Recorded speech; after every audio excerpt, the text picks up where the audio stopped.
Hello folks, how are you doing? We're back. Late, but we're back. Let me just give you guys update first. The first thing, I'm gonna be doing some sleep schedule shenanigans, which means that over the next few days, streams are gonna happen, like this stream and the next one, which is gonna be most likely on Saturday, are going to be quite late, like this one. And then the ones on Monday and Wednesday are going to be quite early. Hey, what a fantastic timing. Hey Suzuki, thank you so much for the raid. Welcome folks. We're here to do some late night horror art. How was your stream, Suzuki? So yeah, welcome to all the late night owls, or people from very far west who joined us today at this late hour. Thank you for being here. I figured that today's probably going to be a smaller and chiller stream because of the hour, so let's keep that vibe. So yeah, hi Siphon, Sora, Graph, Cryptid, Detective Hammy Outposts, and hopefully I didn't miss anybody, and all the raiders of course. Very productive. What did you do? Fish over. Oh, overlays. That's important. I should change mine. I always forget. Mine are very Photoshop themed, but I'll have to change them sometime. So yeah, hello if you come from Suzuki stream. I'm Eduardo, and I do horror art on Photoshop.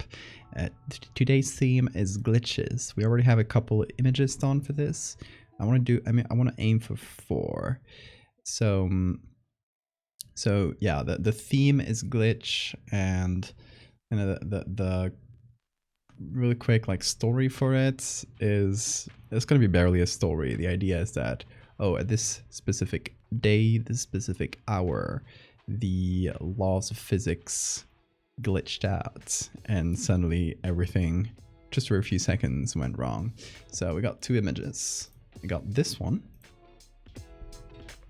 which is the speed sign kinda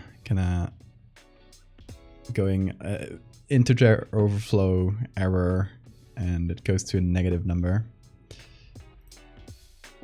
And here's the other one. It's a guy going on a bike and they're struggling to catch up.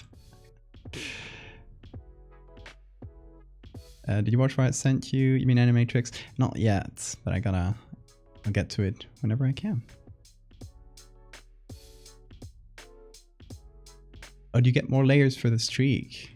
Oh, that's cool. My guy got rubber banded, exactly. Also, just quick update, but I just got them earlier today. Like what finally arrived here. The merch, Fractal Juice, and of course, I don't know which one to wear today, but I figured I'll wear each of them in like in this one in the next stream. Here's the fan cults. Looks very blue on this light. Well, the t-shirt is blue, but this is kind of purplish in real life. Just getting like interacted with the background lights. Yeah, it's really cute. I mean, it's ugly, but on purpose, so that's fun.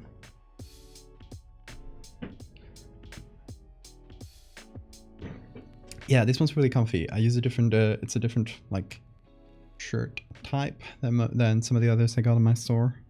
And I think I like it better in terms of feel. Being his best kitty. Yes, he's right here. He was, as I was setting up for stream, he was like, oh, I want to cuddle now. Here he comes. You can stick more here for a while. So yeah, tonight's stream will probably be a little shorter, I assume. We'll see.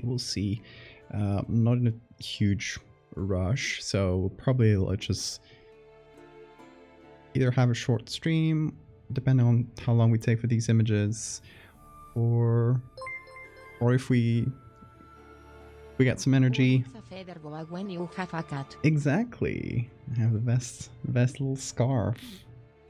I love you very much, Bean. You want a treat? Yeah, you do. Hold on, Bean. That set Calm down. is looking like a pedestrian in a Grand Theft Auto game minus the traffic violations. Look at the boy. He's getting a treat for being such a good boy. I'm teaching him to be on my shoulders like this. So that's why I'm giving him treats randomly. And also when he gets on his own, of course. When he gets up here on his own.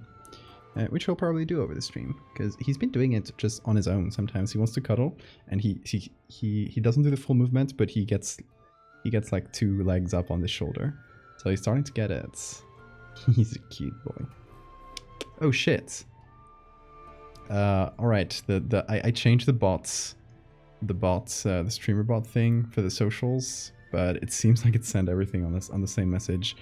Let me bug fix that real quick. Let's see what the problem might be. I did line breaks. Now we know, but it's working, which is good. Alright. Oh! Bean causing chaos and destruction. Give me a sec there. And that should hopefully start sending normally the next time. So it doesn't spam chats. Oh my god, a message from one of Dawn's cats. What do you think they meant by that?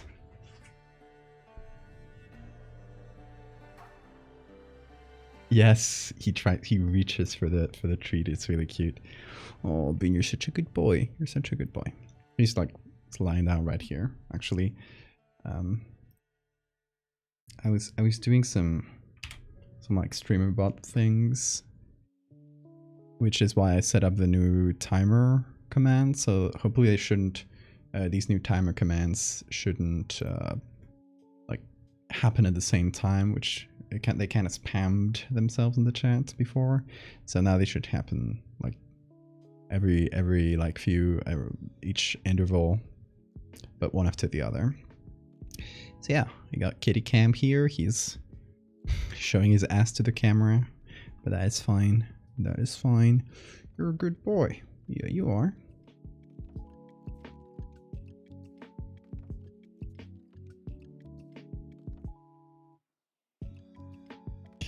Okay, Hemi, have a great night. A pristine baguette physician, exactly. He just like lodges himself wherever he can on my table. But he's good here. He's learned kind of that this is his zone. He can be here. He can be comfy here, as long as he doesn't go over the keyboard and stuff. So I can like still work. So that's good. So I guess this doubles as a hand cam.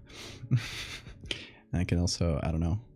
I can also show you silly things I got on my table, like the stickers. You can get these at the Patreon, of course. All right. Hey, Maxwell. It is good to see you. All right, so let's jump in here, and let's see. I first of all, I had some notes I made on each of these, which I figure we can just like go over them, and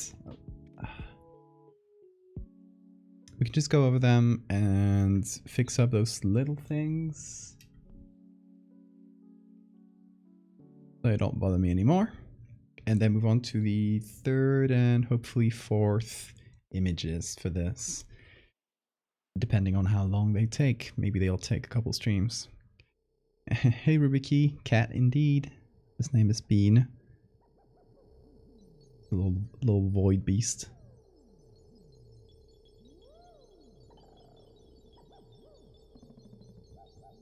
Alright, so quick little things to change here.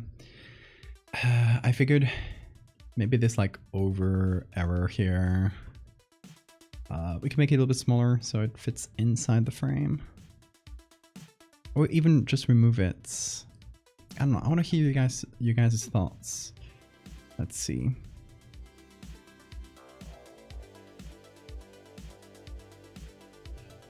Where's this? Numbers.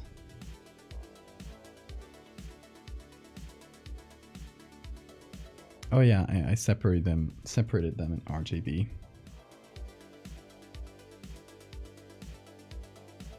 $10,000 years of streams.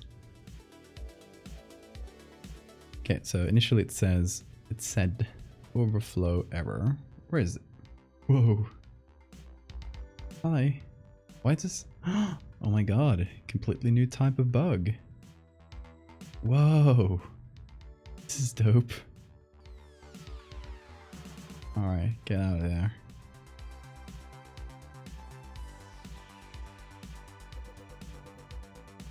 Whoa, what is it? It's still doing it.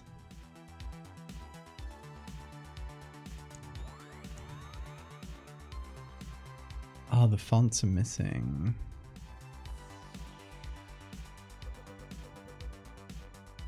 I can just turn it into a smart object. I don't really need to change the font.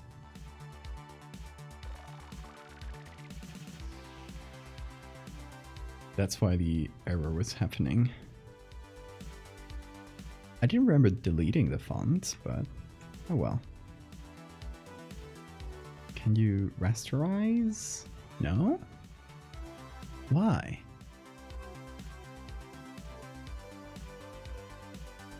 Huh. Since the font is wrong, it just simply doesn't let me change it. Interesting.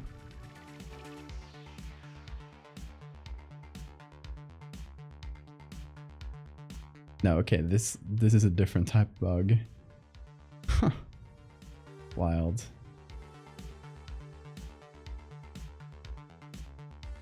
Let me close Photoshop and open again, because I don't know what is happening there. Great intro to the stream. Photoshop breaks. Let me not gonna save those.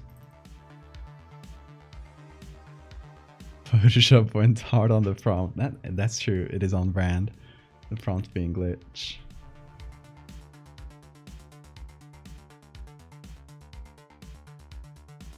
I do have a selection around my webcam. It's called Marching Ants.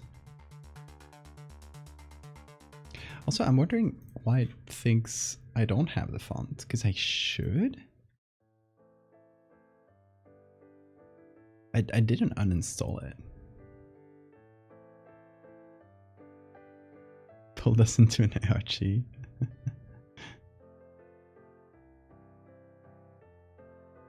Hey Toxin, hope you're doing well. Alright, Photoshop, can you try not breaking this time? Please? Pretty please? Just give it a try, perhaps. Yeah, okay. Can you now behave? I can do one thing. I can select the edges around the layer and then just choose a black color and paste it, and now it's just a simple bitmap layer. I mean, not the most efficient way of doing this, but I'll take whatever I can take. What? Ah, one of the reasons it wasn't doing what I wanted is that all the keyboard shortcuts disappeared. Yeah, it went back to the defaults instead of my settings.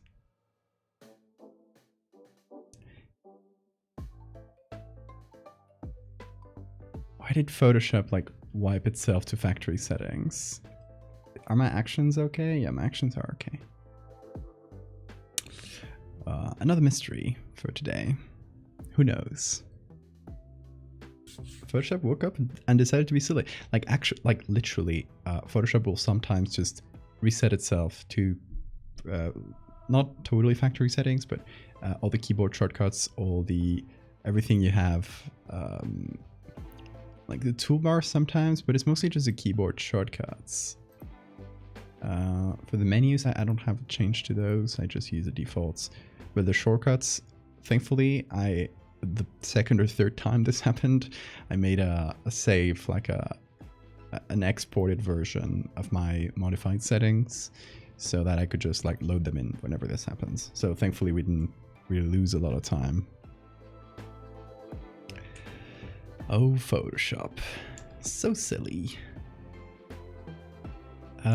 Okay, here's my question. All this bullshit, just to ask y'all, would you, given the option, you prefer just have the like overflow error text being cut out, or there's numbers here?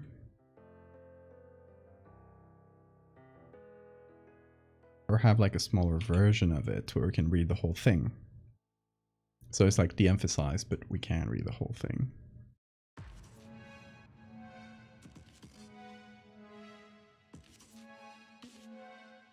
What do you guys think?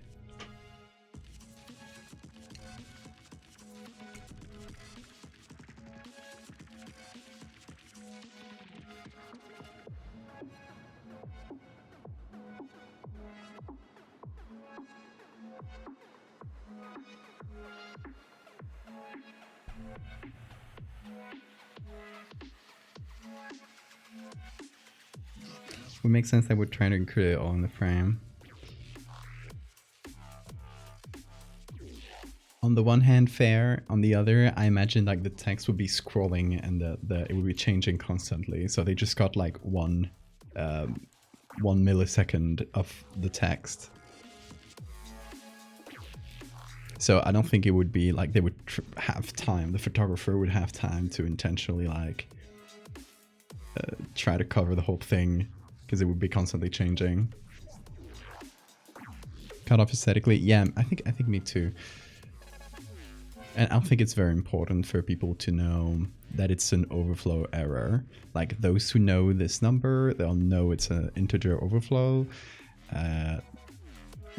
Those who don't, they don't need to know like it's an overflow error, because they won't really like, they won't really know anyway, so they won't really understand what it means anyway, so I think we're good. Okay, then we'll keep the cutoff. That's perfect. And I want to do a signature, because I forgot to sign this back when we made it. I'm thinking like a sticker on the sign might be a good one.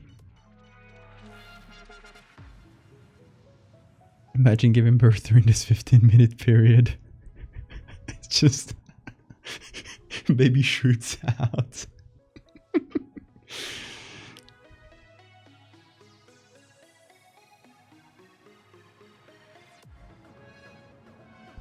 All right, so signature. What do you guys think this could go? It could be in the same font, like these letters, but somewhere else. It could be. It could be like a sticker that someone put on the sign, which doesn't make a lot of sense for like road signs, because people don't really put stickers on road signs, but could be a possibility. Otherwise, like bag in the background, like we could trick the mountains into being a signature, but that one would be really hard to see. Going to an art show tomorrow where my art is displayed. Holy shit, congrats, Son. That's really cool. Yeah. It's gonna be cool. You let us know how that goes.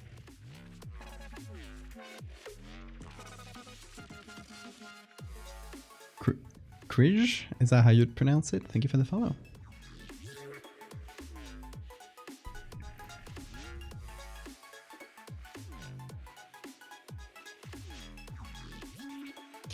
Oh, idea. What if instead of like straight up signing it, we sign it, but in a cheeky way? I do have, you know, my own stickers. Could be fun to include one of these stickers instead of the signature. What do you guys think? I mean, we could do both things, but merch, the merch reference.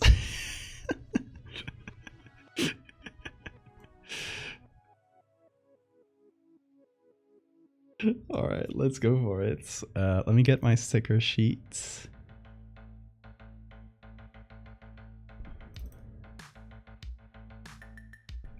In case you don't know, these are from the Patreon. If you want any of these, any of these that are on my bottle, well, not that one or that one, but most of the others, you can get them on the Patreon. If you get the 3rd tier, you get one random one of these every month. And they're vinyl, so they can go anywhere. They can go like in exteriors and stuff. They're resistant to water. Actually, this is the preview version I made. The final one ended up having like thinner edges, just nice. So there's not as much of you know, like a white edge around them, but it's fine. It's gonna be fine for this.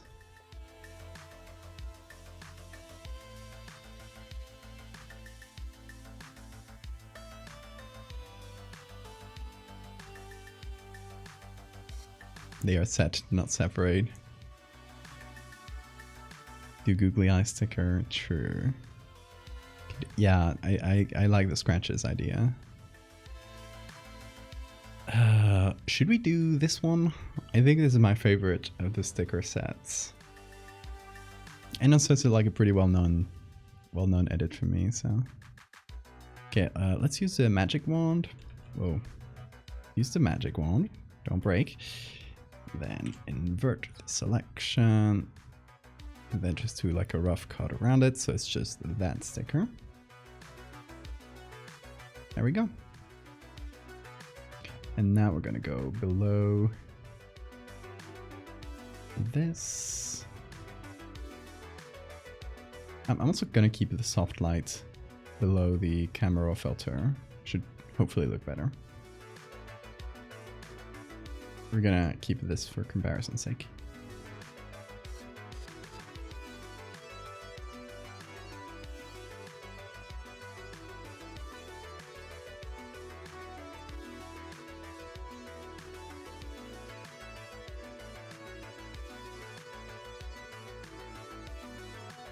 Oh, it could be on the because one of the problems I had with this, with the composition here, is that the sign, the pole for the sign was really dark, and the background is also quite dark in that area. So it would be nice to kind of have it wrap around the pole and still be like fairly dark, but give it a little bit of presence, maybe.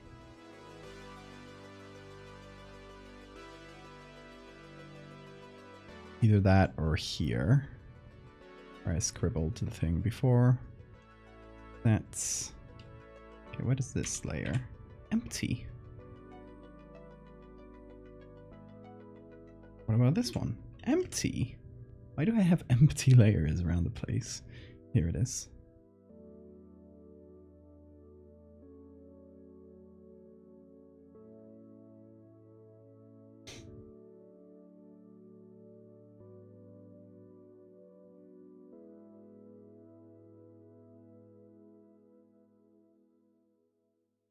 Gonna do a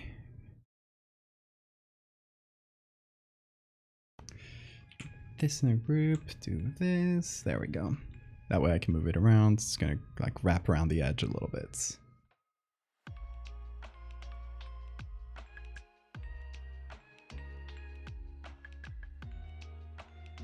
I like it doing something like this, and then obviously it has to be quite darker because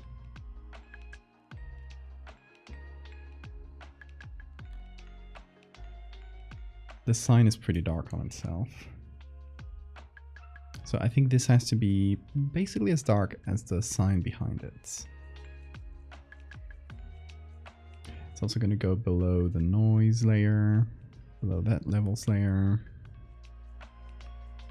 It's going to help.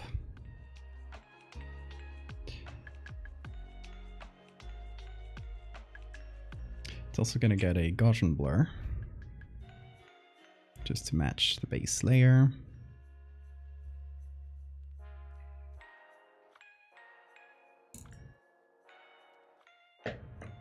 Is that teeth on the hand?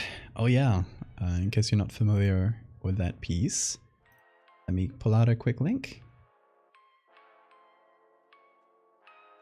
Well, I'll just give you a link to the medical horror site, medical horror collection in my website, because that's the easiest one to find for me. But if you scroll down a little, you'll see the hand one. It's called calcium hyperproficiency.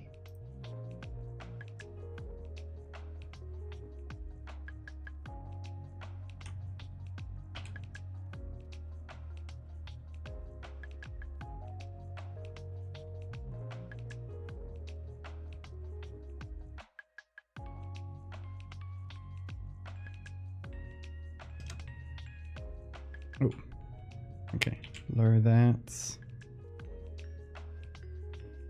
That will probably be good.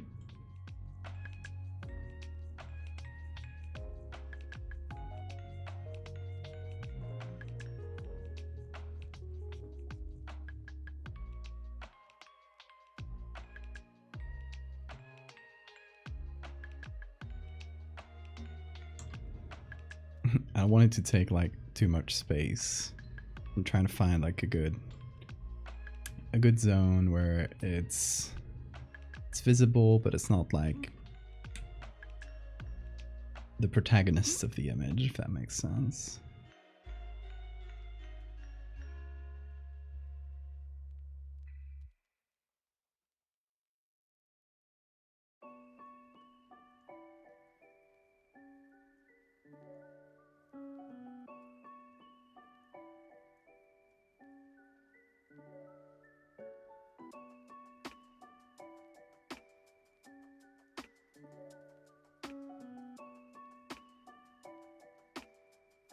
I feel like it's calling too much attention. Let me try another sticker real quick. Just the same thing with maybe a brighter sticker that will kind of blend into the background so it's like visible, but it's like this one, for example. This one should be good. Or a little nightcrawler. A little nightcrawler would be good, right? I love these little fellas.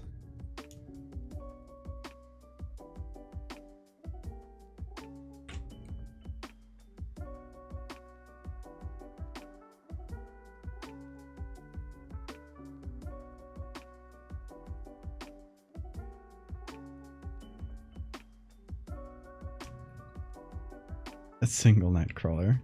It's lost. It's trying to find its brethren.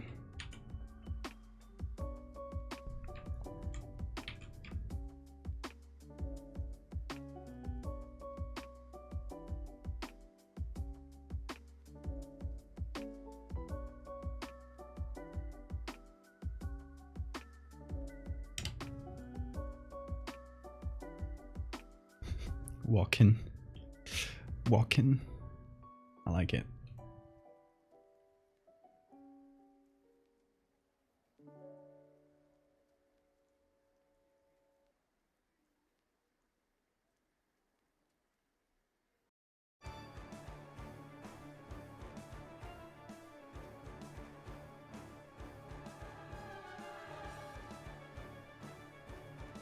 Trying to find like a good spot where it's visible, but it doesn't like super stand out. Yeah, like it doesn't become a stain on the first viewing, but if you look at the details, you're like, oh, there's a little Valve reference here. Basically what I wanted.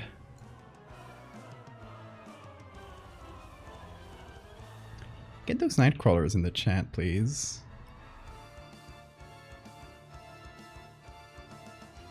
I want to see some of them little crawlers. I put it here, just walking on the lower edge.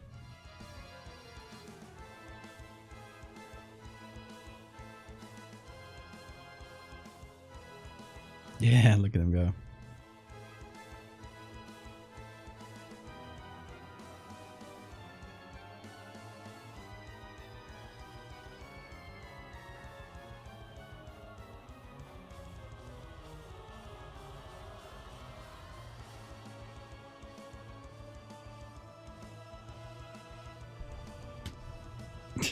Bean. You little guy. Oh, you're so sweet.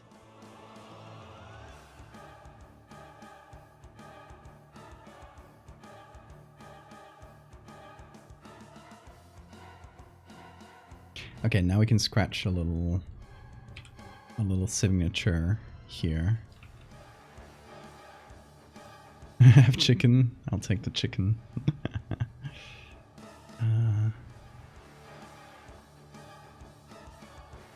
We can scratch it like this.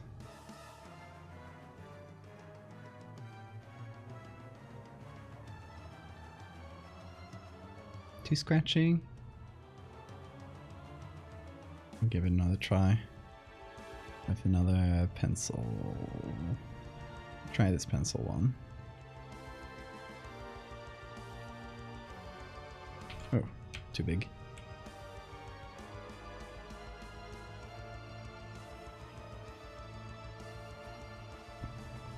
Yeah, this one feels a bit more natural.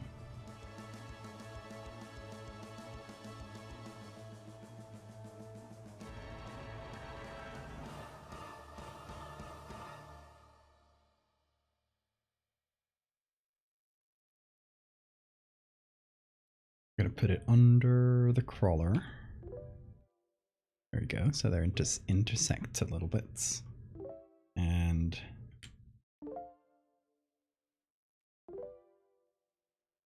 brighten that a little bit.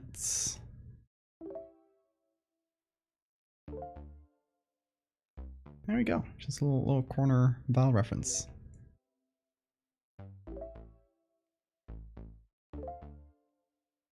Easy to scratch a straight line into a surface, but you need to scratch off the paints. So you need to go over it a few times. This kind of hard paint. I feel like that's why I did kind of this scratchy thing. Okay, let's give this a try. We'll compare it to before just to see that we didn't forget anything. Let's give it a second to render. Whoa, Photoshop, don't break. There we go. Okay, it became slightly bluer. I don't mind that. Let me zoom out so you guys don't miss out on the corner changing. I might do a little color where I take some of the yellows, because this picture is just blue and yellow, right? I take some of that and I apply it over here. Obviously I'm overdoing it on purpose.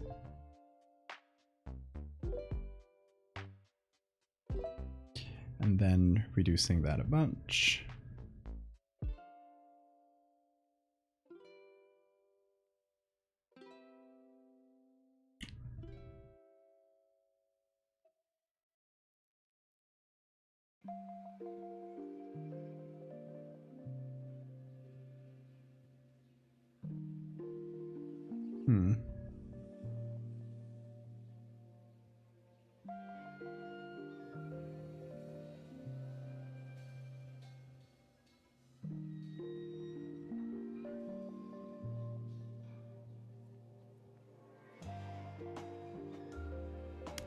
I don't see it changing that much. I'm gonna ignore that.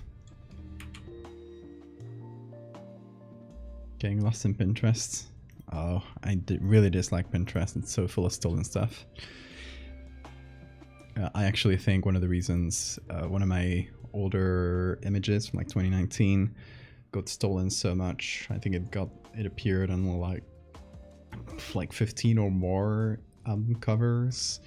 It's because someone stole it on Pinterest and kind of escaped through there, and a bunch of people just saw it as an unsourced picture out on the internet that they could use for free. Cryptid, so generous. Thank you so much, Siphon. You got your wish. Yeah, you got your crawlers back. Blasted with crawlers. Thank you, Cryptid.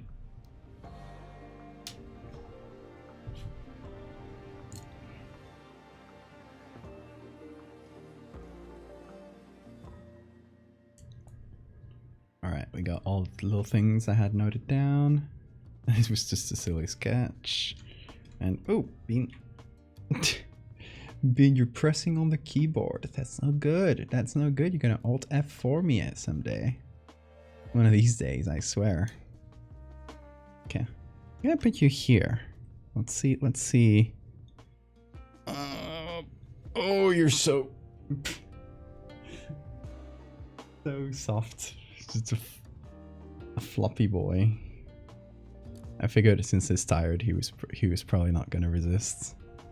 There he goes.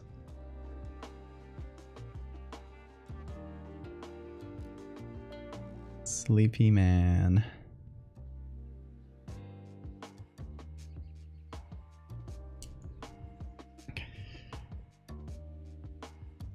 Alright, that's it for the sign. Saved as a JPEG. I'm gonna go to the other one, to the bike one. We're gonna do those couple adjustments on that. And then we'll get to the third thing for our stream. Yes, limp noodle of a kitty. Absolutely. Oh yeah, also on the stream, on the sub reward, if we get to those 20 subs, we'll do a Gofio based edit. And for those who weren't here last stream, let me quickly explain who Gofio is. Well, Gofio originally is a type of flower from the Canary Islands. Very classic, like in a lot of dishes here. But Gofio, in what respects to this stream, is this. Oh, hold on. This, you can see it here. There you go. This little cyst. This is a cyst I've had on my wrist for a long time, since I was a teenager. Basically, it's come and gone. Sometimes it's annoying, sometimes it isn't. But it's been drained so many times that now it's kind of become this like, there's probably like scar tissue inside, so it's become this like weird mass. So it's gonna be every time it disappears and reappears again, I give it a new name. It's kind of been a recurring thing for years.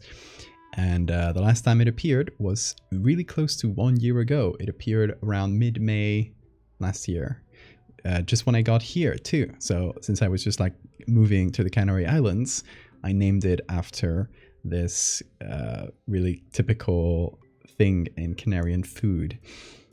So Gofio, that's his name. And if you didn't know him, now you do. It's going to be Rofio's birthday real soon. If we get to those 20 subs, we're going to do an edit based on Rofio. I still don't know exactly what it is, but I think it's like it's going to burst out and there's going to be a little guy in there or something like that.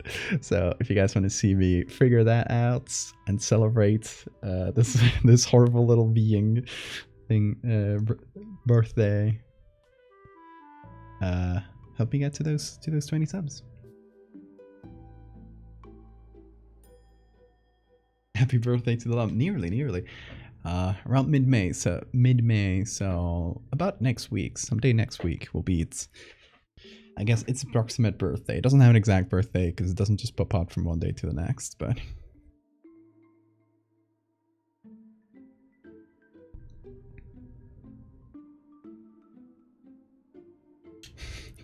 thickly grown Valdevia clone. Yeah, people are always kind of horrified when I show them Rofio. Actually, you know, the people who would operate this if it ever like got out of hand in a non-pun way,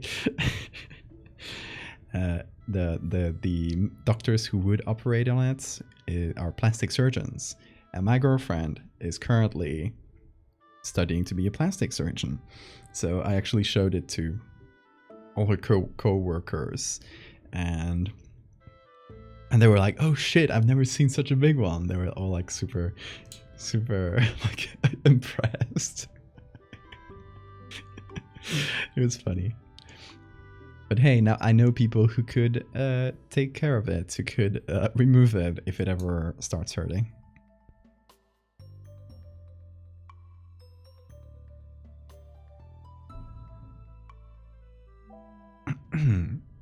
Okay, we had a few things noted down.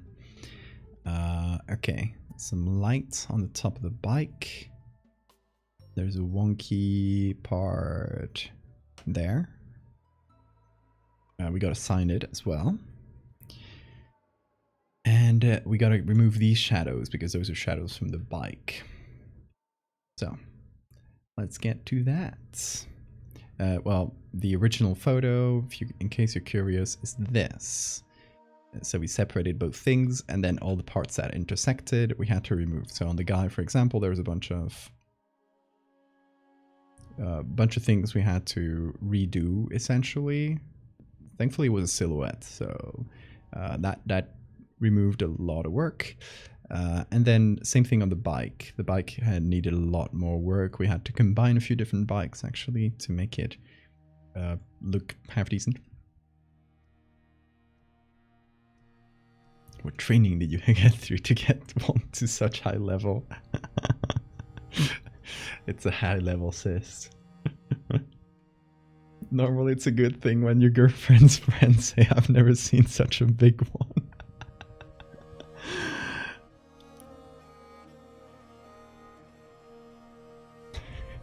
Your fishing rod made a sporting goods store employee's day. Love that. Alright, so one little thing that we need to do here is remove the shadows that the bike would have made on the guy. So just a little bit of clone stamping, I think.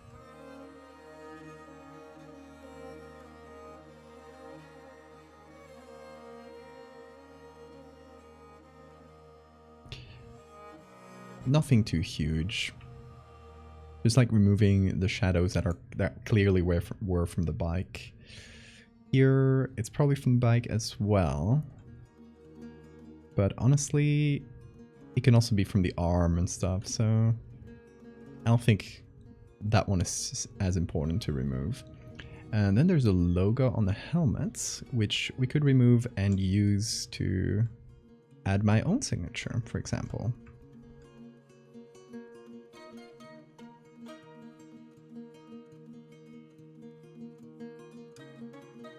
So yeah, the commands, the timed commands are working nice.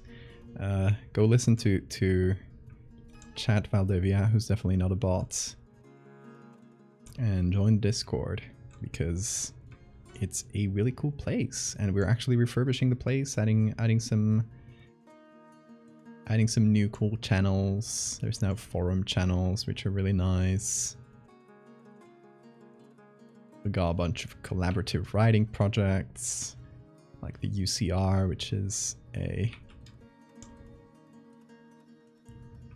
basically like an SCP type thing, like collaborative projects, but it's about basically what if the real world FBI or CIA had like a counterpart, another like US government agency that was overzealous and that, you know, did coups in other countries, but dedicated to anything paranormal, anything supernatural.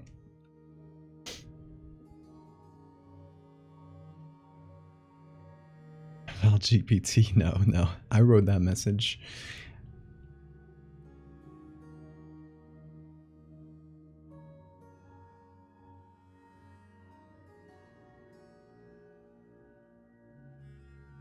The mods went to it on a trip to IKEA and brought everything, exactly.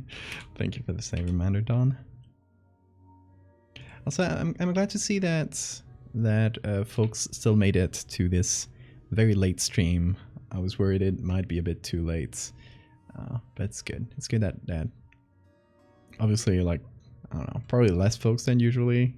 I don't usually have the numbers on, but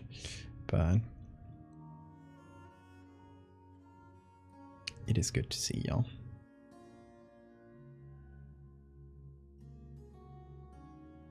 If you missed the beginning of the stream, I am doing a bit of a sleep schedule reset. I have to do these every so often, but I'm gonna like pace this one out over about a week or so. So the idea is I'm gonna go to bed later and later every day until it basically like resets and I'm at a more or less normal hour once again. So this stream and the next stream are gonna be late, like this one, and then the next two are gonna be pretty early. And then after that, we're probably gonna reset back to a more regular schedule, if I can keep it. So I'm adding my own little shadows here, or highlights, sorry.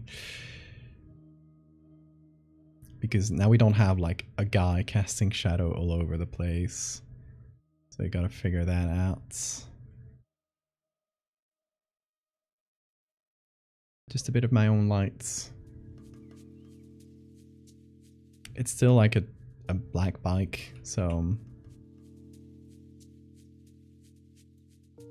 can't be overzealous with it, but still.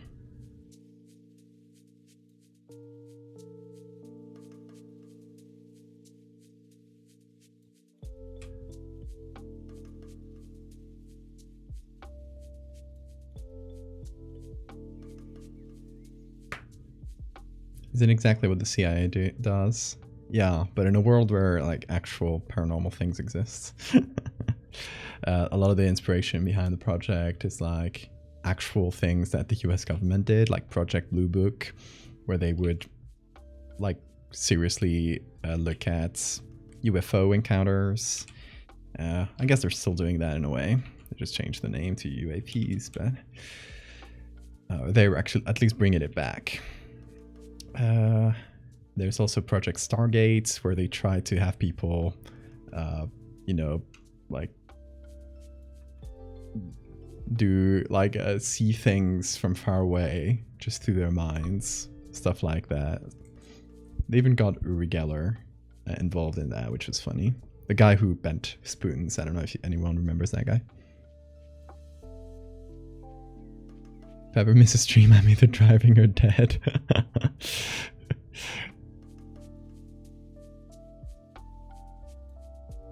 Fixing the bike. Yeah, just a couple little light fixes. Convinced that the USA is not a real place. No, that is a conspiracy.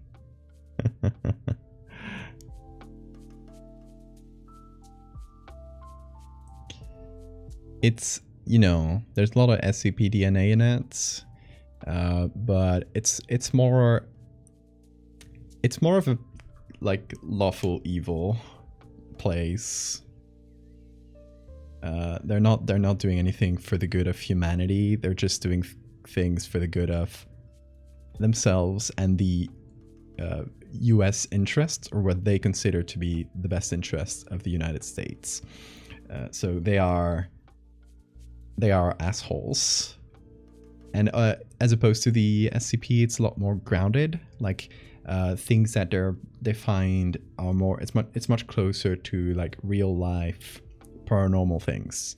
So you know, there'll be a ghost or a strange house or like people who have like who can read minds, or you know, like anything in that like paranormal side of conspiracy theories is real in that world. But they don't have like mind wiping technology, so they can't just say, oh, when we fix the situation by giving everyone a pill that, you know, wipes their memories.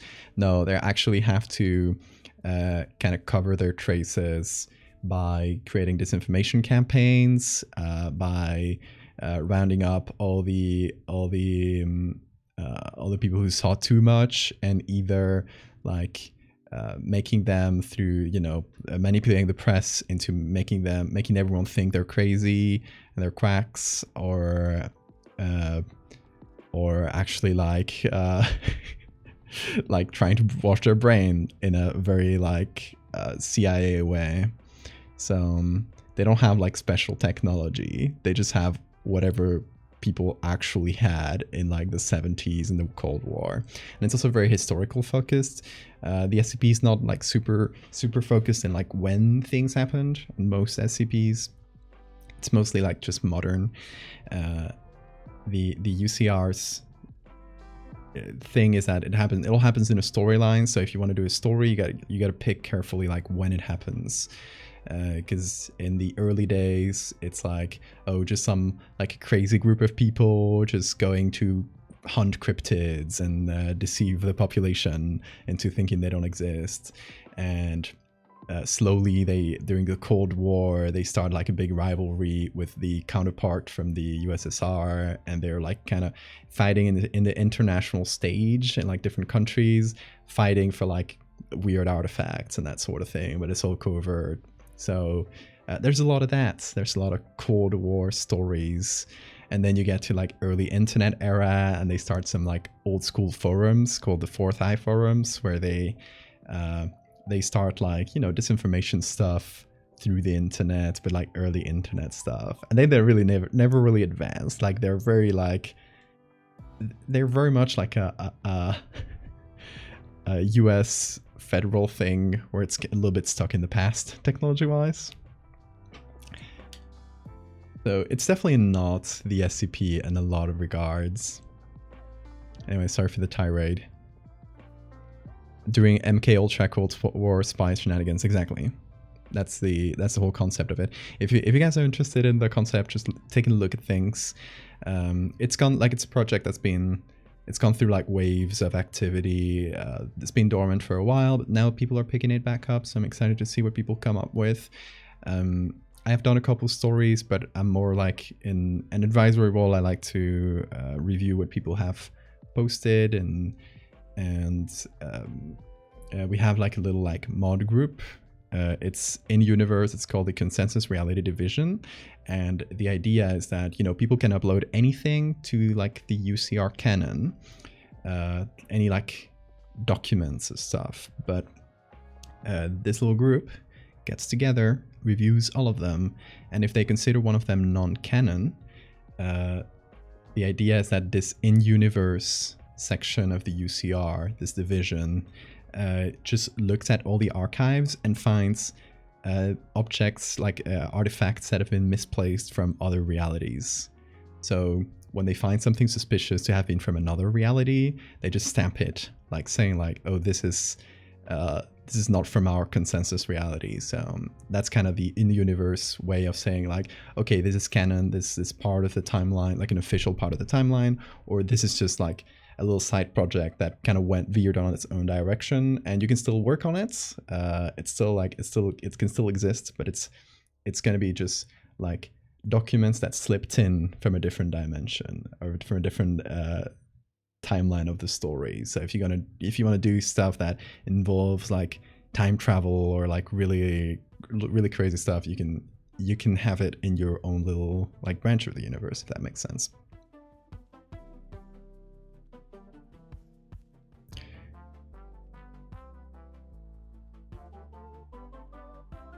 America doesn't exist. The moon landing was staged. In reality, the Russians got there first, and the Apollo 11 footage as humanoid beings recorded by cosmonauts.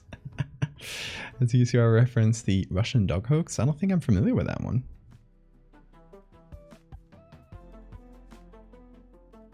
Yeah, if you guys are interested in the UCR, you can check out the Discord, and if you're new, if you're just joining, it'll ask you a few questions at first, kind of some onboarding questions. Make sure to pick the UCR one, and you'll see the UCR channels there at the bottom of the Discord. You can check out the first of them, which is kind of just a bit of an intro lore dump, so you can get yourself in the universe, and then you can go from there.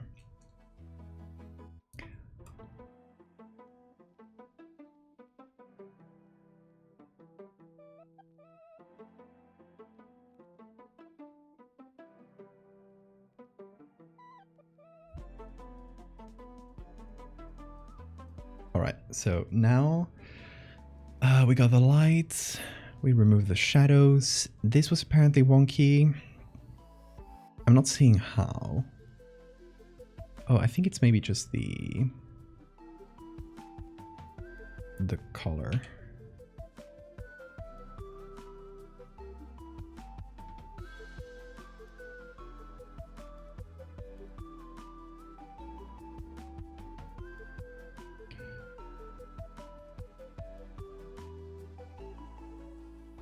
Fell asleep again. Vector. You're good. Don't worry. This is a stream to fall asleep to.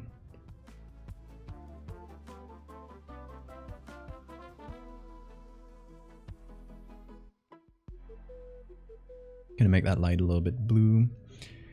And then we're just gonna run the signature before I forget. We could be signing this. Cracks in the road. Could be on the bike, or it could be on the guy's helmets.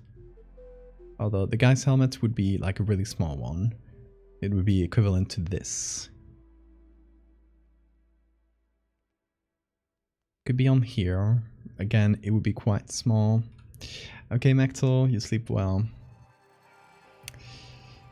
Cloud might be a bit too fuzzy to use. Russia made a hoax film where they're keeping a dog head alive by connect. I think I've seen that. Yeah, I completely forgot that. That was a hidden memory unlocked.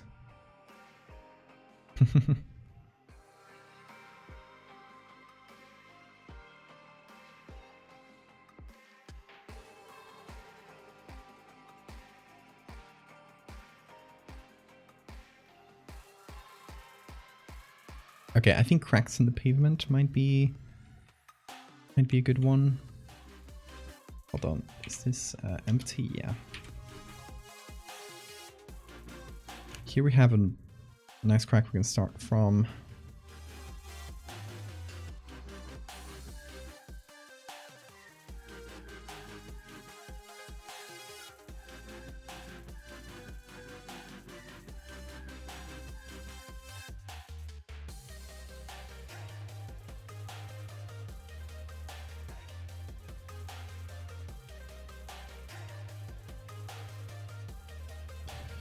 Alright, so we're gonna start from up here. We have one line.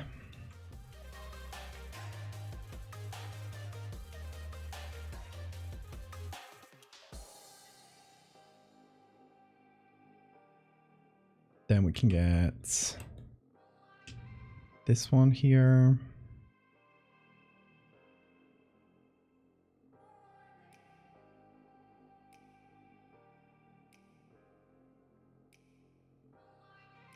Oh, Bean is twitching. Hold on. Don't make a sound. Don't make a sound. Oh, he's twitching.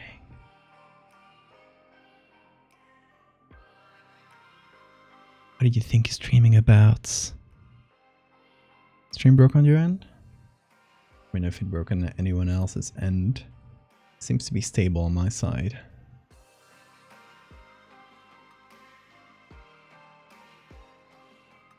Streaming.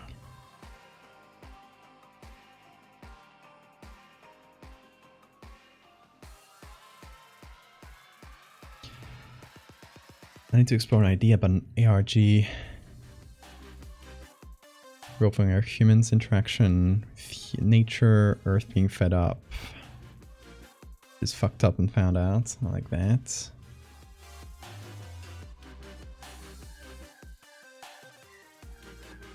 You're dreaming about crimes.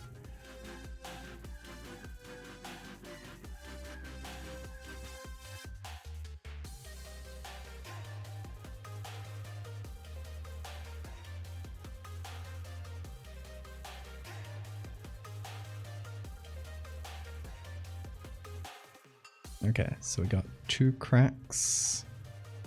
Oh, should we... Okay. Have an idea.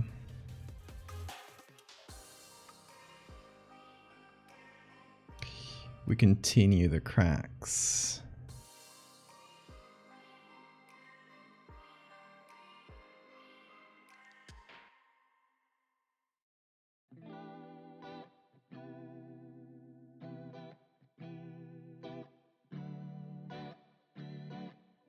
Then we have one big crack that goes this way, and the line that crosses the cracks is this. And we'll also break this a little bit further.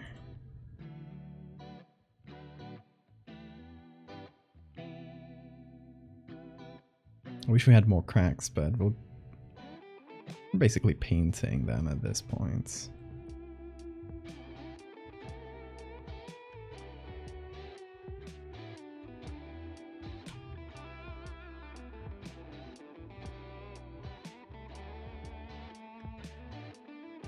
Oh, these are going to go on darker color.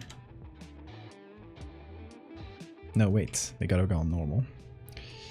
This one specifically, just gonna put it on a new layer. And that one's gonna go on darker color.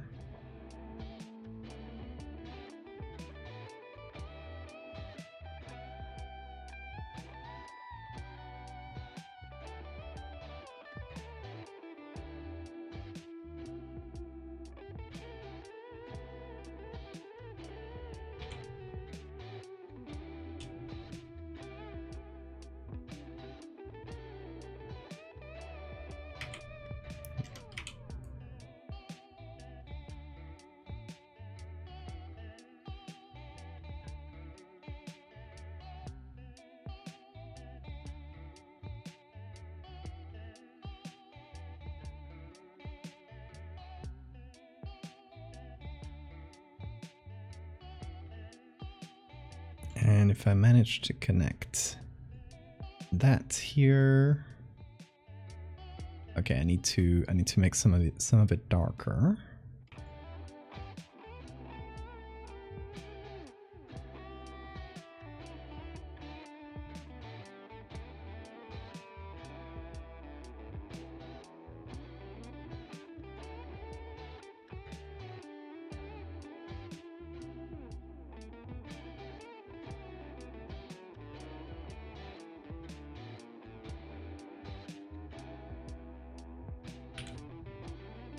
Ooh, big stretch.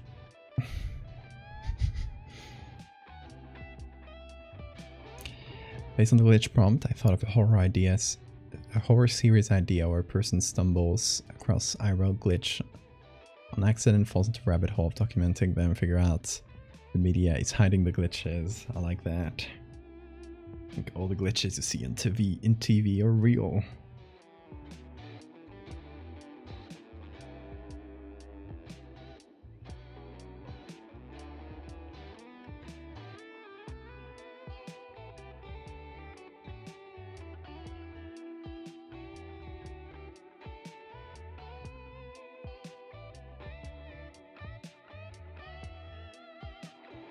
What does it mean?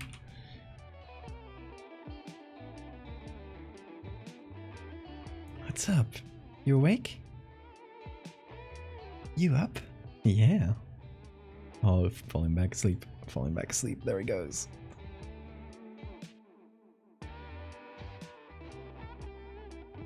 Ooh, just woke up. Okay. You going? Where are you going? Hey Bean. Hey Bean, you wanna learn a trick? A trick? Trick? Come here. Come over here. No? No, he just gone behind the computer. Alright. You do you. He's still sleepy. He's on the move. Unfortunately, he is in the computer's in the camera's blind zone, blind spot, whatever you call that. So Bean Cam will be back when Bean is back.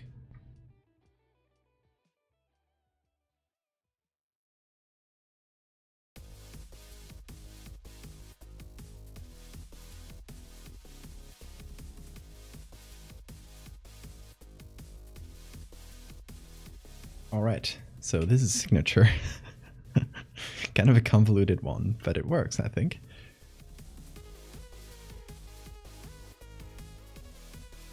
And I think that's everything I need to do. Yeah.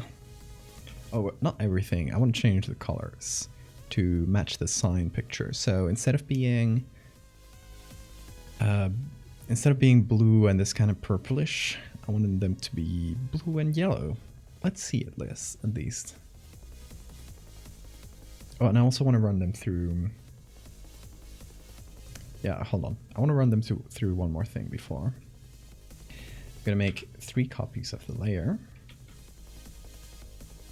It's going to be...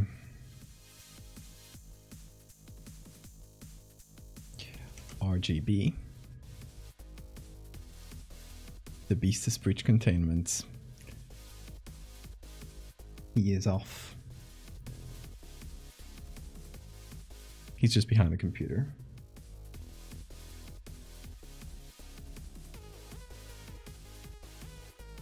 Okay, so I'm gonna take the red one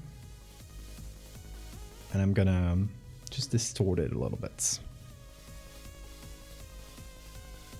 Gonna go to optics, distort it so it does a little bit of this, not a lot, but a little bit. Ooh, that might be too much.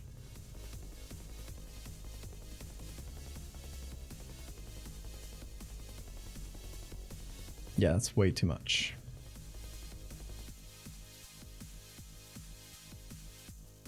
Just gonna be a small percent. The world shall face his wrath. Let's do -3. Alright, that's better.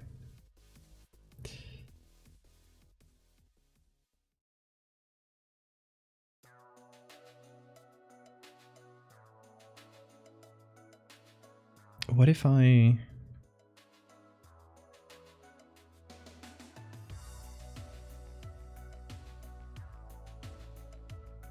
I just moved it to the left a little bit.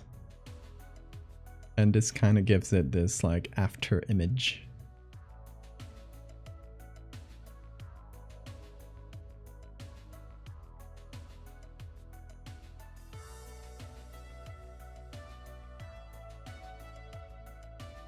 Trying to see if I move the blues as well. What colors does it create? It's always fun colors.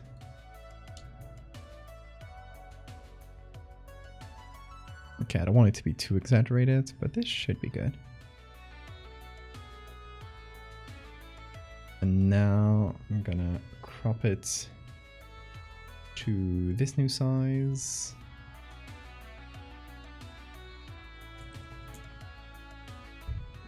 Sleepy apocalypse. Apocalypse.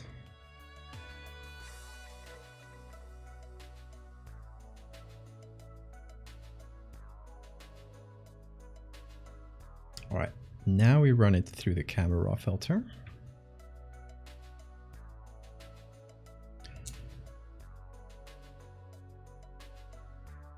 Before we do so, maybe I forgot this one part. Gonna do this on top of the camera raw for a second.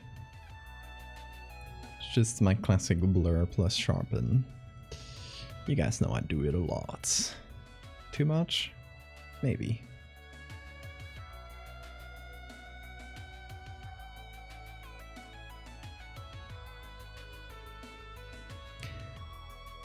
But I like in this one because I want to give it kind of a soft look, a soft, nearly glowy look.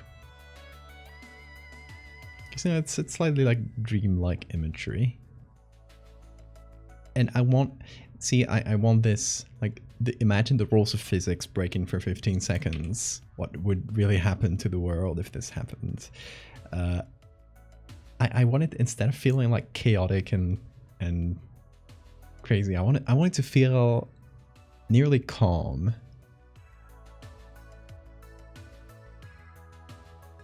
I don't know why, I like the contrast of it. Okay, so I'm gonna remove that tint.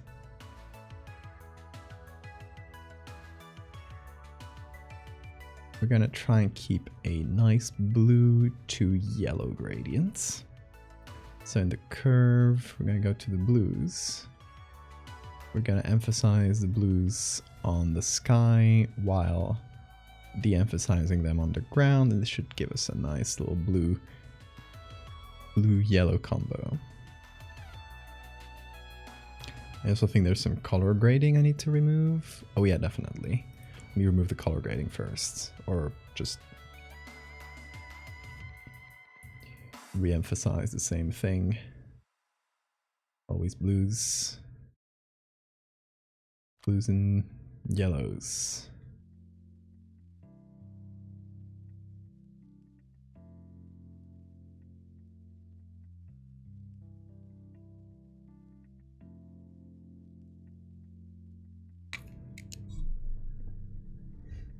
Realistically, the universe would be unrecognizable and everything would be obliterated.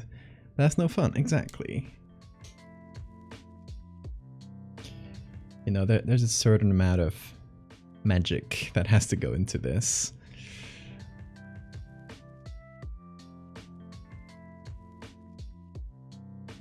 We have to sort of accept that in this metaphor, reality is kind of a video game.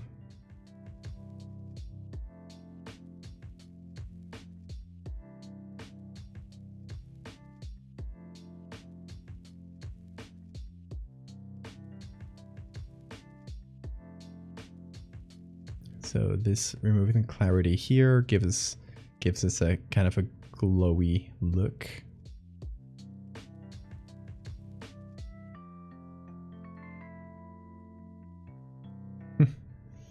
Oh, I spotted some edited areas.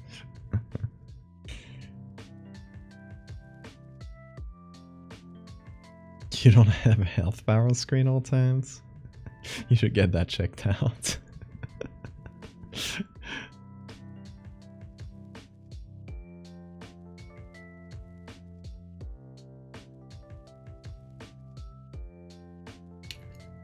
Alright, let's see the difference here.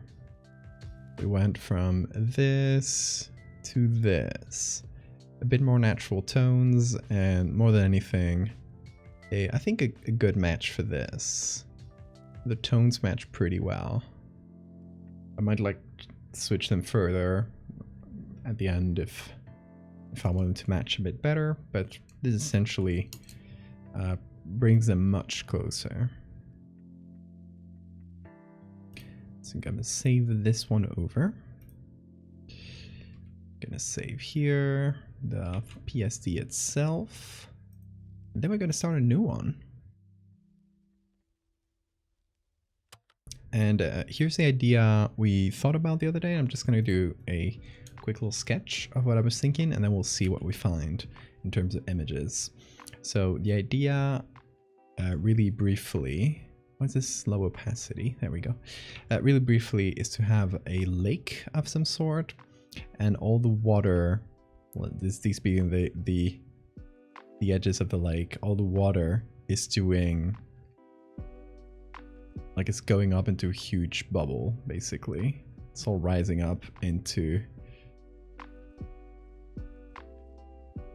a big old bubble. Or maybe it is a bubble already.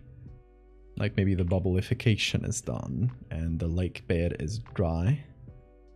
And all of its water has just like, you know, like gravity stopped working as well. So everything kind of went into this. It wouldn't be a perfect circle. I think it would be kind of, if you've seen like water forming like droplets in space where they're spherical but they wobble, you know, it would kind of be like this, and the lake bed being dry, if we get to see a lot of that.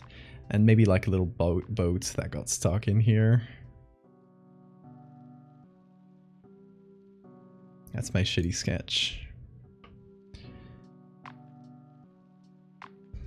You know, I'm starting to think this Valdevia guy's doing a lot more than polishing some photos. Or maybe the water kept its shape, but it's just floating. That's good too. Let's see what we find. Let's hop over to the browser. Let's see. I'm gonna first start with pictures of lakes. I want something that looks pretty, most of all. Like I want the picture, the area, the lake to look calm and beautiful. Welcome back, Sora.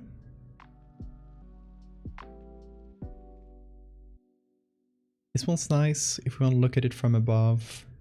In this case, we would have to figure out a lot of the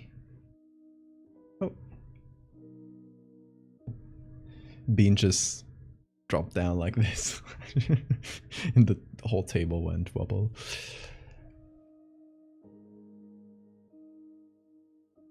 What question did you ask?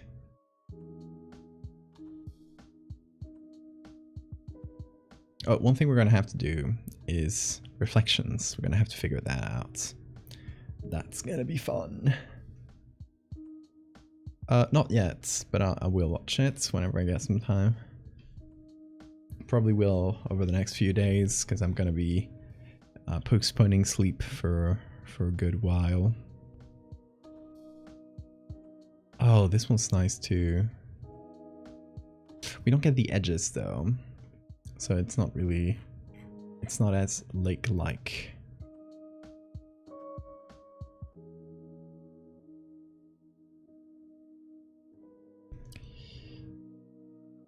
Yeah, I think we should be able to see the edges, or at least one of the sides of the lake, so we have a frame of reference. Otherwise, like, what do we put in the bottom?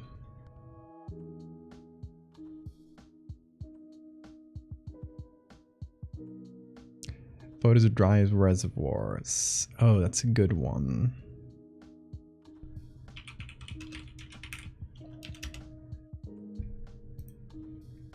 Yeah. We should definitely go for this kind of cracked soil. We'll see what we can find. Yeah, I'm sure we'll be able to find some like one of those like salt flats that used to be lakes. All the water evaporated.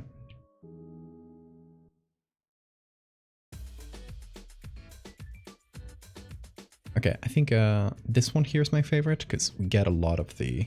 It's kind of an aerial photo. Not kinda, it isn't an aerial photo.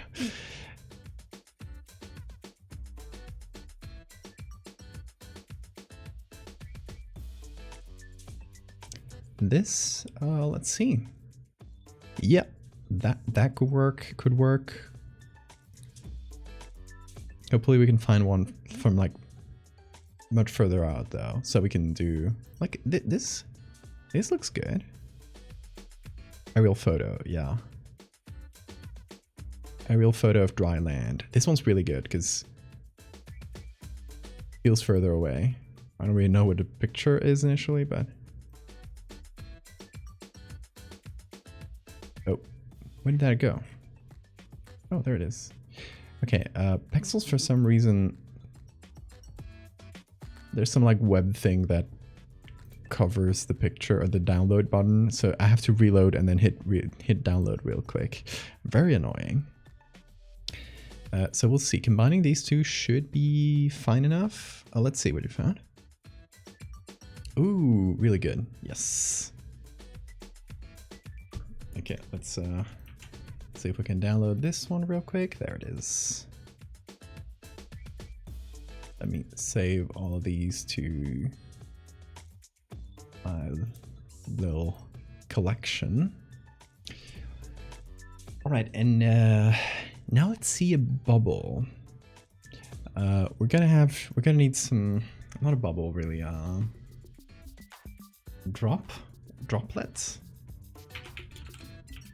All of Unsplash pictures are not really public domain. They have their own license that is mostly equivalent to public domain. It's kind of, I think it's just the Pexels license. I think if I click on this, yeah. Free to use, no attribution for any purpose, and you can modify them. And they just have like some identifiable people, may not appear in a bad light, so like don't ruin these people's lives. Don't sell unaltered versions of the photo. Yada yada brands, don't redistribute it in all the stock sites. They basically want to cover their ass from people like taking all of these photos and posting them on another stock site and essentially like copying their whole collection. Which, you know, makes a certain amount of sense, but it is basically a license that is equivalent to public domain.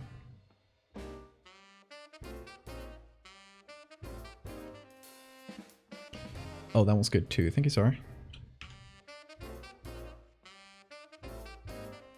Yeah, you don't need to filter in pixels. I think everything is free to use in pixels. I mean, last time I checked at least. This one download? I don't think it did.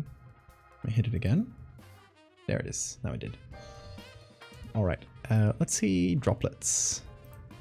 We basically need one giant droplet. And one that is in the air, not on a surface. Also, one that is against a...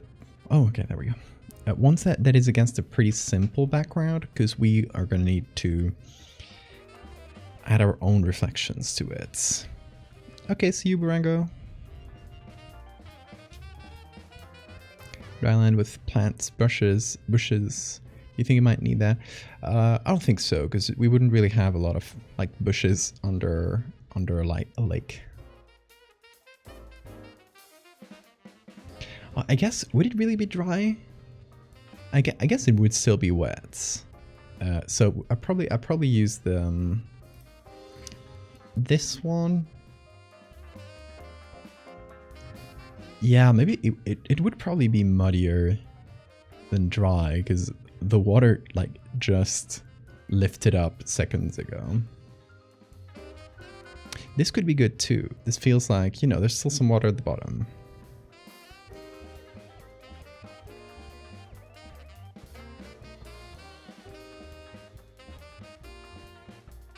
Let's give this one a try. Oh. Oh, pixels, you can be so annoying. Why did it...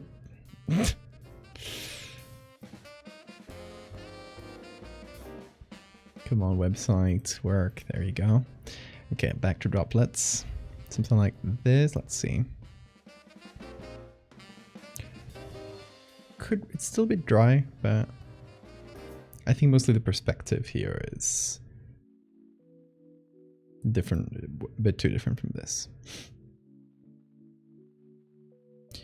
Well, let's see. Let's focus on the droplets.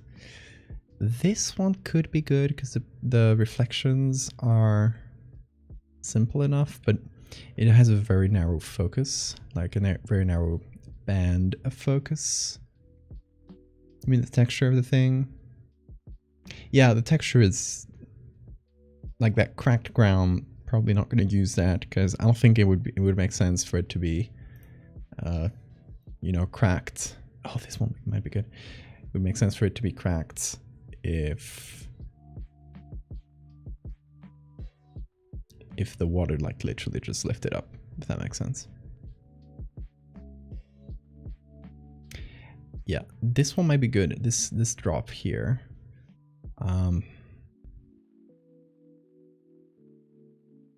Ideally, I would like something a little wobblier, but at the end of the day, we're gonna have to...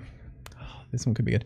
We're gonna have to make do with a small droplets, because, you know, giant droplets like those only form in space, and I don't think we'll get pictures, public domain pictures of big water droplets in space. And even if we do, they're gonna be in a really complicated background, like a space station. It can use a little bit of warp. Yeah, I think more than warp, just like adding our own lights and shadows and just making it a little wobblier. That might do the trick. This one could be good.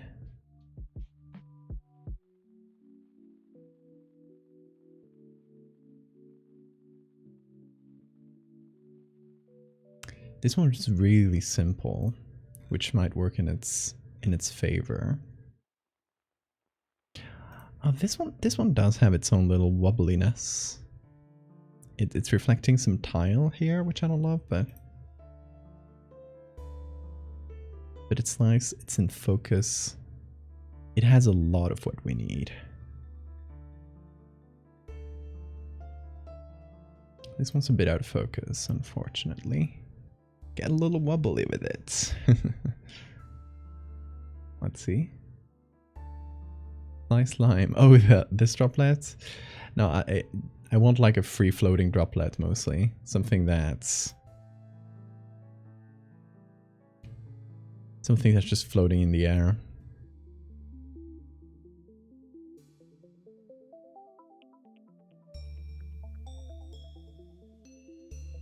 Did I end up downloading this one? No, I didn't. Now it is, though. Ooh, look at this floaty one. Is it in focus? Not as good as we need.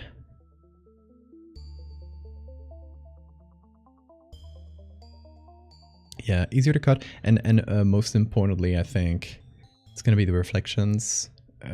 The cleaner it is, the easier it'll be to map the reflections onto it, if that makes sense.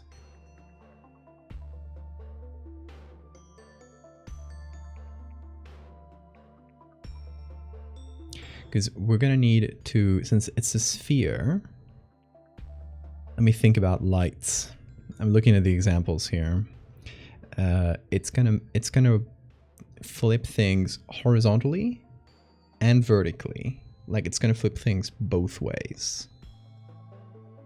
So as you can see here in this little droplets, the colors here go from orange to blue, and here they go from blue to orange. So flipped horizontally, and the dark part here that's being reflected is this. So it is also reflecting, so horizontal and vertical.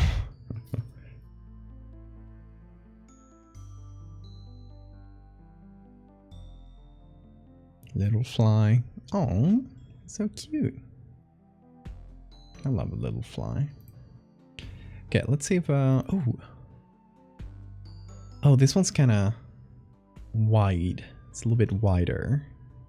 I think this would work in our favor. It also doesn't have like a really complicated background to remove. Okay, this might be my favorite. We'll see. Let's drop them into Photoshop and let's see what we can do with them.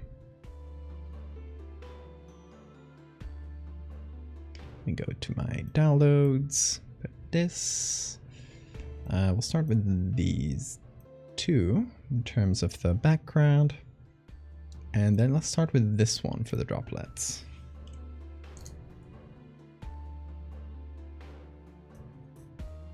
Okay, first things first. We're gonna take this, all the original water.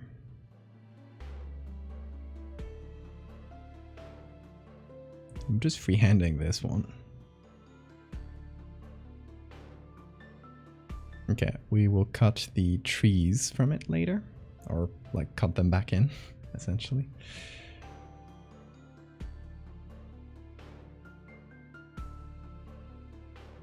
We got to keep this to the same aspect ratio. Also, you know what? Another thing I like about this picture, it also has mountains in the background. Look at every picture has mountains in the background. And all of them have the same pattern of clouds, basically. This one's a bit sparse in terms of clouds.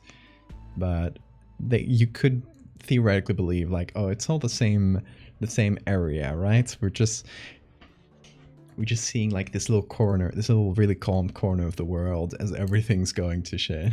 Would these droplets work? I think we're good in terms of droplets, alright? But let me check them out. Those seem... yeah, they're going to be too out of focus for what we need, unfortunately. Droplets that aren't reflecting a bunch of things.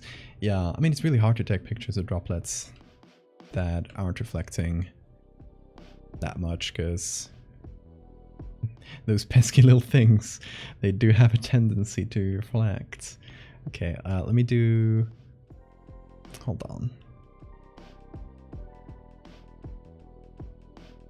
Let me move this up. Just for selection. Because that way we have the whole selection.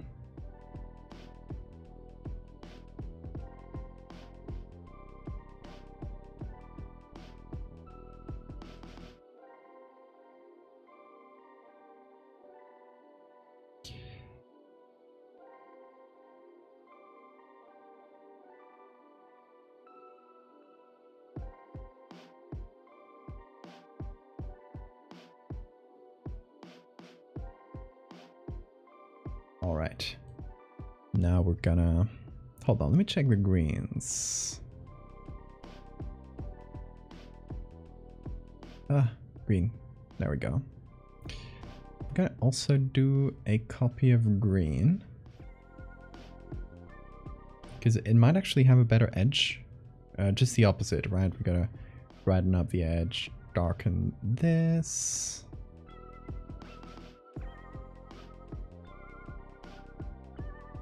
So against this area, especially this tree, it's going to give us a much better selection. Also it's going to add some selection to these trees. I'm going to invert it. Actually, no. I'm going to invert this one. And then invert this one. There we go.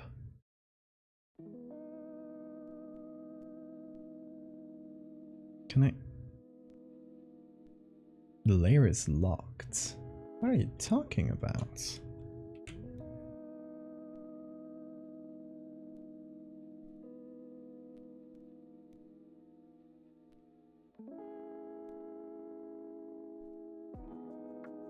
Can I do it now? Oh, okay, there we go. Is this for real? Let's see. Ooh. It's cool droplets.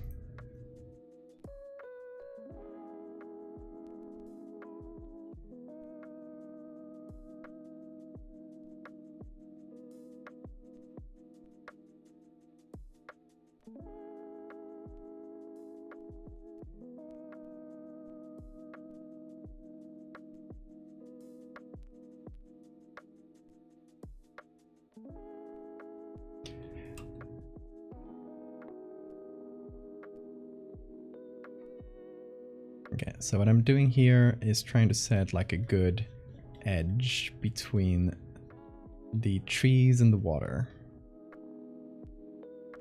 So at the end of the day, what I can do is just a good selection that separates them both, so we can have the trees like still popping up against the dry ground.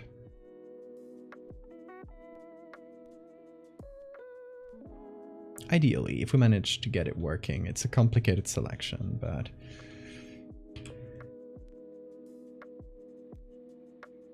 this ain't our first rodeo, is it?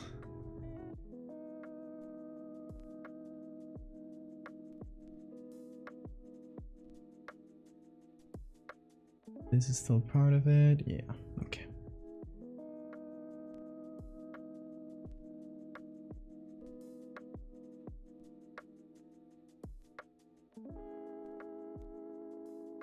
And then in this one,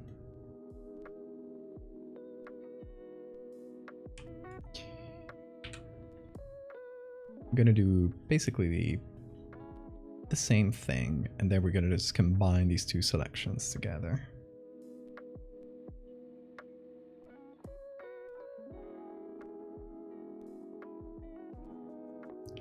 So let's say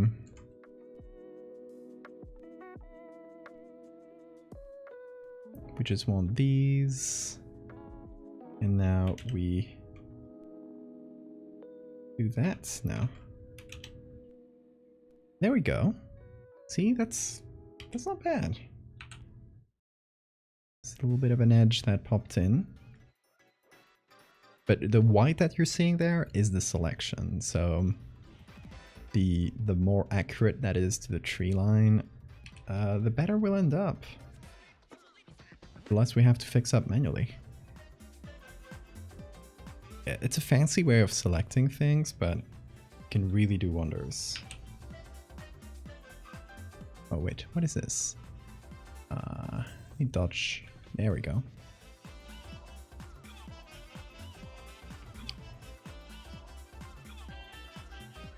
Basically need all of this area to be either pure white or pure black, so that's why I'm going over it, making sure everything kind of works, and then giving it a little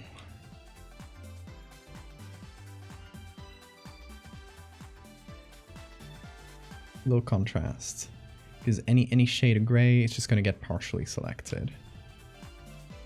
And hopefully, let's see if we can make that work. So we apply this to this layer. See, that was a good selection.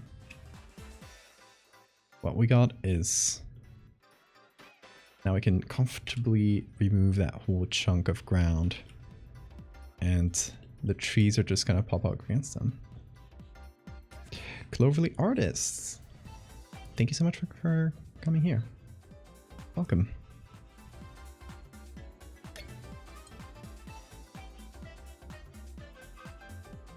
Everything in the Library of Congress falls into the CC0. I'm pretty sure it does, yeah. I'm pretty sure it's all public domain in one way or another. Also, welcome to Yellow Siphon. Looks good on you.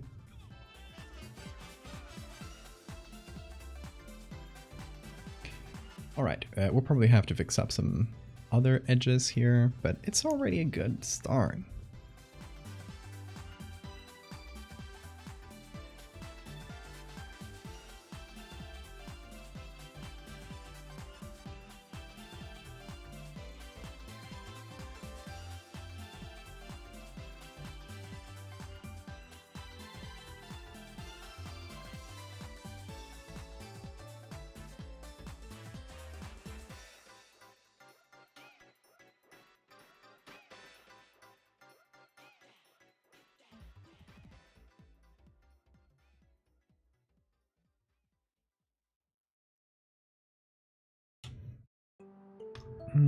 Let's try to mix this one in. It's very black and white. I'm not exactly sure how we can use it, but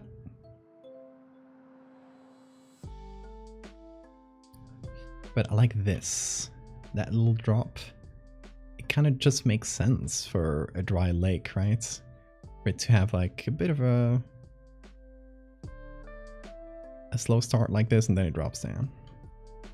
So I think we've managed to combine that with the layer below.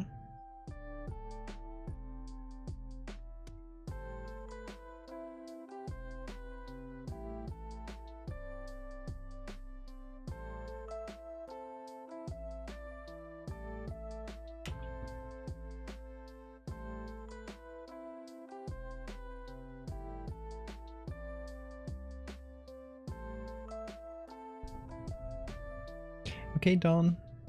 Have a great night. Thank you so much for coming.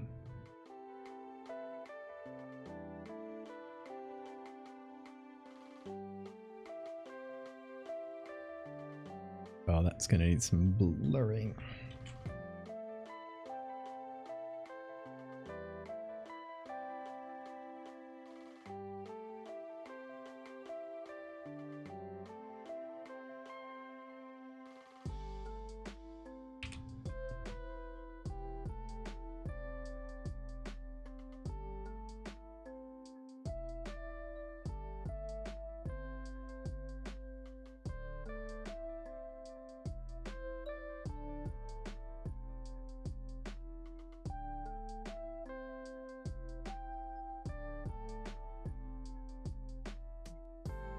Let me see if there's any other little bits of this I can use. Maybe I reuse that. Here? Yeah. Yeah, that kind of creates an edge for the lake that I like.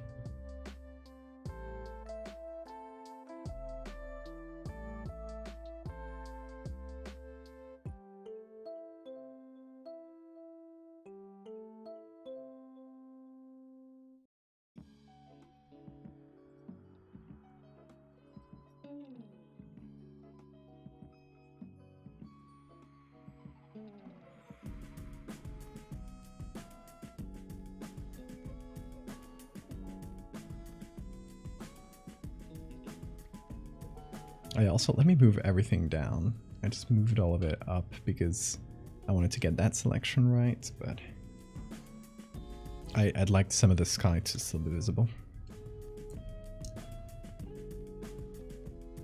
Coming together fast.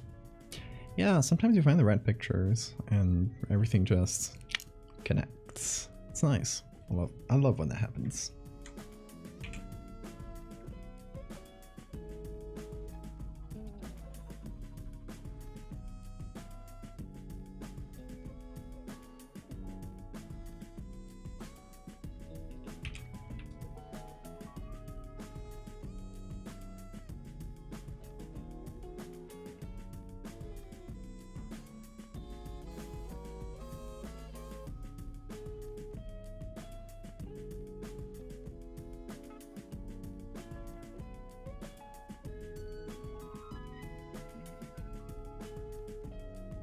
And I don't know how exact we'll have to be with these edges, because at the end of the day, there's gonna be a huge thing of water in the middle.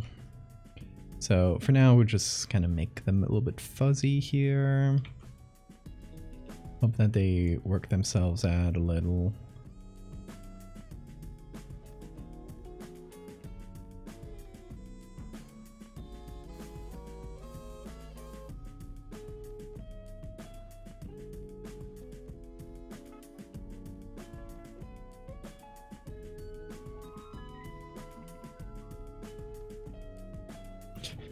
This little waterfront property got fucked. And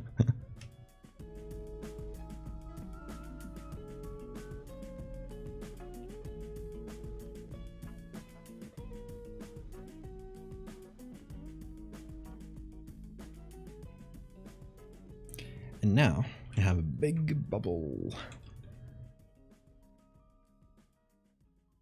Gotta be real big.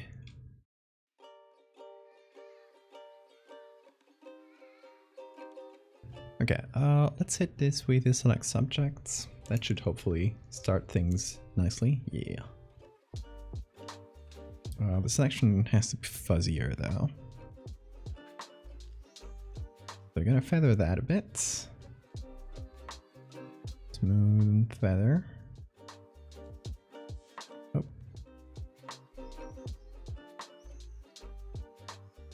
There we go.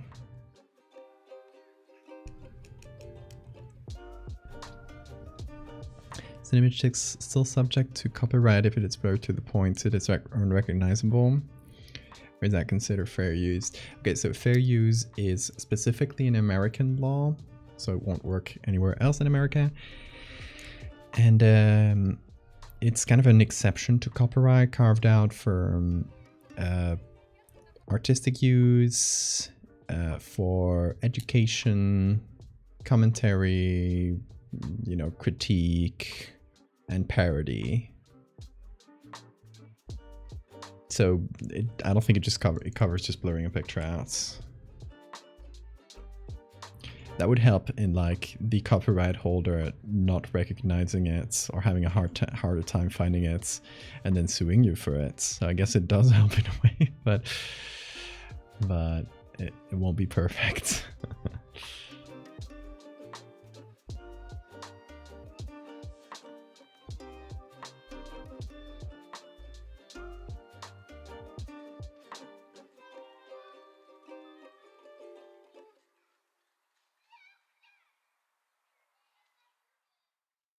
Oh yeah, we gotta remove a lot of lights from this because it has these blue and pink lighting. Obviously, we there's only going to be one source of light. So I'm going to try and remove the blue one, for example. Just choosing one to destroy.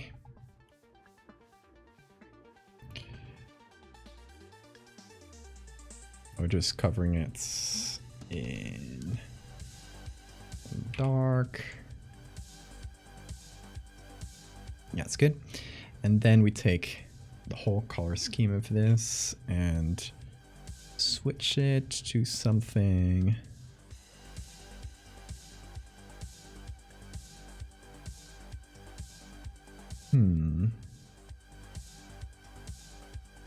Okay, I think I'm gonna go for a pretty desaturated blue.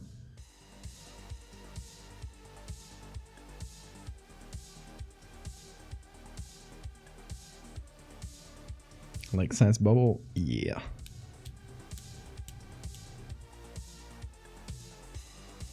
How did I do what?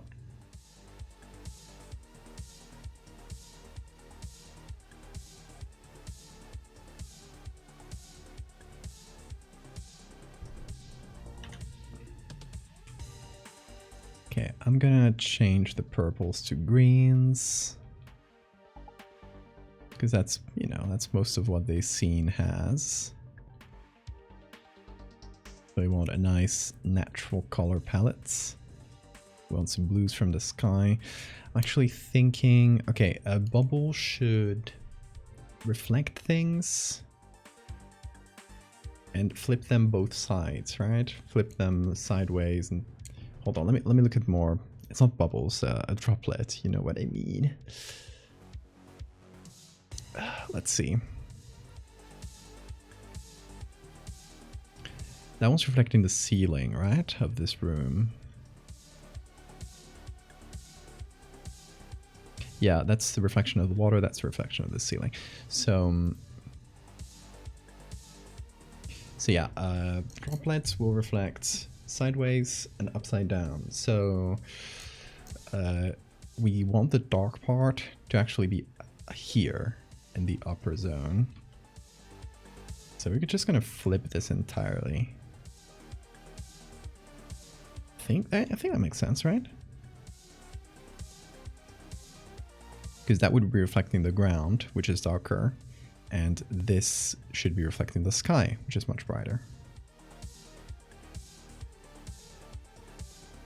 So the sun comes from here. Okay. Bubble should be mostly opaque. Oh yeah. We're coming to that. I emptied it out because we don't want this reflection. We want the reflection of the background. Otherwise, it'll feel like, you know, a soap bubble, which is not what we're going for. When we're done with this, we're not really going to see the background behind it, hopefully.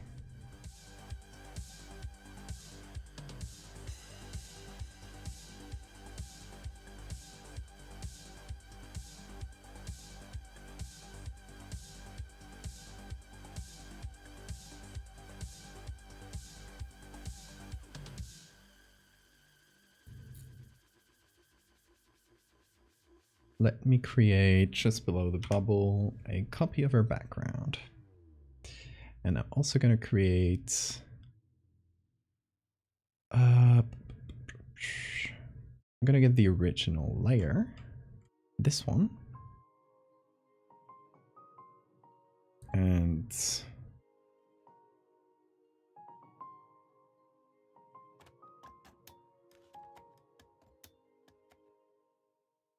gonna make a copy of just the lake without anything else. So that's the reflection of the lake. It should give us more like surface for the reflections, hopefully.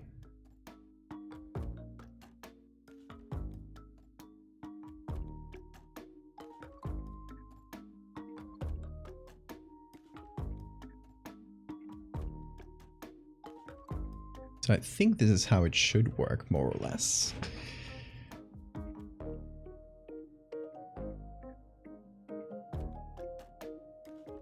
Now, just gotta be really stretched towards the edges, especially. Pacific sea level event. That's a deep cut. Optics. Oh, is it gonna distort through the middle? Hold on.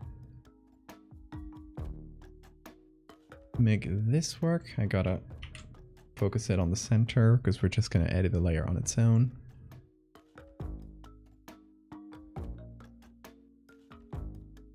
And wait, what kind of distortion will we get? This or this? Would it squish things? Light is complicated. Let's look at references.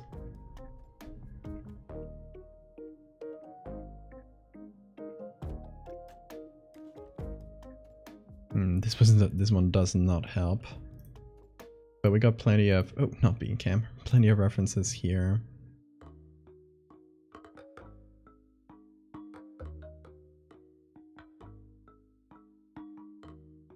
Especially stuff with backgrounds. See, here we can see the whole background. We can see all of this squished down into the center.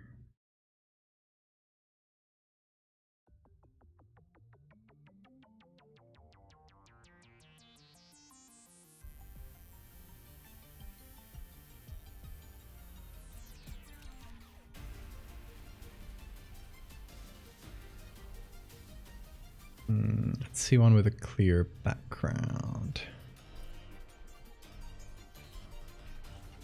I mean, this one's been edited to have like a fake droplet shape, but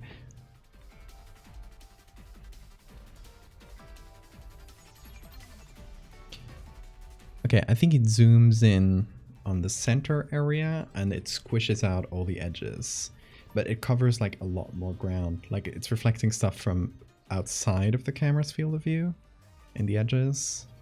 I think that's what we need to aim for.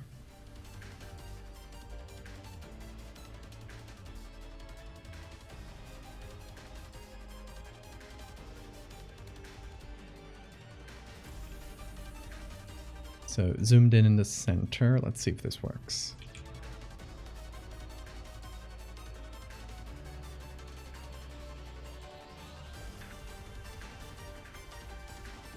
And then we wait.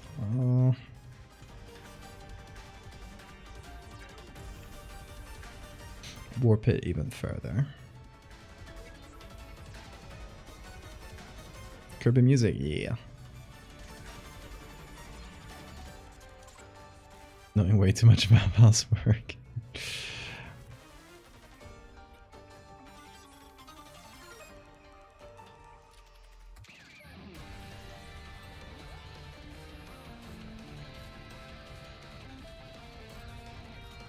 Fisheye effect, yeah.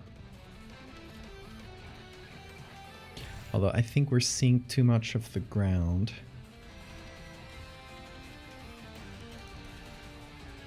And we should see more of the sky. So that I think that's where the sky reflection from the lake is gonna come in handy.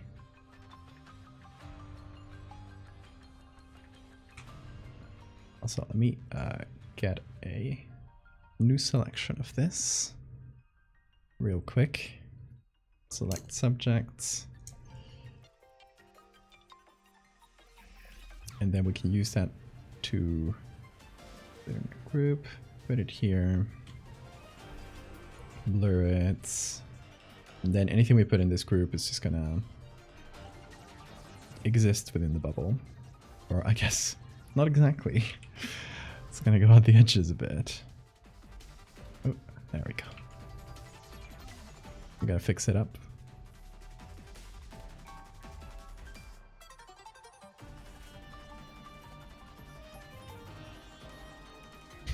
Cypher, what's with the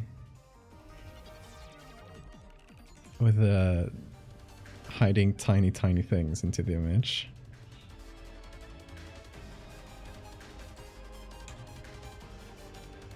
Okay, let's see if we can get a clear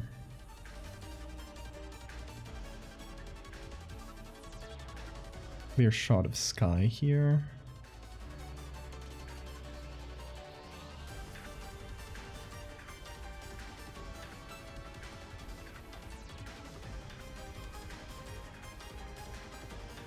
Let's make this bigger, actually.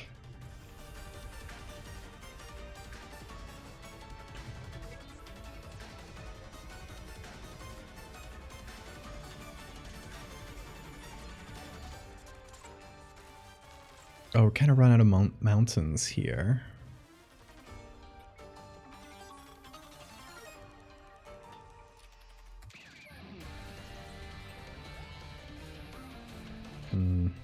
Gonna have to make up some mountains.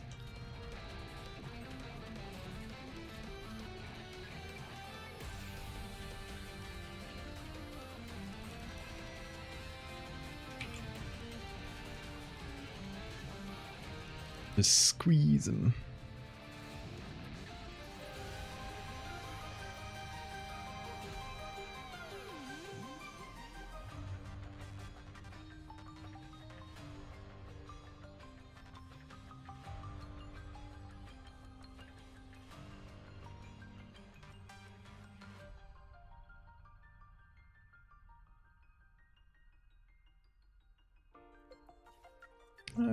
That's good.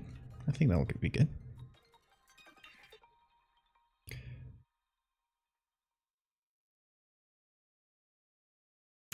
Okay, also I think we need to...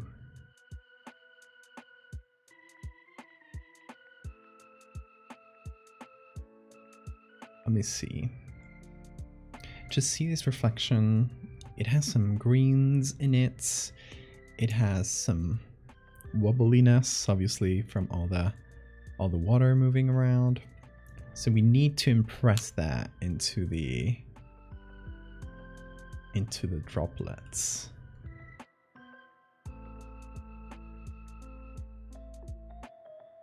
Oh, I used to have this plugin that did some cool reflections. I don't think I have that anymore. Highly doubt I do.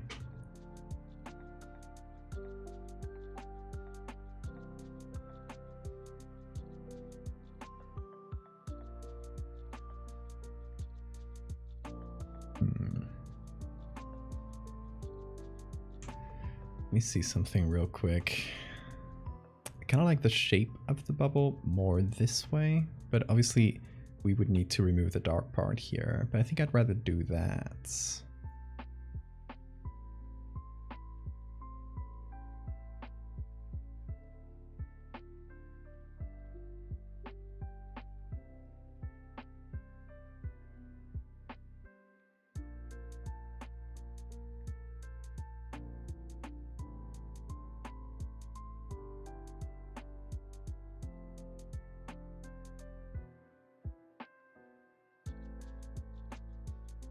Oh, wrong layer, wrong brush.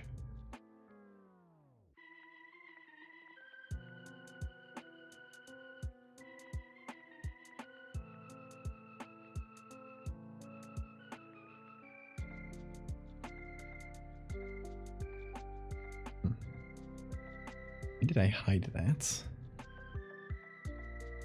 That's okay. I should actually move this further up now. Yeah, nice.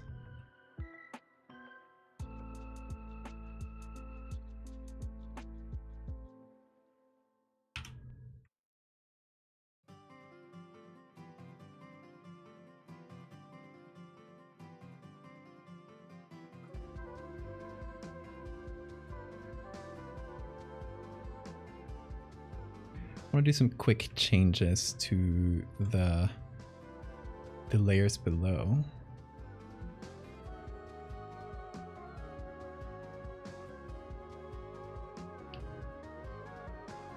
Like not make them as brown. And I think I'm going to generally make them darker.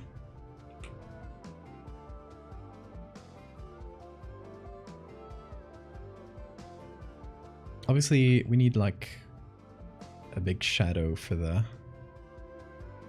water droplets.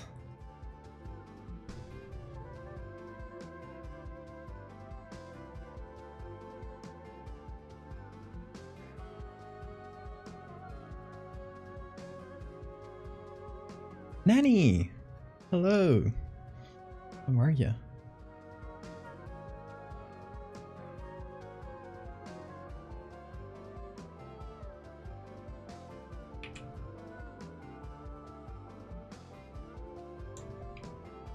You made it.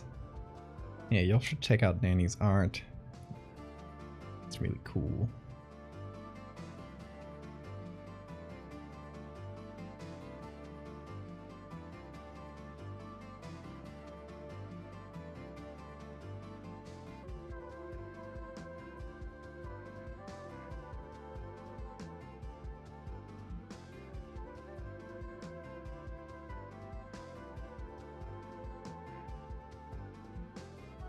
Okay, so let's make this look much greener.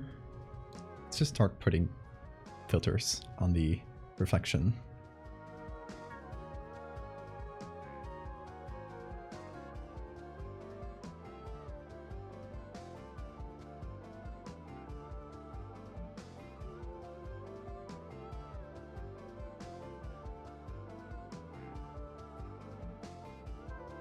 Just make it look more opaque. Give it a green tint, which I'm gonna steal from here.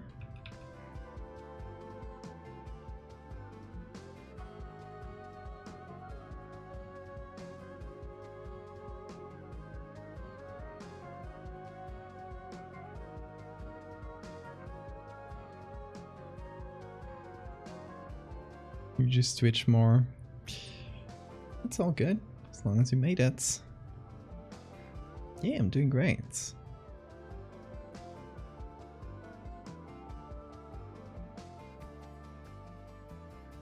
You're still recovering from being absolutely destroyed at the Royal Game of Ore. Nanny and I played the Royal Game of Ore yesterday, which is an ancient Babylonian game.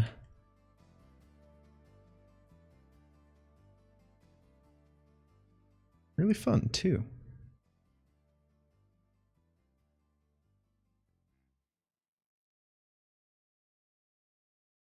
Hey Nanny, link your stuff instantly. Link your favorite social media or place where people can find your work.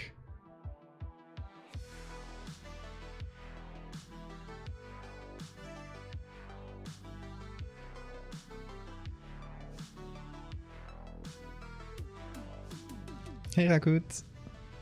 You got me addicted to it.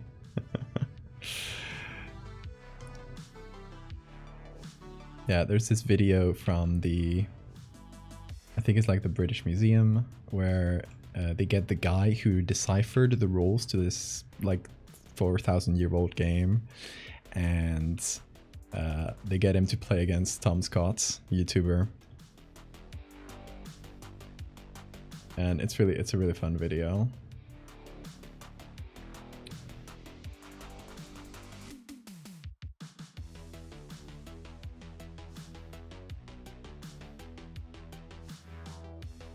I'm just gonna get a new group. Give it the same thing here. Ooh, no good.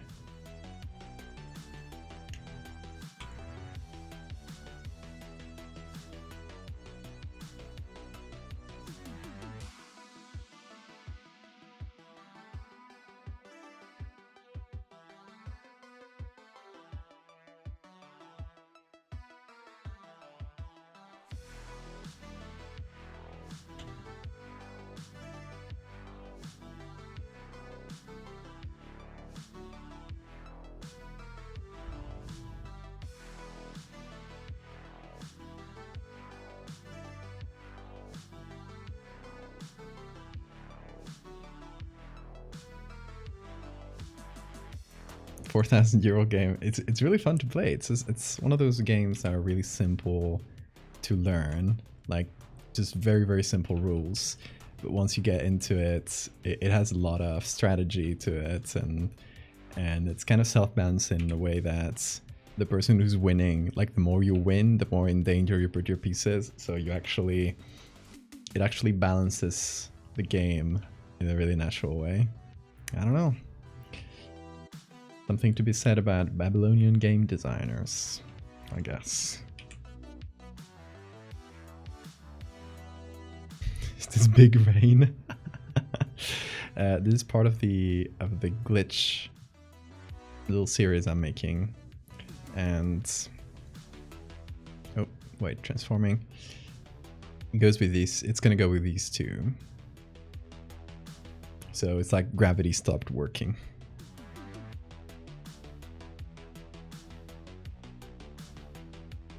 The glitch in the matrix.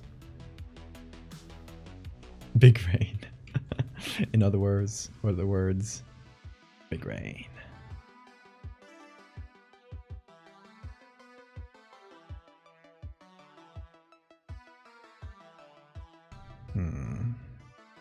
Still not super convinced with, wrong thing. Still not super convinced with these.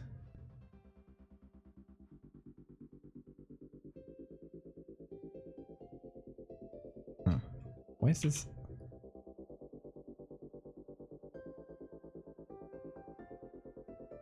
Oh, there we go. It's just a visual bug.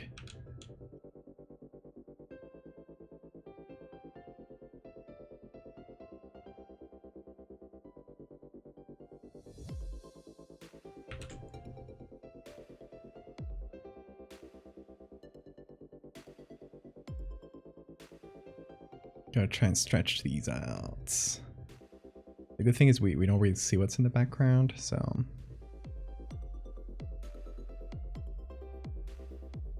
we can kind of fudge the numbers.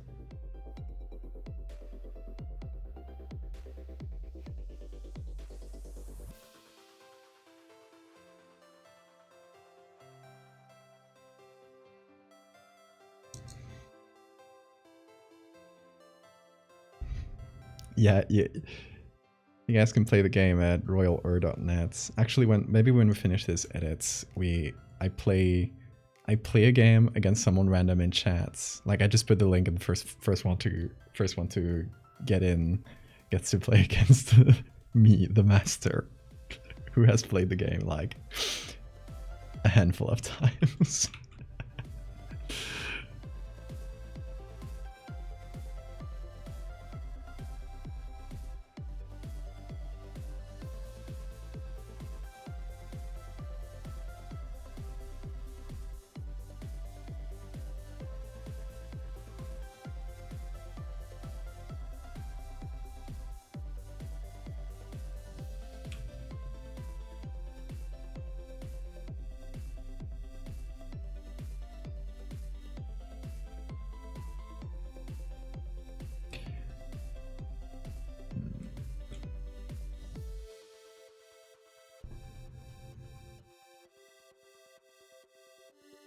Your computer was just muted.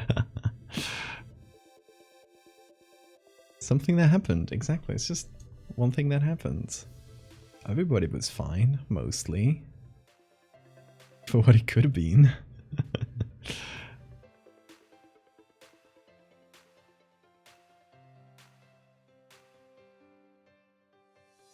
Play what? The Royal Game of Or. Is it Maybe it's Oh yeah, I'm gonna go check on my partner who's up. Gonna say hi to her. I'll be right back. She's going off to work. She's got a whole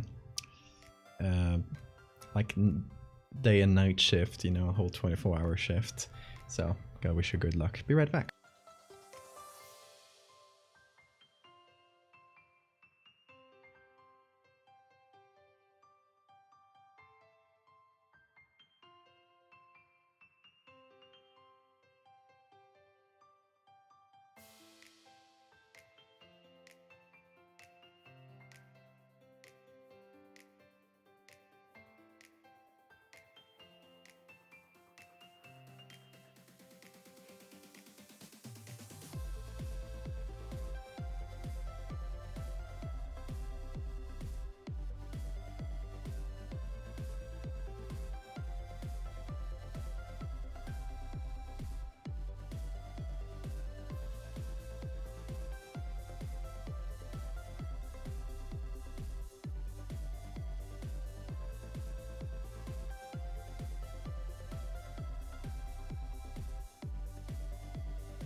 Hello. I'm back.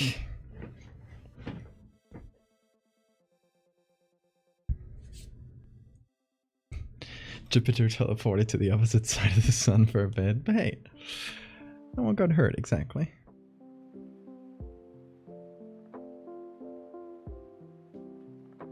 We all didn't go splat when things returned to normal. Exactly.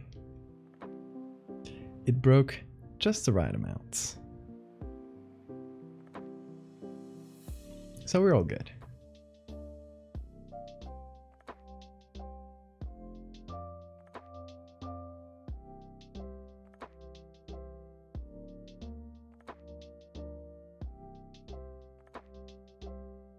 Who's excited for the new Zelda?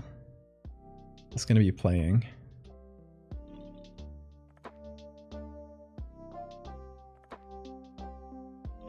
I've not watched a single trailer, but to me, as long as it's more of Breath of the Wild, I know I'm gonna love it. 'Cause it's like one of my favorite games ever, so. The only glitch is me missing the stream notification. Oh no.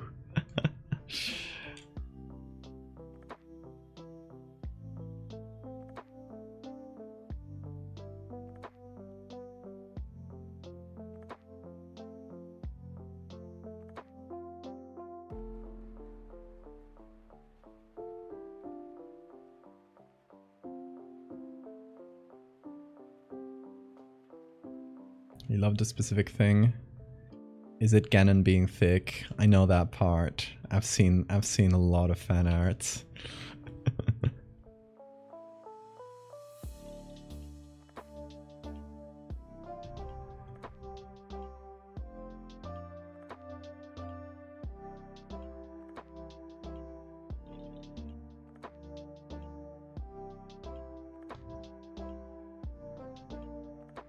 The collective thirst. Yeah, everyone just got openly horny. It was really fun.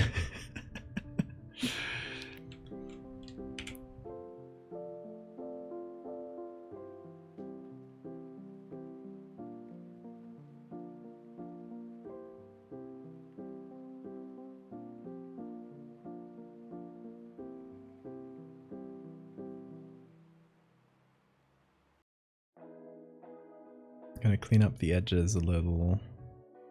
I don't want them to be perfectly circular. I like some wobbliness. Actually, you know what I'm thinking? We could add some texture of like rippling water on top of it to make it feel like, you know, it's moving. It's not a perfect... It's not just a simple bowl. So maybe let's hop onto browser. Let's look for ripples. I know a lot of droplet pictures have ripples, but I was thinking maybe ripples in like this kind of thing, like in open water. This. So it also has like little waves, like the wind acting on it, you know?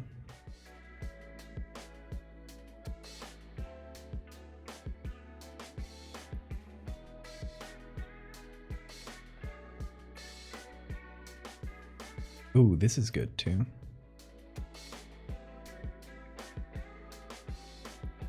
Yeah, let's try these.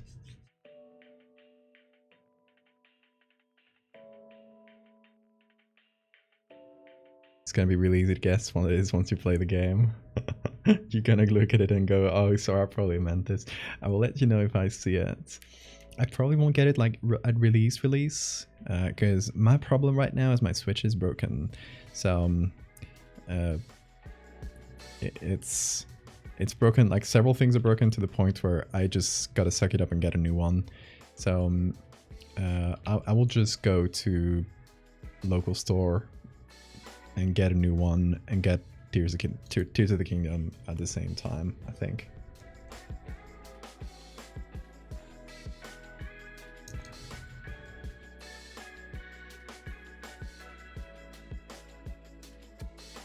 Drone footage? Yeah, like an aerial photo.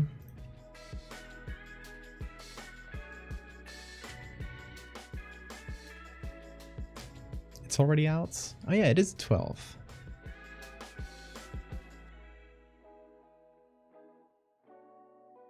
I forget what day I live in. It's sleep disorder lifestyle for you.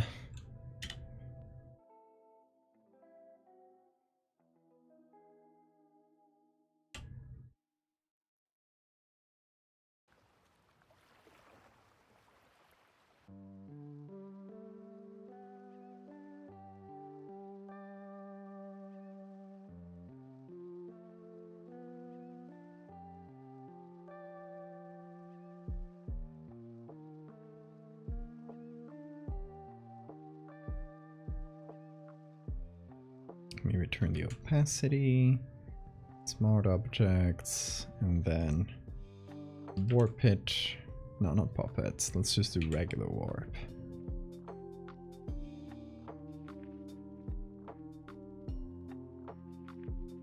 Just so it fits the sides of the bubble.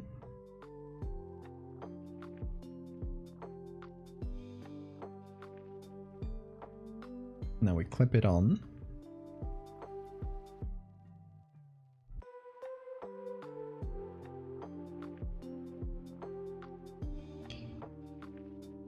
(1 p.m. Japan time.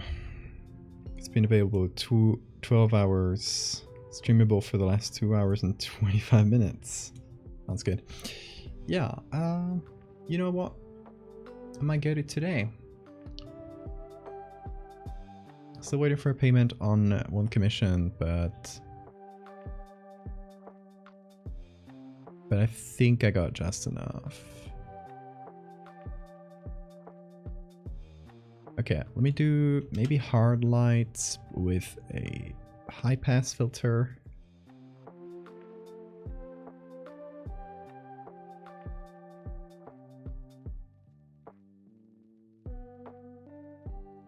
Don't look up anything on social media. That's a really good tip, honestly.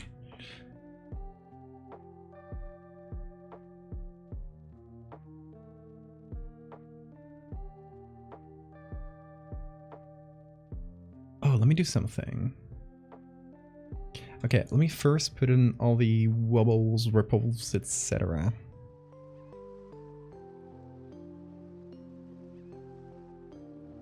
And okay, we got another set of ripples here. Salty people spoiling the game. Honestly, I don't care about spoilers. It's not something that really bothers me. Personally, I know, you know, obviously don't take this as an invitation to spoil things on the chat, because other people will read it. Other people who might not be so kind to that. But personally, it's not something I really mind. Spoilers don't really bother me.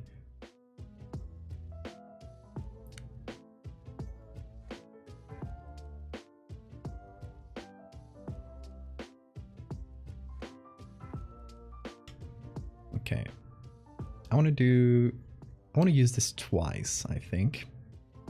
And one of them is going to be in the little bit of water that's down here. Because I figured that the perspective matches pretty well. As long as it's right under here. So we put this on hard lights. Hey, that's nice. That's nice, I think.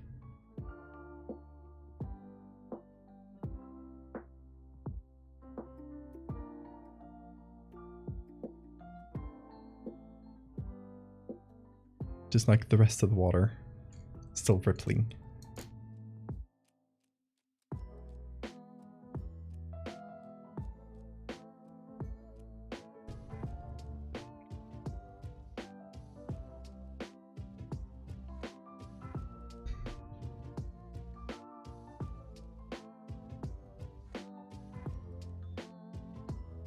Oh yeah, people are gonna be doing the SEO thing with the new Zelda game for a while, aren't they? That's my partner.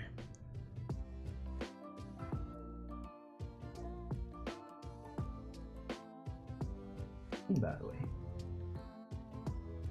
He's off. He's probably went to eat or something.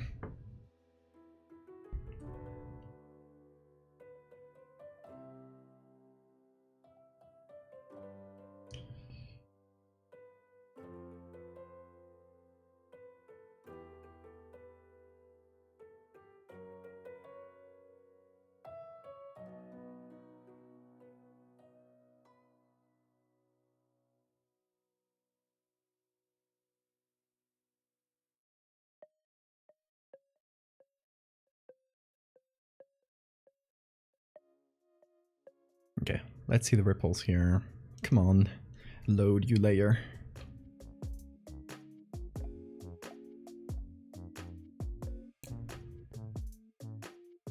SEO is search engine optimization. Basically when people use like a lot of keywords and stuff to appear on Google searches. And also applies to, you know, YouTube and any kind of search really. But whenever you see it on YouTube a lot, whenever a new game comes out, everyone's like doing things about the new game. I've started seeing people analyzing things from Tears of the Kingdom while the game is not even out, because people are just, I guess, because people are looking into and searching for that a lot. So YouTubers are just jumping on the opportunity.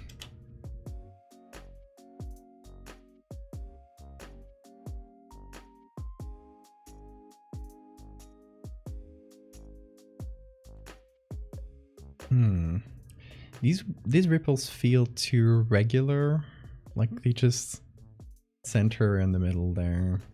I don't know if I love it. Let's look for more ripples. I want some irregular ones. Stuff like this could be nice. I want something that, you know, feels like it's from far away. Oh, this might be good too. Just more like waves and the wind acting on the water, on the surface of the water in a lake or something. Because that would, you know, that would happen on here. You suddenly got like a ton of water exposed to wind and the elements. So what I want to do is hard light and then apply these filters, which will create a high pass thing. And then I'll see if I can make it bubbly.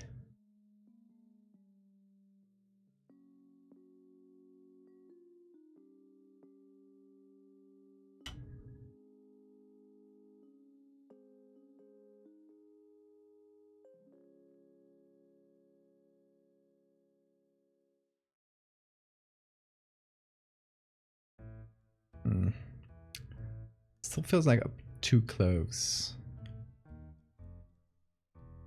Also, it doesn't feel properly bubbly.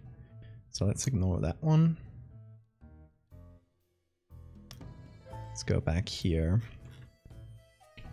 Let's see what we can find like in that style there.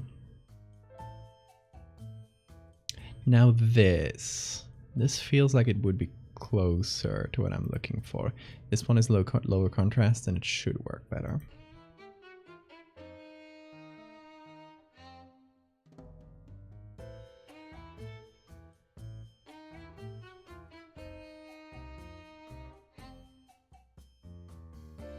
Someone I follow is always mentioning phasmophobia in non-phasmophobia games, something like that. It's not really about what you say in the video. It's about like using the title and the keywords to get a chunk of those searches when something is popular, you know?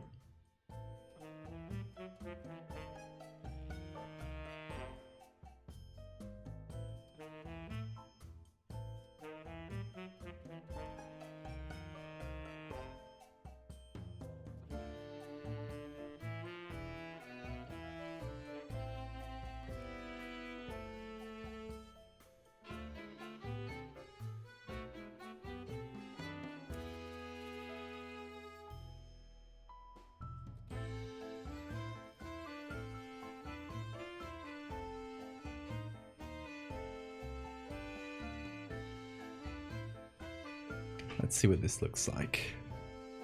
All right, I can see that working with a little bit of prodding. And like one on top and one on the bottom.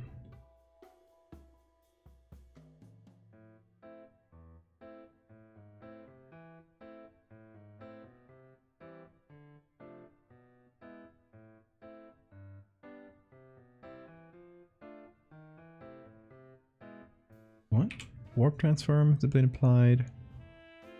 Oh, the layer mask. I'm just gonna turn this into a smart object.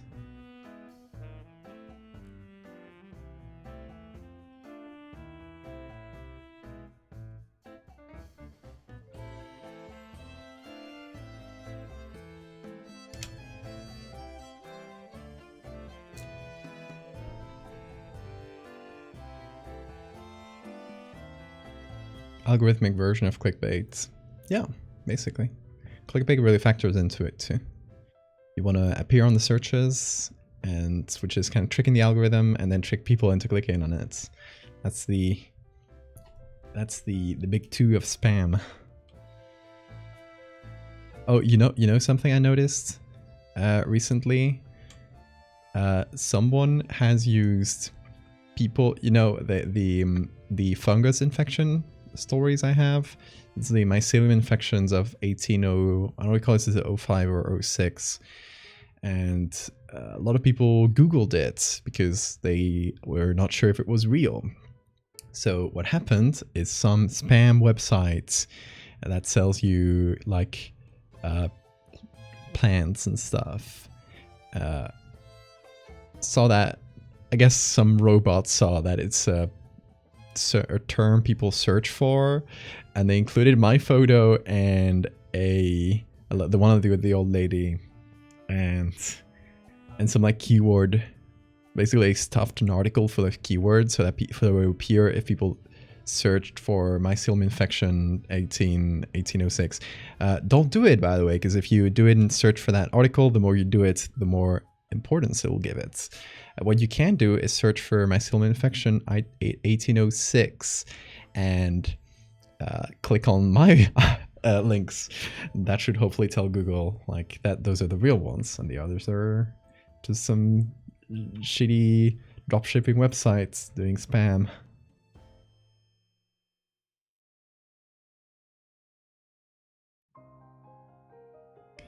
Love when that happens.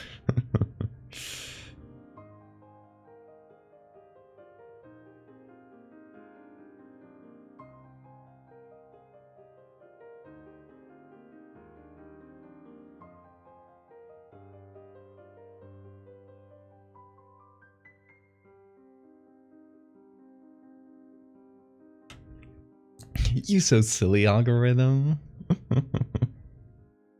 Are they selling seeds? I don't even recall. It's like a dropshipping website, but they sell like plant stuff. They were like, you know, I guess they sell like fungus infection, and it's like a related keyword, so they added it into their article so that people would click on it by mistake.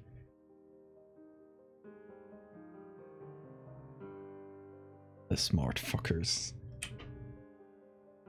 You buy this mushroom and get infected with a painful disease.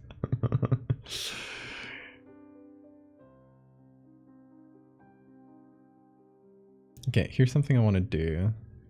I want to take this and fill it with 50% gray. Nice. So I will save this. Oh, I haven't saved this yet. That's because you haven't reminded me. I gotta say, call it glitch water. PSD.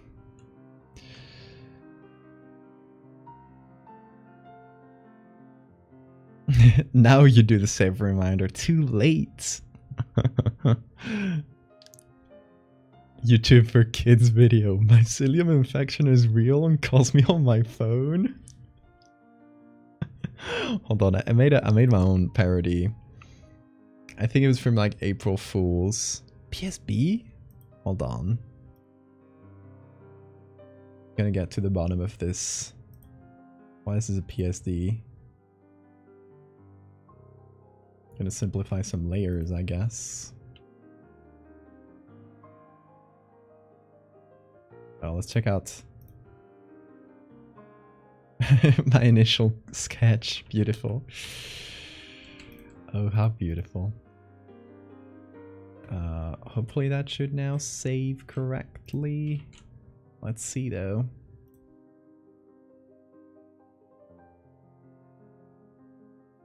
Wait, glitch. Water. You don't love me today. Okay, hold on. Hopefully I have this one saved. I save most of the memes I make, so it's gotta be somewhere.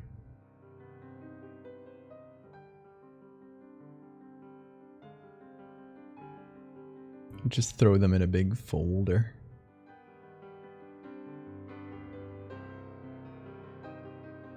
Still a PSB? It can't be a PSB is a thing. Because if it is, it will be very annoying to me.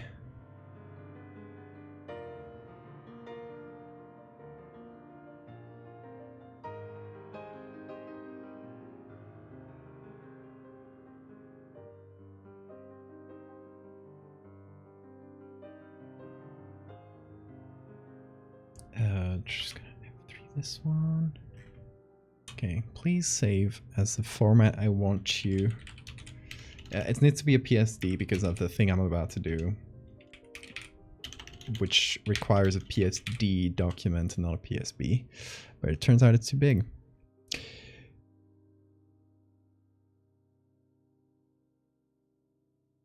Oh, here it is. I found a giant bug nest at 3 AM. Oh my god, they actually came to my house. With a big dislike ratio. This was back when dislikes still existed. And oh yeah. Hold on, let me remove my camera. I made a pog kite here. Do not drink the Legomorpha mistyped potion at 3 AM. Oh my god, it actually came to my house. Disclaimer, this is just a skit for entertainment. If you enjoyed the video, hit like and subscribe.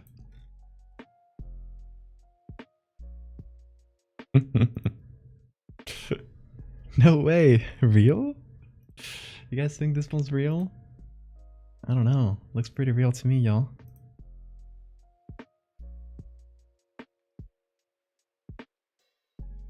Okay, so now I'm gonna take all this. I'm gonna group it up into a single weirdly shaped layer. It's fine. And then smart object, I'm gonna filter, distort, displace. We'll see, I think like 30-30 perhaps. And we're gonna go to glitch, water PSD. Okay, Sora, sleep well. And now if this worked well, it didn't do that much. I guess, yeah, I guess it did in some parts. Not everywhere, but I think I'm gonna increase it.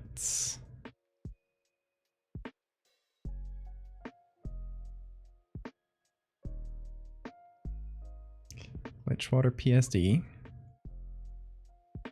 There it is. Now we get some like wobbly bits.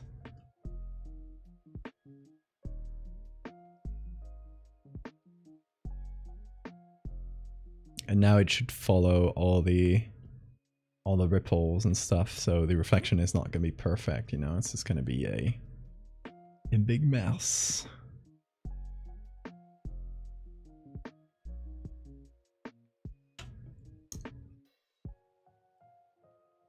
You made Sora's tape fast up there for bedtime.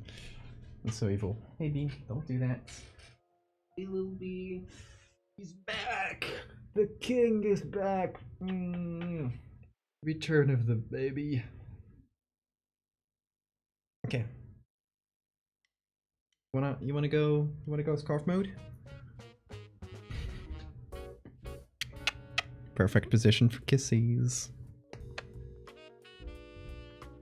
Yeah. What's up, dude? What have you been up to?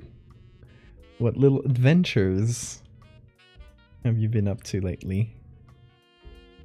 Mm-hmm. Oh, little thing.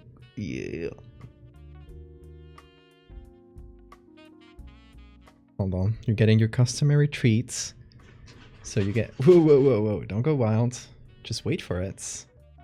Just be patient. Patience is a virtue, Bean. Look at him. He's going wild. Okay, okay, okay. Look at him. Grab the hand. You gonna grab? You gonna grab? You gonna grab? Oh no, he's not gonna try grabbing this time. He trusts that I will bring it to him. Oh, Bean scarf. He's a good little scarf, aren't you? Yeah, you are. No virtues for Bean. Only sin.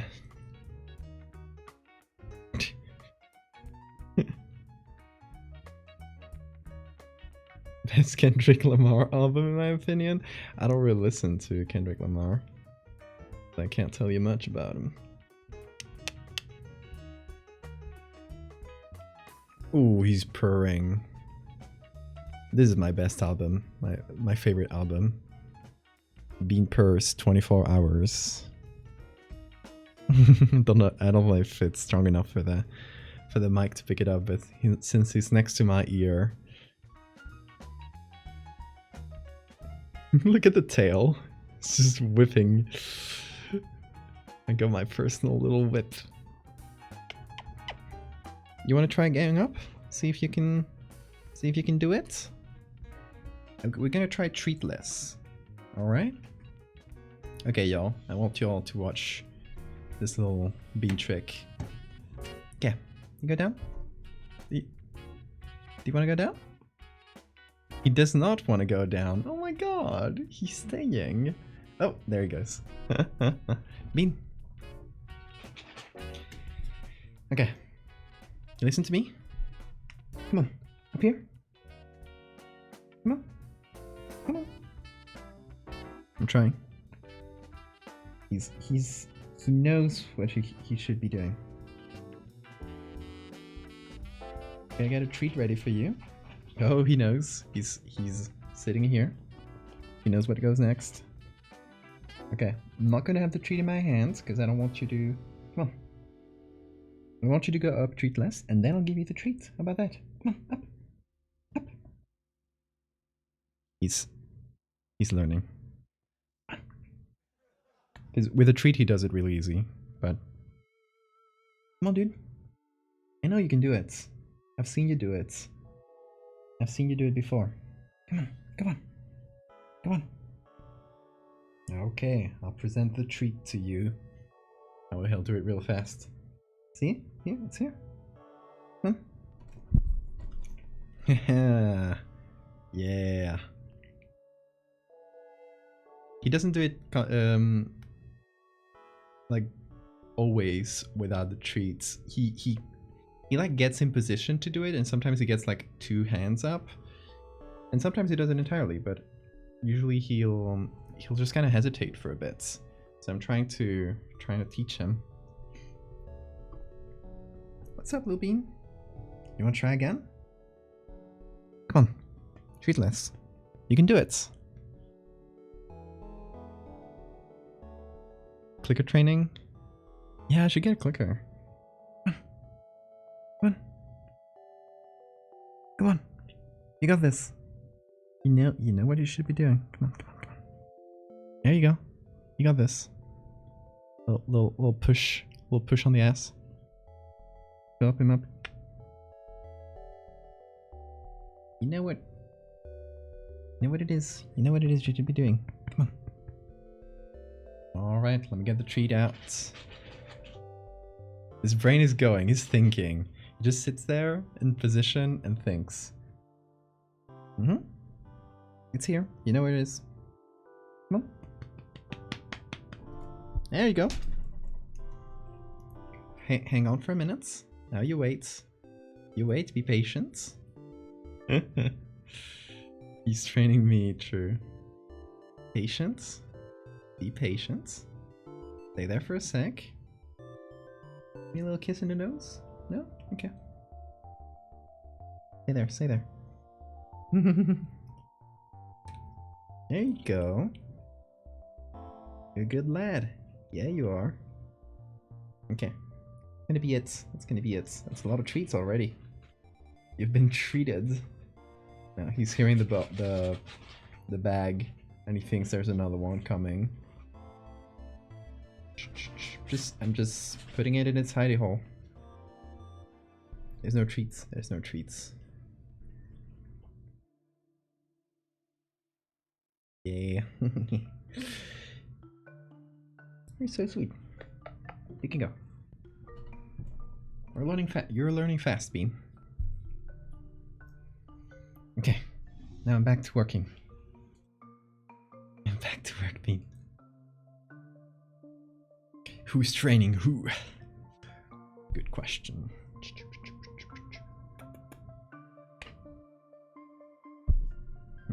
The emblems of deception. Okay, Bean, your ass is on my tablets, which is not a good thing. Are you? He wants to go up again. He expects another treat. See this? You see this? There's no treat. There's no treat. Up here. You gotta come up on your own. If you come up on your own, I will give you an extra treat. Okay?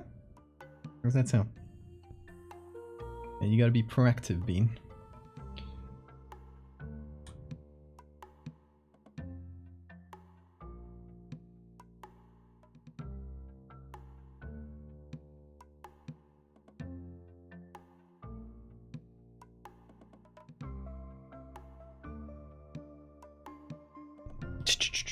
He's attacking my pen. No. It's not for attacking. This though? This you can attack. That's his toothbrush. One of his favorite toys. Okay, you wanna go here? Look at this. See, there's a toothbrush. It's here.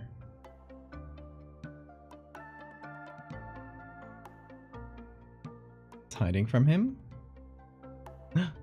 There it is. Going. It's going. Going. Go for it. Where is it? Go for it. He just bop.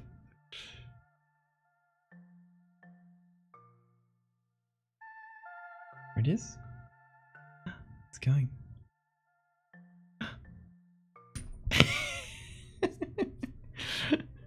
Go for it.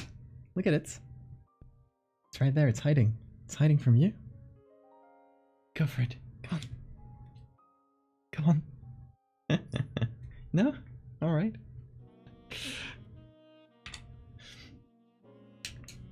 Alright, he's gonna lie down here. You can stay for a little bit, Bean.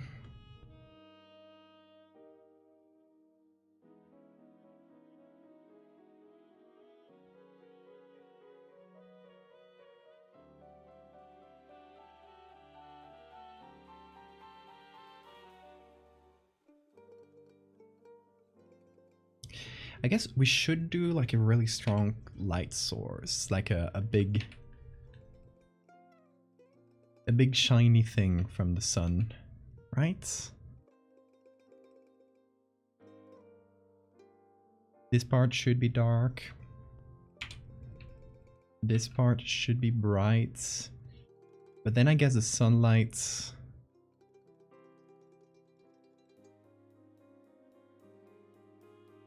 I guess if the sun is like right here behind,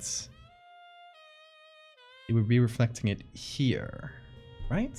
So we can do... What are you up to, Bean? Why are you licking a piece of paper? You're a strange one. Also, for those who missed it at the beginning of the stream, look what I just got. What I just received today. It's my Bean fan cult t-shirts. I'm gonna wear it next stream. This stream I wanted to wear the other one I just got, which is a Fractal Juice shirt. Both are in the merch store. But the bean one is secret, so if you want the link to the bean one, let me know. It's not in the main merch store. It is a secret to everybody.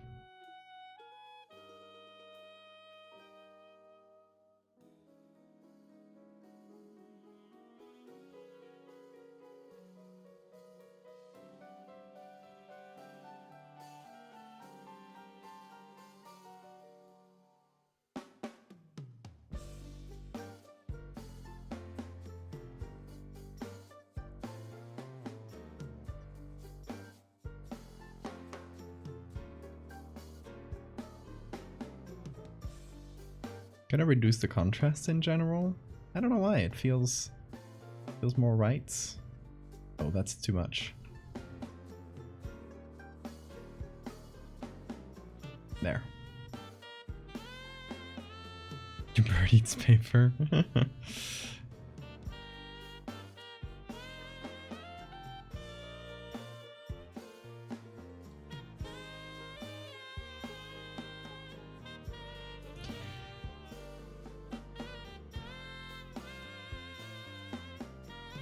Okay, I like the ripples we added because it makes it feel wobblier.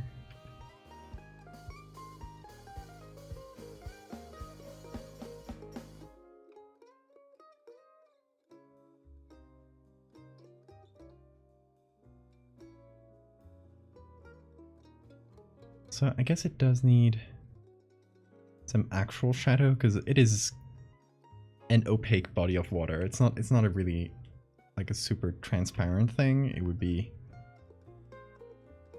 fairly opaque, all things considered. So it does need an actual shadow.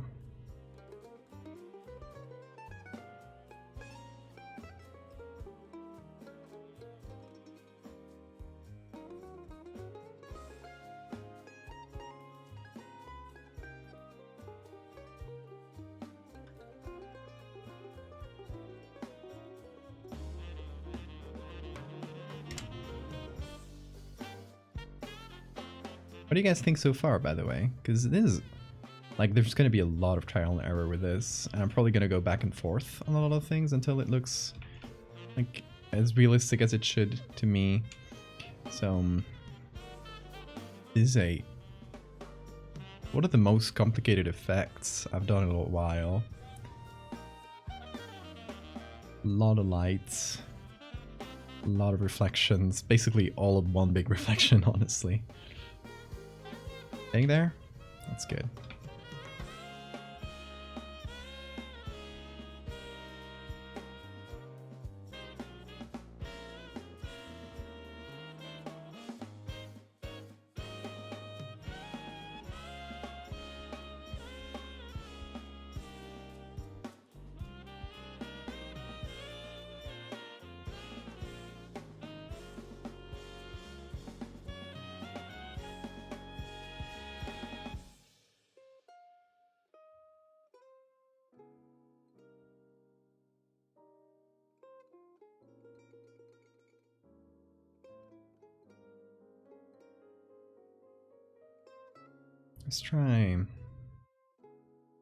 Let's try hard light instead of linear light.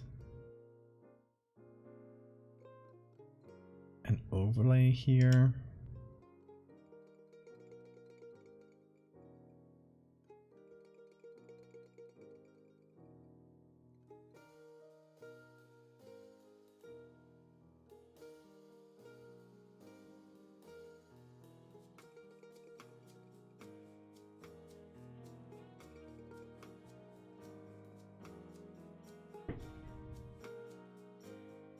Small debris? Yeah.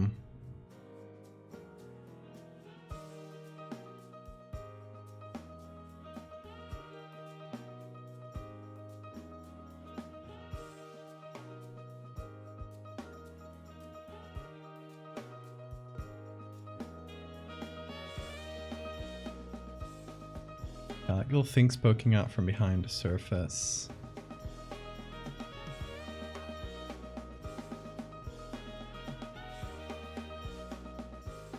Could probably add a dust layer just inverted. Dust and scratches, but inverted. Let's see if that'll do anything.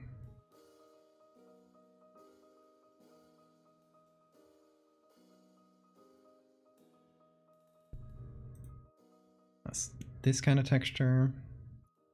We hit inverts, and we put it on color burn, maybe. Bit of blur too. So it's like, you know, floaties behind the surface, all the stuff it's kicked up.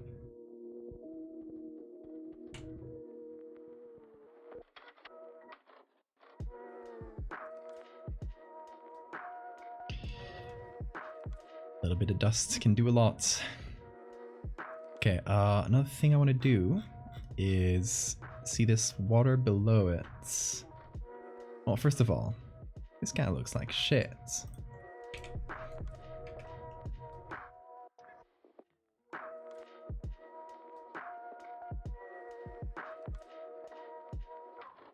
I'm gonna soften that edge, even if it does like bring in a little bit of the original like water textures. I don't think it'll matter too much because they blend in well. It just add a little bit of green, kind of like it's algae that stayed there.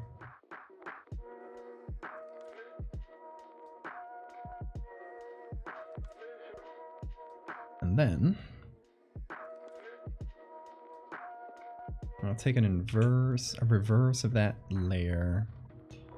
I want to only apply it to basically this, the wet zone. I'm gonna move it down a little because it's slower down.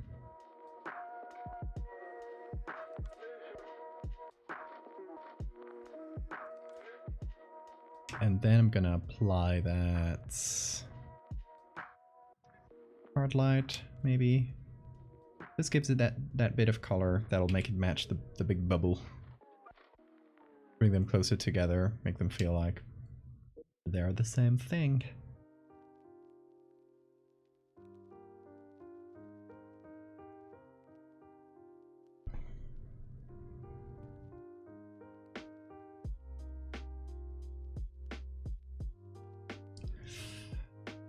Okay, gotta rethink the reflections a little bit too.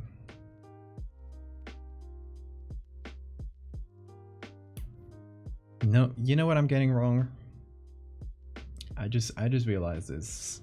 Pretty silly of me.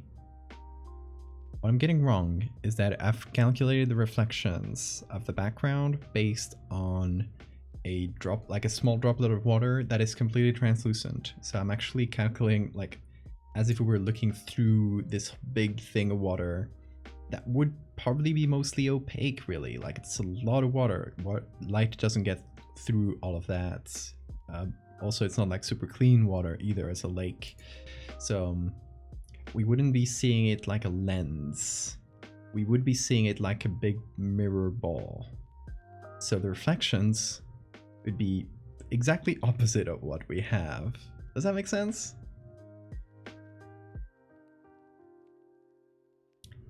So I just gotta flip them and we'll see if that looks better. Except for the bottom, actually.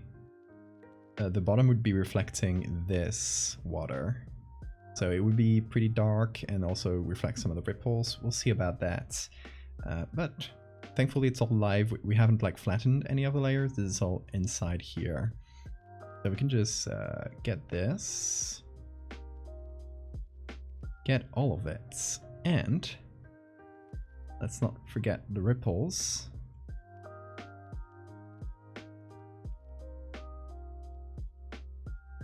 And hold on. This too, I think.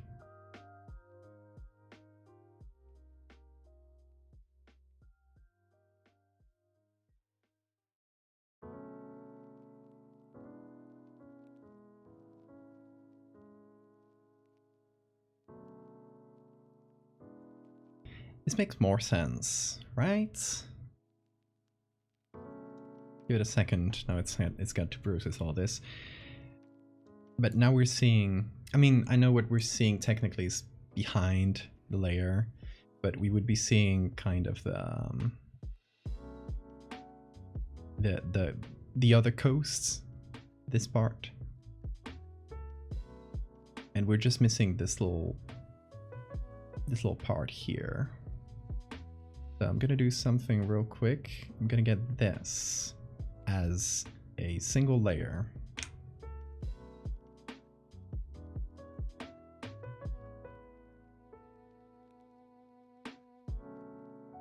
I'm gonna put it back with the rest of the reflection.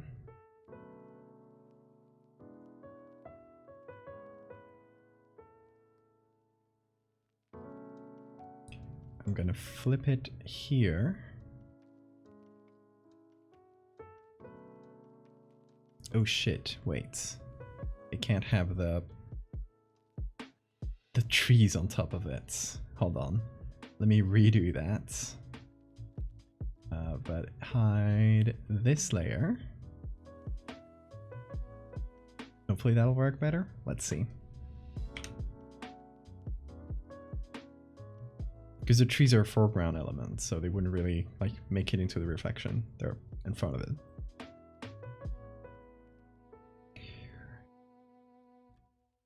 As I was saying, lighting is hard. And it makes my brain hurt sometimes. But when you figure it out, when you get the right combination, it is very nice. I like it a lot. Where's the other layer we made? Did we delete it? Yeah, we did.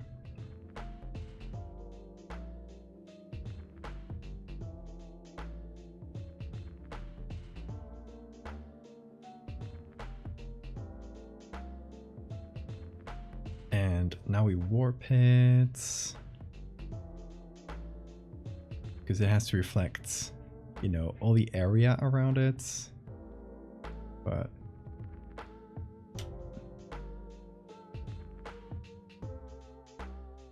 all of this, you know? So now we apply the part we want.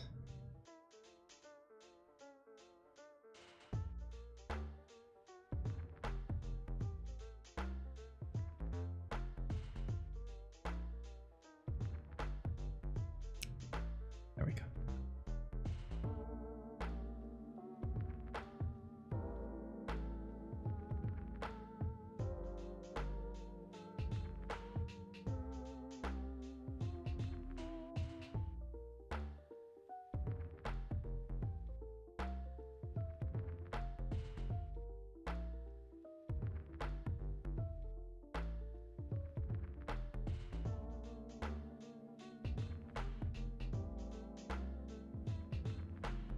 What's up, Bean?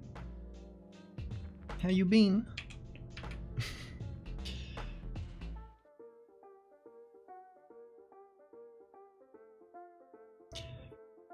So yeah, in terms of the putting a little boat on there, that was the original idea. Now I'm wondering though, at this scale, it would be a really minor detail.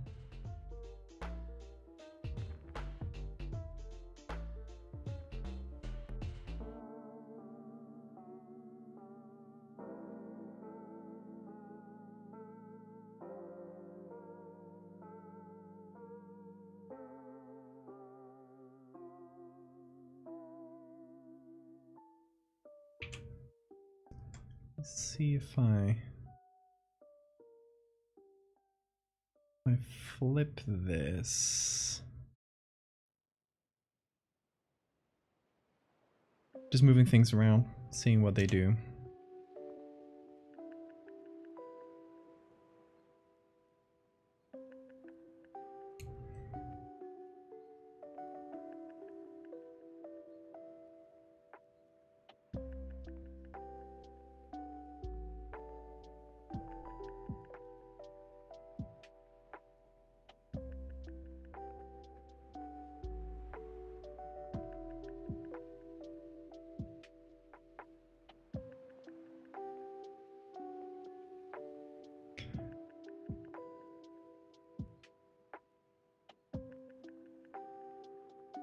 We're slowly getting there.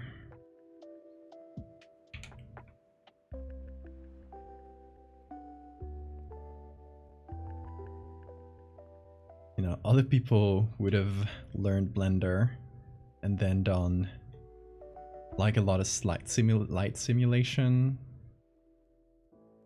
on Blender, and that might be the right choice, but I'm lazy.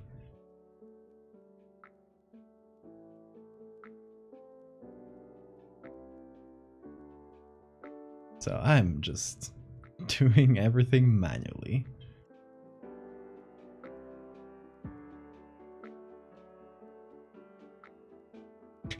You know, when I was young, we didn't have those blenders.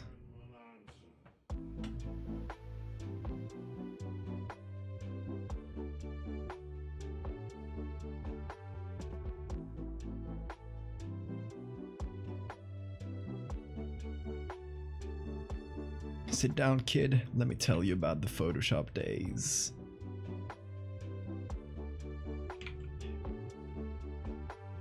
Back before AI took over.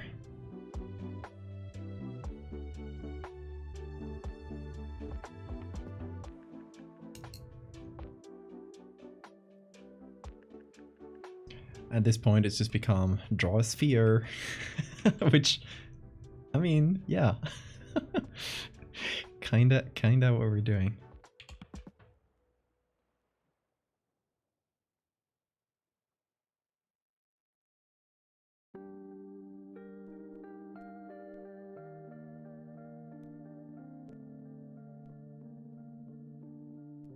Okay, what kind of bounce lights would we get? Because I'm kind of just lighting it like a sphere, but real life ain't as simple as that. Light bounces, unfortunately. How easy would it be if it didn't?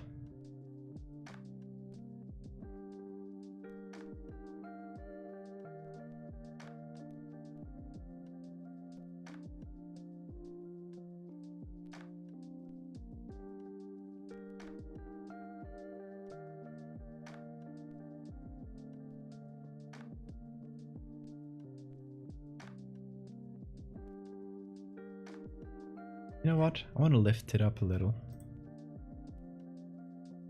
Kind of running against the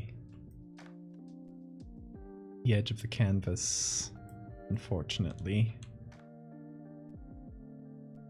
But I don't want it to be like right up against the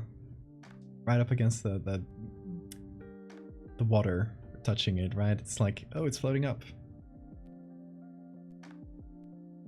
Man draws circle for hours, collapses and dies from exhaustion. Oh my god, literally me. That's just like me.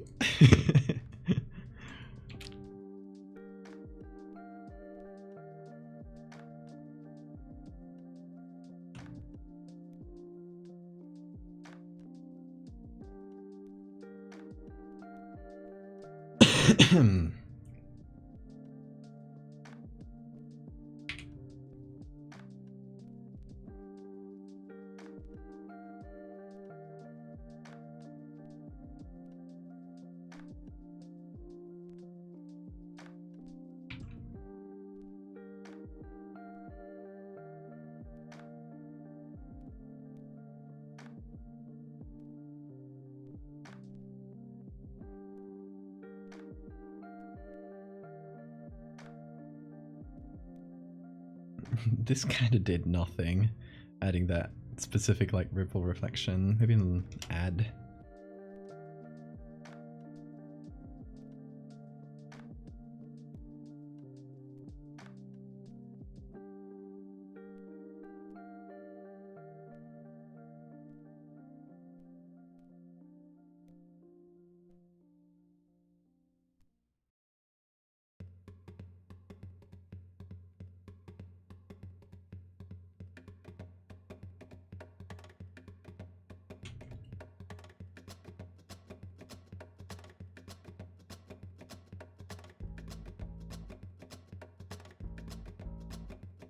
Okay, I think we need some shinies to make the sunlight reflecting here a little bit more potent.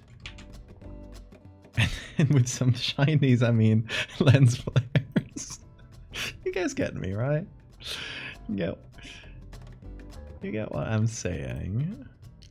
The shinies. PSB? Again? Hate you, Photoshop. Yeah, sure, PSB. Lens effects. Shinies. You don't even get what I'm saying.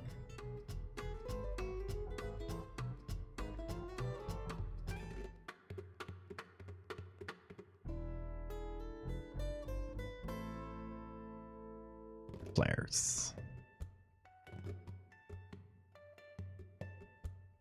Ooh, I like this one.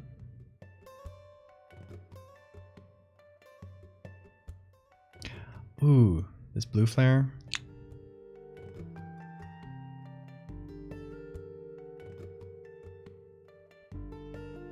We'll be adding those wavy reflection lines on the ground. Oh, what is the name of those? They have names. Chad, help me. What is the name of oh, sun flare? This one's perfect. What's the name of those? Oh, those little reflections and you know the lines that form at the bottom of a pool. It's not light noodles. It has like a scientific term, I swear to God. I am not making it up.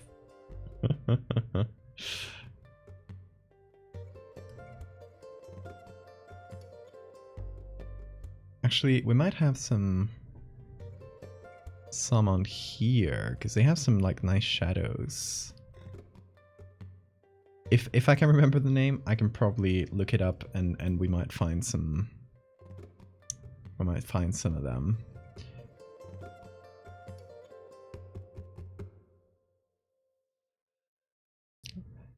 Chad, you guys all know?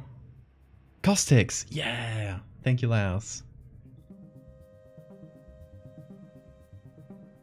See if there's caustics on here.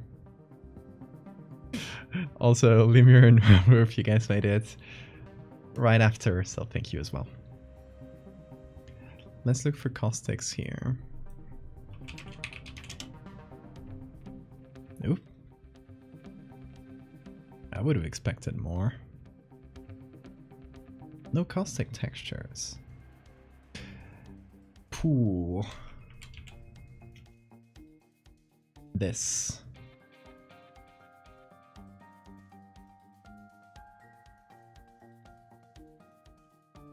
I think if we apply this in some layer mode on top of the background, we might be able to get some cool effects. Light noodles. Sure, light noodles. You win.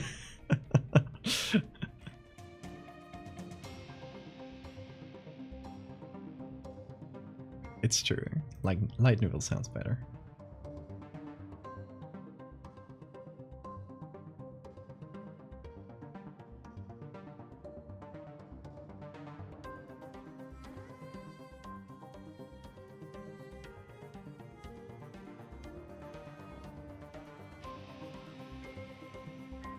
Should this, I guess this should be split into, if this is the sun, light of the sun just being reflected twice. There's a smaller one from the sun. And this is probably a really small one. That's just gonna be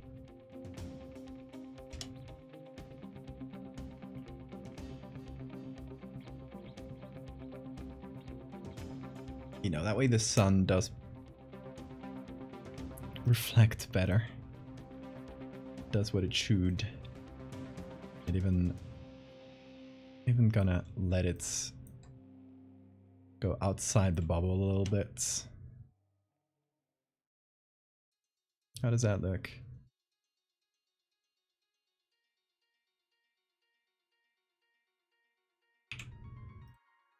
Gotta call this suns, plural. Oh, we could probably do one on the ground too. Like the sun is reflecting everywhere. Would it though? Maybe it wouldn't actually, because it doesn't reflect on the original lake. So I will leave that out. Light noodles.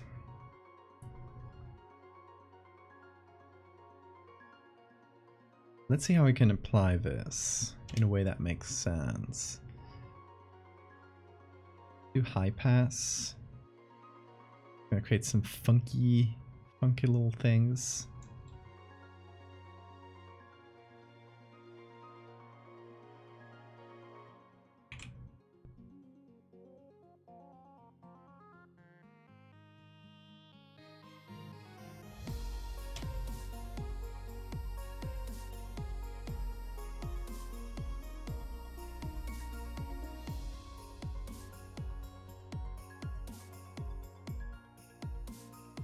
Now let's see how we can make that work.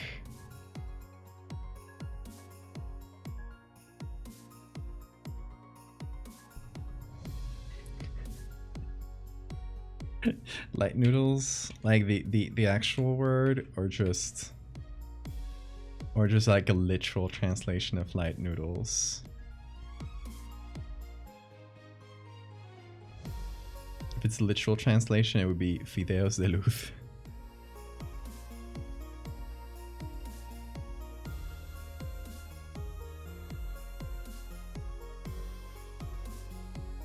What has it been? Hey. Oh, he wants my attention. Yeah, baby. Yeah, I know.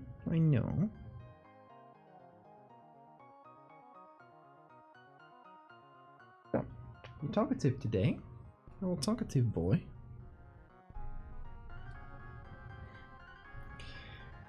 You just gonna lay down here? Whoa. Whoa. You're just stepping all over my things. Oh, you go here. Stay there for a minute, and you'll fall asleep real quick. Yeah, you will.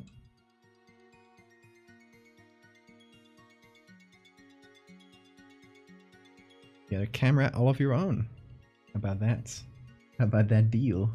You get all the fame.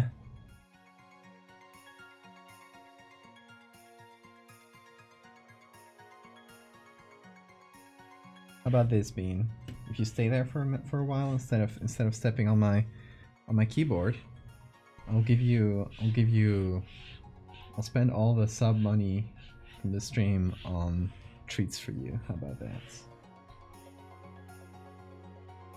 Does that sound fair?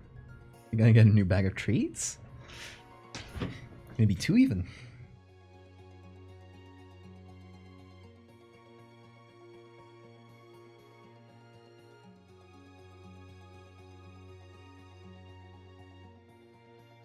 Alright, we're back. Did Bean destroy anything?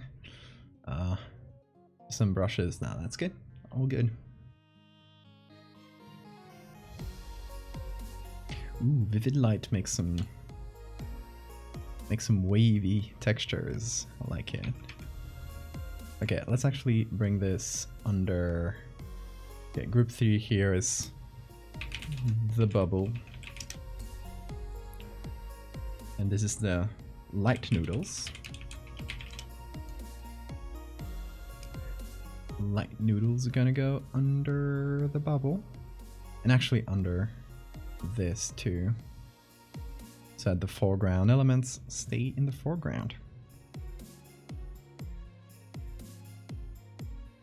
Because it wouldn't make a lot of sense that they would have caustics all over them. Light noodles. It's light noodles, sorry. I won't do it again.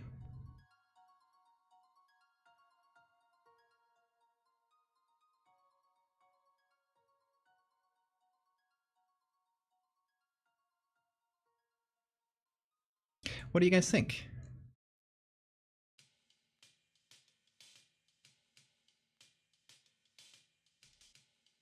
I guess this would imply that the ball of water is bright enough that some light would go through.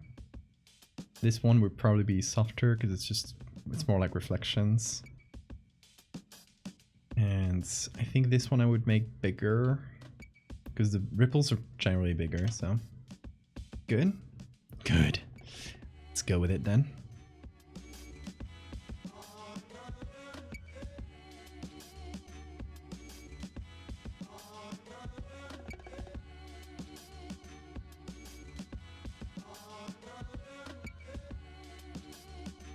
S tier orb.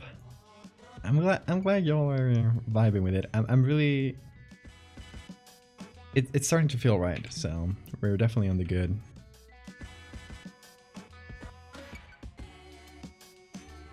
You're definitely doing good with this one. What? Why did it become small?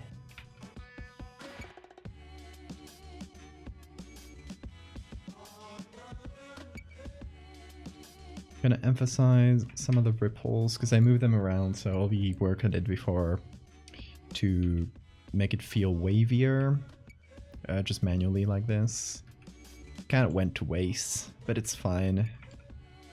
It'd be for the better.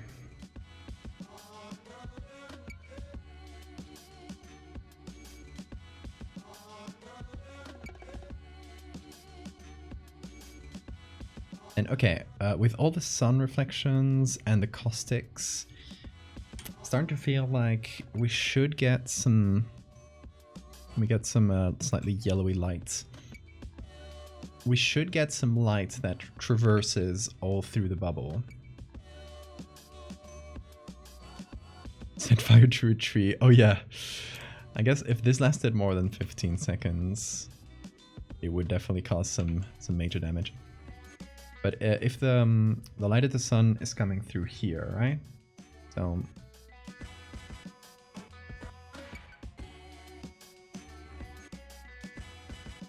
would it go through a little bit and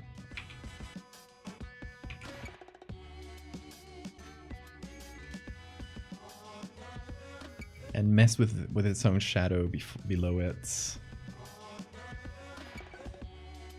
going into its own shadow here. We would get it's like going this way, darkening this whole area. But then there's the sunlight. Let me figure this out step by step. Light is hard, y'all. The sunlight coming through and lighting up again that part that. Oh. Bean. He's been going behind the computer today. As you can see, Bean is a free soul. I made a short keyboard shortcut to hide and show Bean Cam because I was doing it so much that I figured, why not?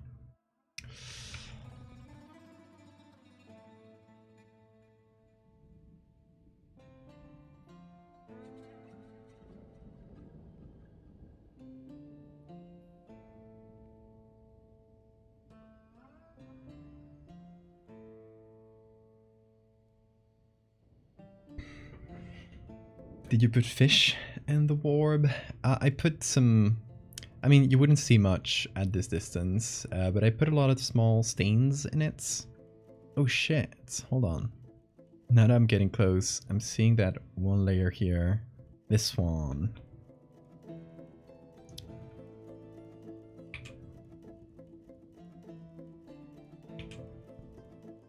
I moved it the wrong way.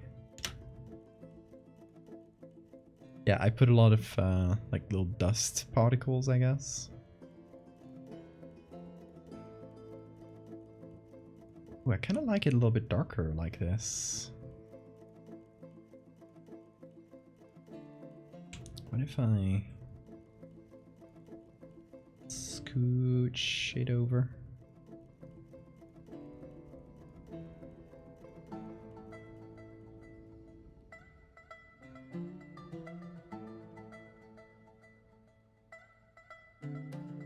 Ooh, definitely getting a little bit better there. It's all very incremental, but we're slowly getting to a good place. Okay, I'm gonna darken this lower part. There we go.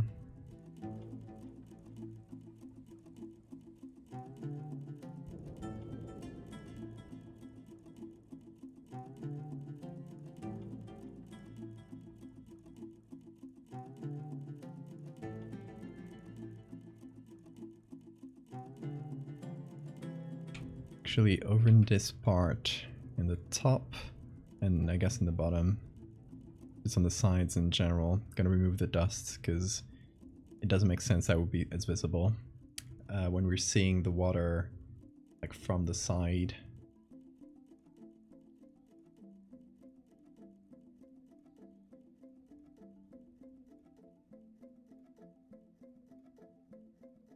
You can also add more dust.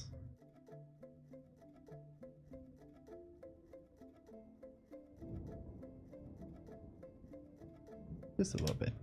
Thank you for the save reminder.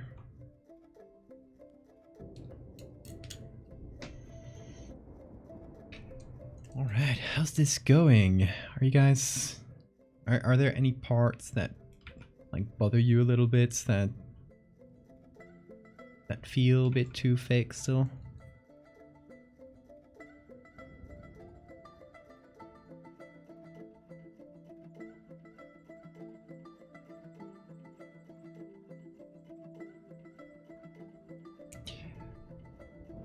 I like that we added the lens flares like this because it'll go quite well with these.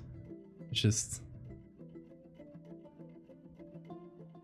they have this like yellow glowy feel, so I think it'll be a good match. We definitely have to do all the color and stuff, but I'm leaving that towards the end, as you guys know if you see a lot of my work. I like to keep that stuff for the end.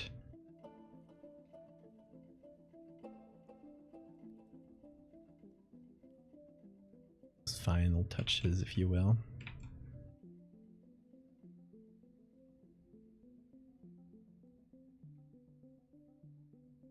Here I'm just adding a top layer of soft lights that makes all the lit areas kind of glowy and nice. This one's just, it's more for composition than anything else. Making sure everything's clear and visible. The dark areas are appropriately dark.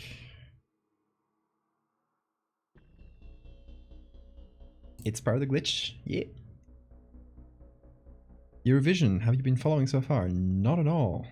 I think the semi-finals have been on. When's the final? Hopefully it doesn't catch me at a bad time in my sleep schedule. I like to watch it with some friends who can't watch it online because America.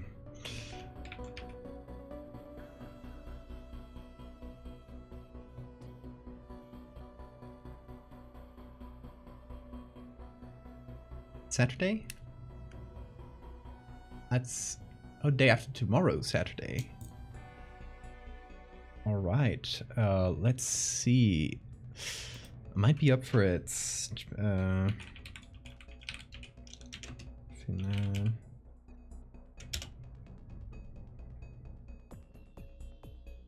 Okay, May 13th, 8 p.m. I think I should be up.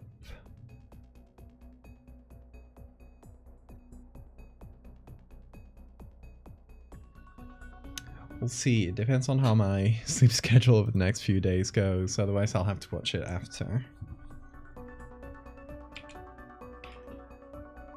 As fun as it is to watch all these Eurovision shenanigans. Fixing my messy sleep schedule goes first. What did I just do? Okay.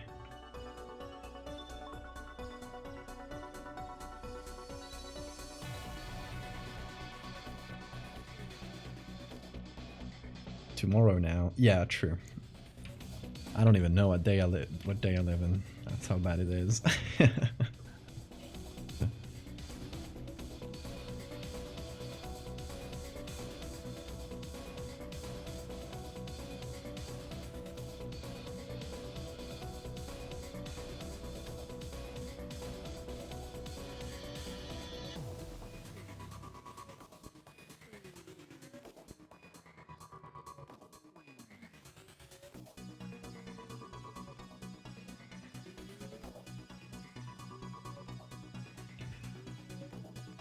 That's a good ball. Thank you, Nanny. See ya. Thank you for coming. Good to see you here.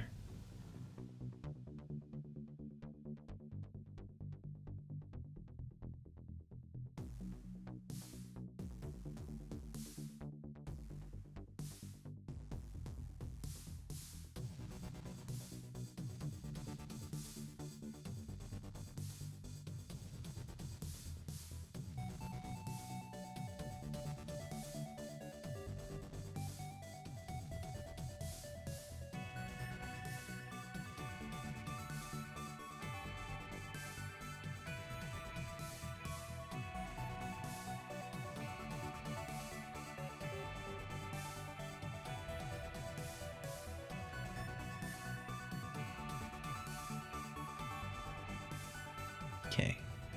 Trying to give it a couple more dramatic ripples.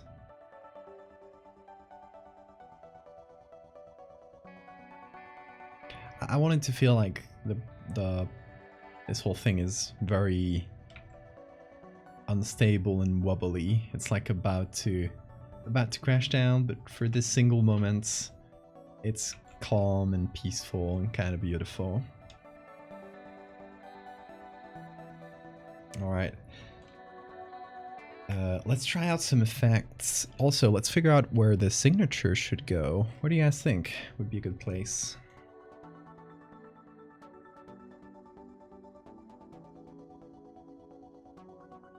Like some ripples.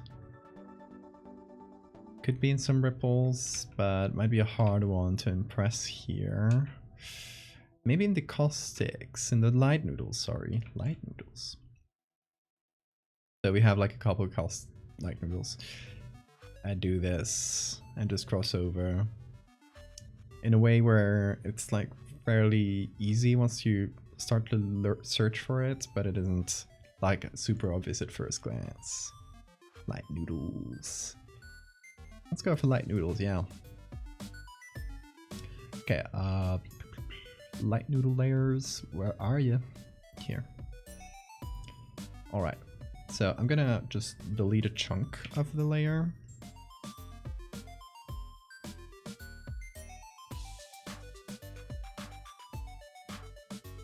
This little chunk.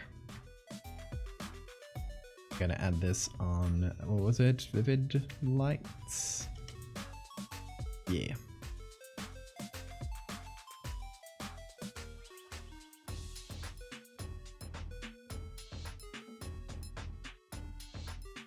I'm gonna choose some fairly straight little chunks. I'm gonna copy them into new layers.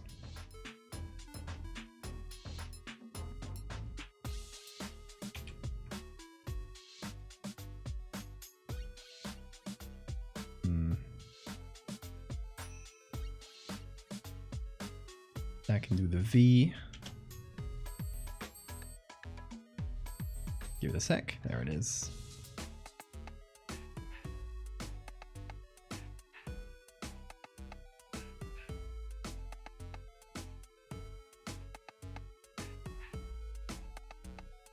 And this little chunk here and there. And now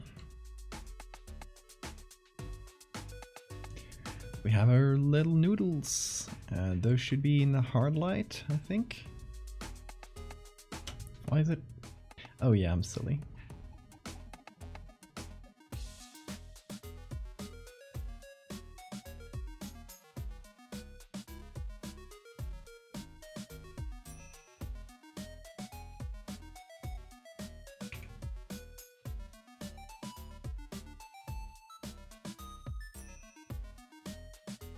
Let's see. I think that works. The calm before the splash. Exactly. There we go. I think that's a pretty clear signature and also like fairly well hidden into the details there. And now time to try out final effects. Okay, I'm gonna do the same thing I did for the others. Which is a decent little blur. Then smart sharpen. Oh, I'm silly. The chromatic aberration is also pretty important. He's taking straws into the warp for ultimate hydration. Exactly. Okay, let me do, before I do all of this, I'll go back to these effects, I'm not deleting them. But I'm gonna do a copy of everything, just the same thing I just did. And I'm gonna copy that twice.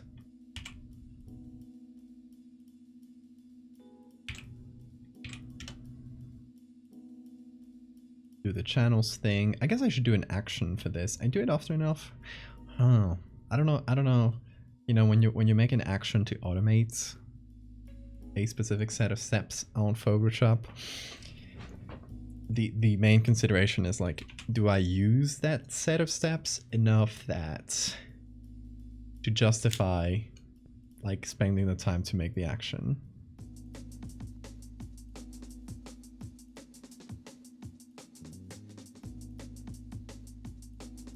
Ooh, just gives it.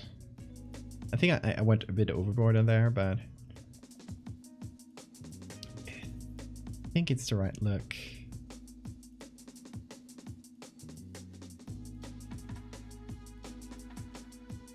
Let's reduce that a little, maybe -2, and we'll see how that affects the mountain. Yeah, that's good. That's good.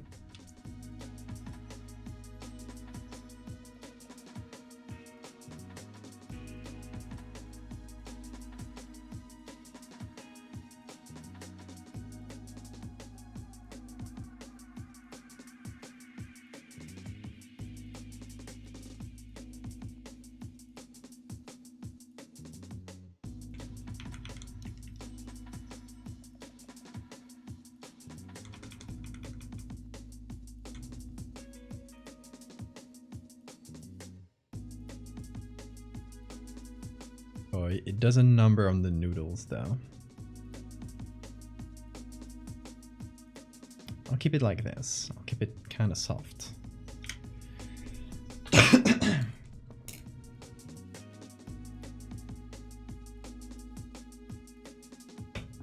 And now we do the blur, the sharpen, all of that.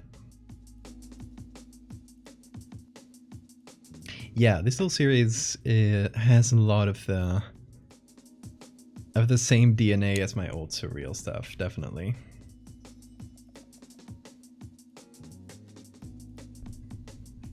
You know, which is a tinge of horror, but it's more of an implied horror.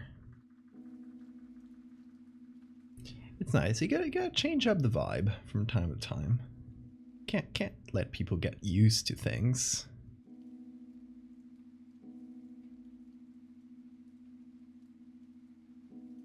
Okay, we're gonna do the same thing did before with the. Should we do highlights blue, shadows yellow, or vice versa? Ooh. I'm gonna do this. Just a little though. I don't want to. I don't like to overdo it with curves. It's very easy to just make a cool looking curve, but they gotta be really, really narrow to not mess up your image too much.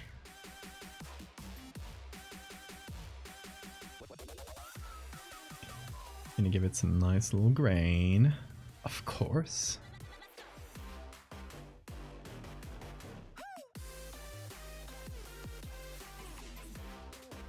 And then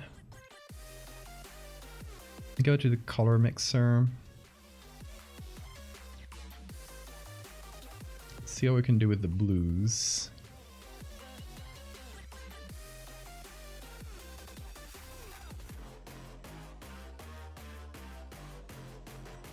Gonna get the greens a little bit more yellow because that's the palette we want to go for. And we generally want to have the blues be fairly bright.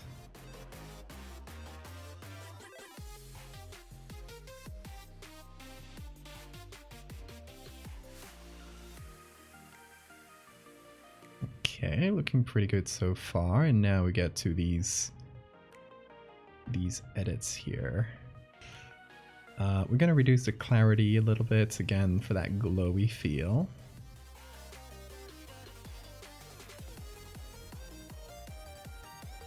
I think I might have to darken the background just behind the orb, the warb, so that we can see this little flare, so it doesn't blend in. Or is that okay? I don't know.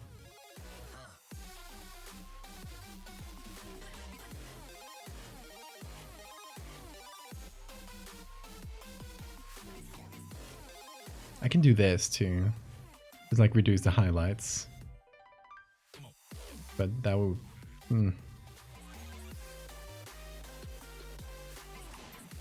That would reduce the vibe.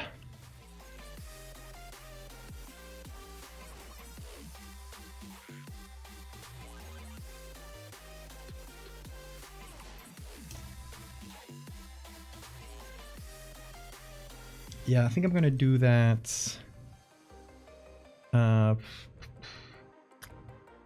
Gotta do the RGB thing again, but shouldn't be a huge problem.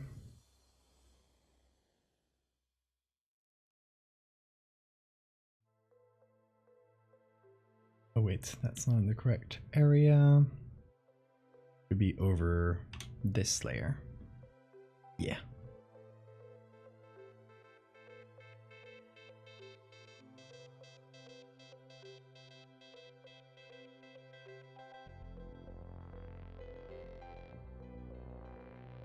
Just trick the lighting ever so slightly.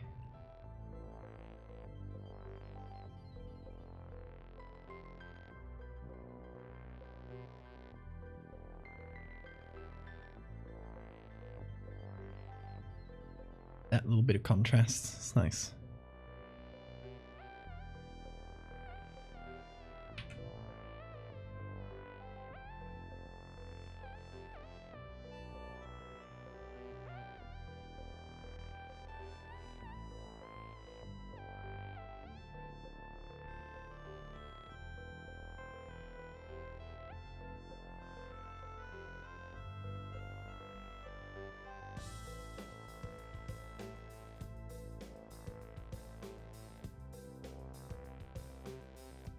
That little waterfront property, yeah, this little house there. I was like, oh fuck.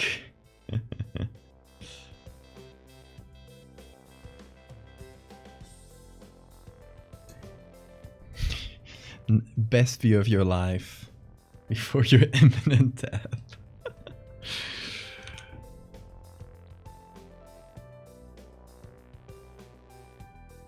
Okay, gotta do the RGB thing again.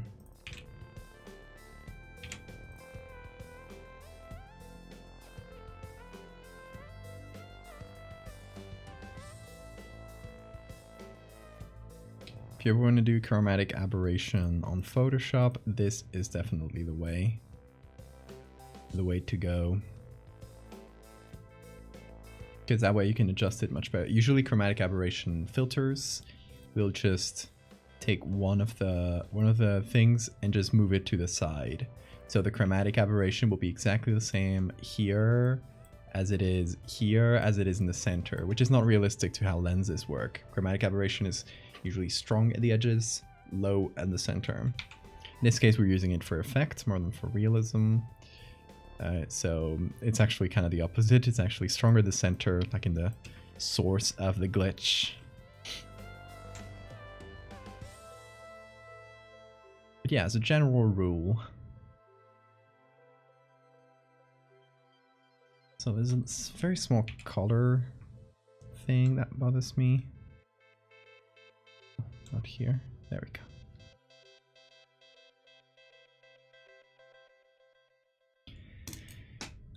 Now we put it all back together. and hopefully it looks good. Give that a look.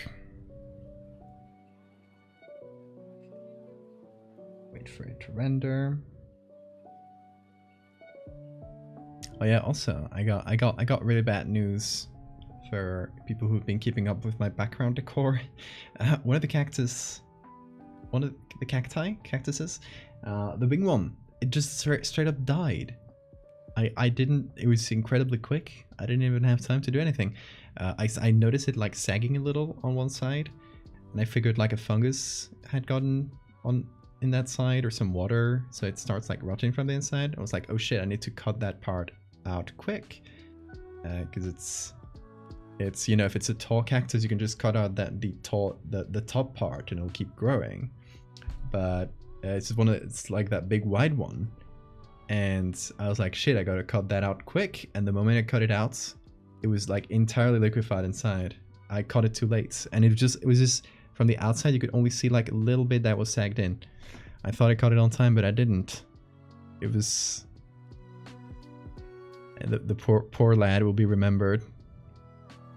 It got caught by, I think it was a fungus, because there was definitely some like around the area that was sagged in. There were some like little white fungal growths. You let your son die. I couldn't do anything to save it. I cut it as soon as I could. Not the cactus. It had 2 of the googly eyes. I'm keeping the googlies and the pots, and get a new cactus. The other one is still there though. The survivor. On the funeral. Your terrible father? Come on.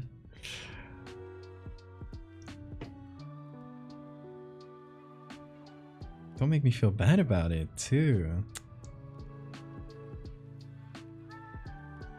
See, they tell you cacti are low maintenance. He lied to us.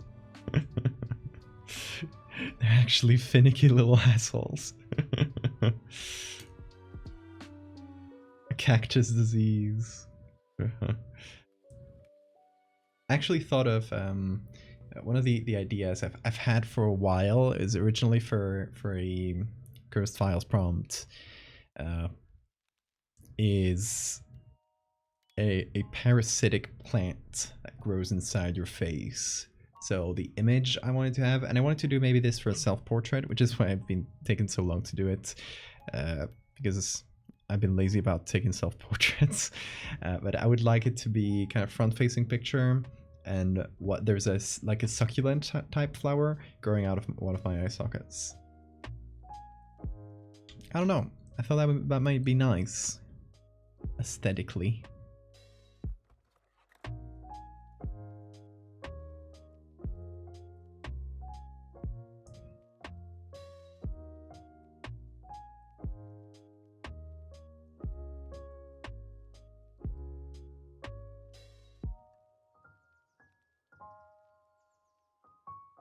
To 40p Movie Maker memorial edits. Johnny Plant face. The revenge of the cactus. You let me down too many times.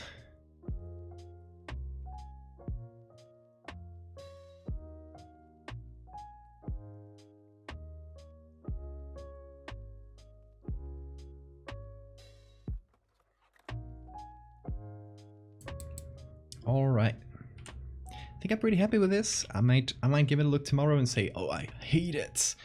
But as of now, I like it. I think there's some like little edge funkiness to take care of. First of all, let's see if I manage. I didn't look at how centered it was. It's a bit out of center in the vertical axis, which makes sense because I did want to have like some foreground elements. But hey, look at how nicely I fitted into the horizontal axis. That's nice. I got an eye for this, for symmetry.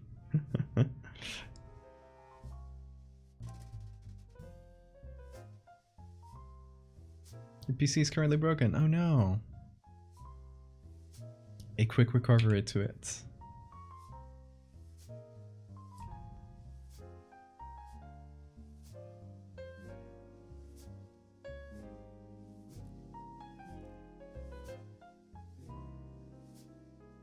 Which organs should you sacrifice to your router?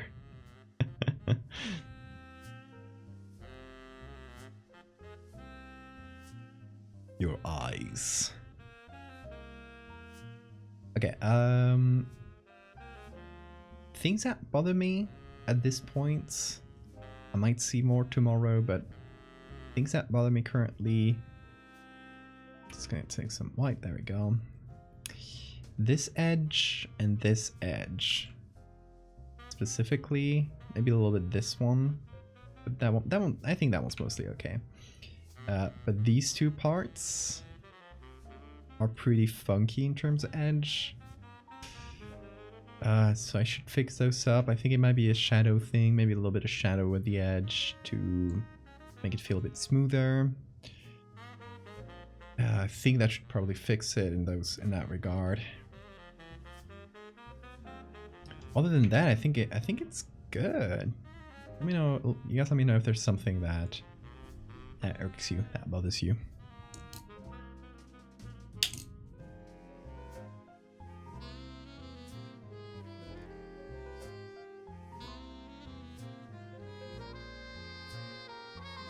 Let me see if I can do a real quick fix. Where I take the edges of the bubble,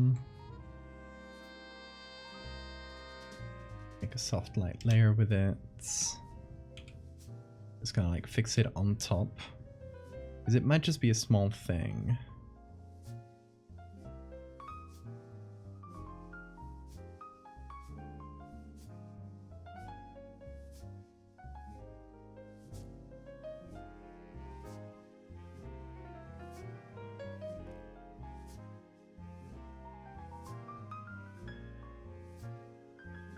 I think that actually helps quite a bit. Oh, whoa, whoa, Photoshop. Whoa, new bug? Hey, new bug just dropped. Hey y'all, check this out. What is going on today, Photoshop? That's a new one. You keep surprising me every day. Stop doing that. Photoshop, please. I'm begging you.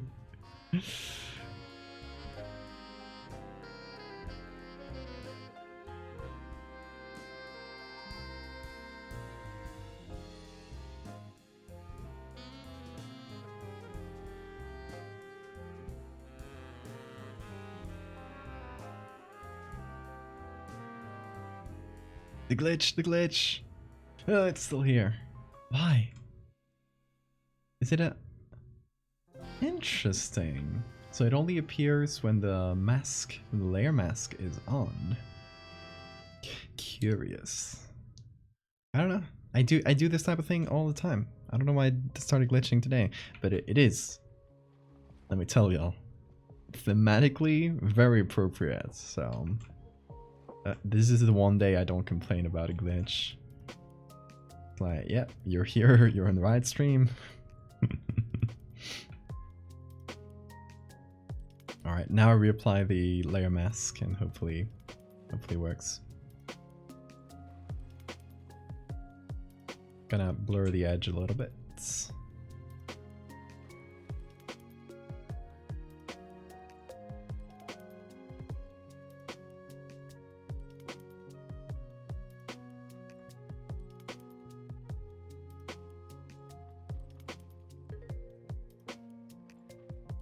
Ooh.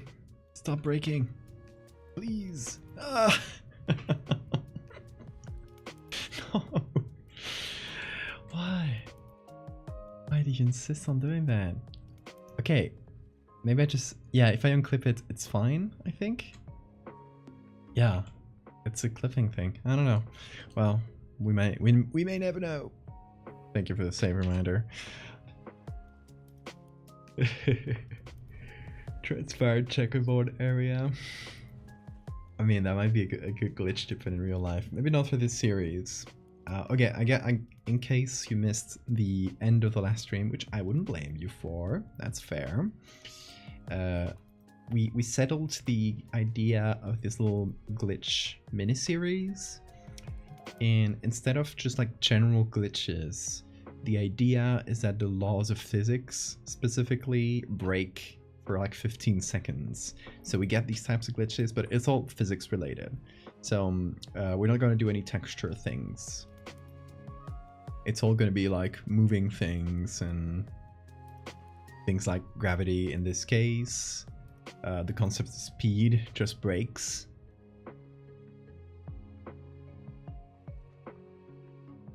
Things, you know, I think it's reminiscent of video games, obviously. Like, this is lag, and this is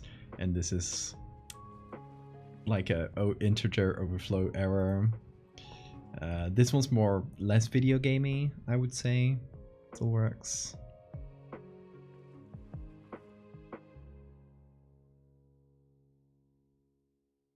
The rectangle of doom. Save before Photoshop dies. I don't think this is a Photoshop dies type bug. It's just a visual thing. So nothing to worry about, thankfully. Loading Minecraft sand physics. That's a good one too. Unplug the universe's router. Yeah, what's the other one we had thought about?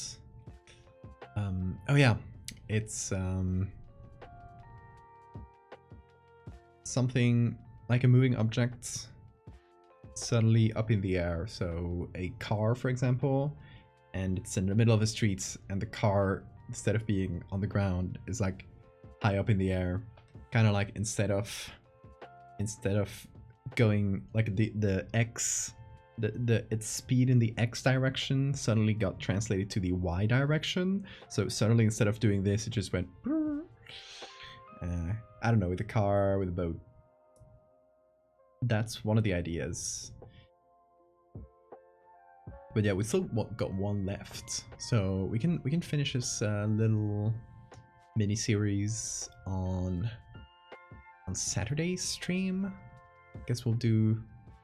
Well, we're never doing a stream on Saturday. Late Saturday, like kind of like today in terms of the hour. So don't worry, it won't overlap Eurovision. Late Saturday will be like early Sunday for Europeans.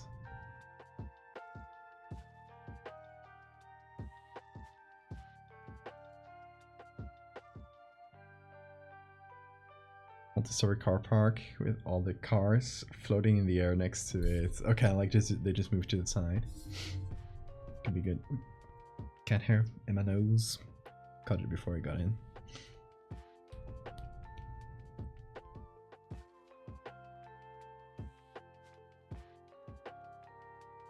A bullet could be good. You know what? I think we're going against the vibe of these three. These three have like a really peaceful vibe. Just like, you know, everything's breaking, but it's mostly all calm and normal.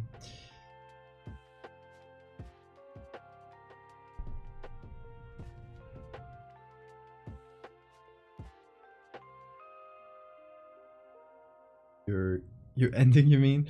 Oh, hold on. Anyone from chat want to play a game of Royal Game of Or? I don't know how to pronounce it. It is an ancient Babylonian game. And I think it would be fun to play against one of you. The first one who gets the link, basically. It would be a nice little finisher for the stream. What do you guys think?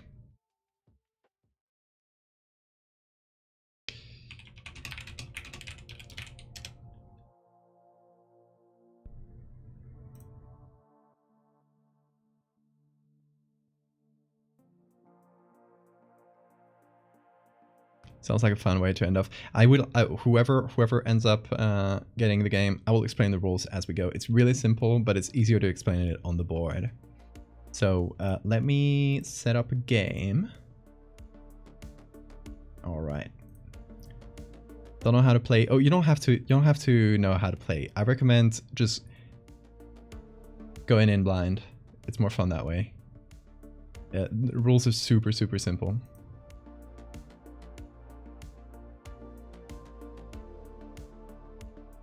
Do you think it's out of copyright yet?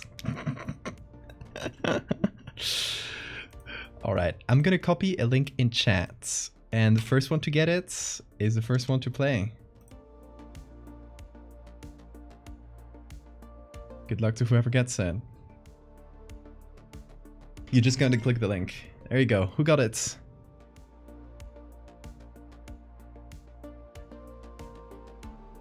Let me know in chat who got in. Okay, let me explain real quick. Just with my mouse over here. All right, I'm dark. Whoever's playing against me is light. Currently their turn. You roll essentially what's like a simple Babylonian version of D4s. These like little pyramids. You can roll them, and the number of white points you get is essentially how many moves you can do. So you start at this, it's basically a race game. You start at this side of the board, you move up here, down here, down here, then here and there, right?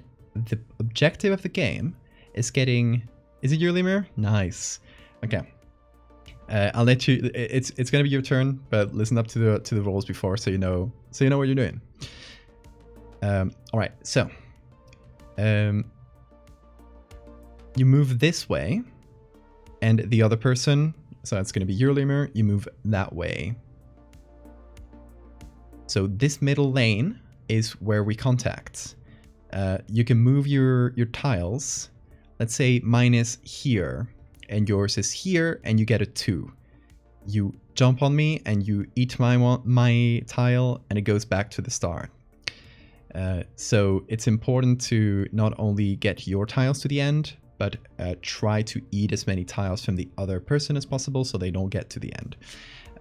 Another important rule, every time you land on one of these rosettes, so these ones in the corners, this one in the center, and these ones at the end, every time you land on them, you get a second throw.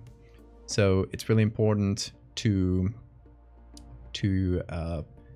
land on them and sometimes just have a piece in front of it, just in case you get a 1 and you didn't need a 1. You can just land here and get a second throw, for example. Another important thing, while you're in this rosette right here, you are immune to being eaten. So let's say I'm here, you have a piece here, and you get a 1. You can't proceed. You can't do that move. But if you get a 2, you can jump over. All right. That's mostly all. If you click on the roll button, you'll roll a throw, and you can start with one of your pieces, as many moves forward as you get. Essentially, the first few moves are pretty predetermined. There's a little bit of there's a lot of luck involved, but there's a lot of strategy. Eaten. I mean, kicked off the board. I just say eaten. Captured. It's gonna give me a little loading thing here. I don't know if you... Let me know if you're connected, if it works well for you. You just gotta click on roll, I think. Or on die.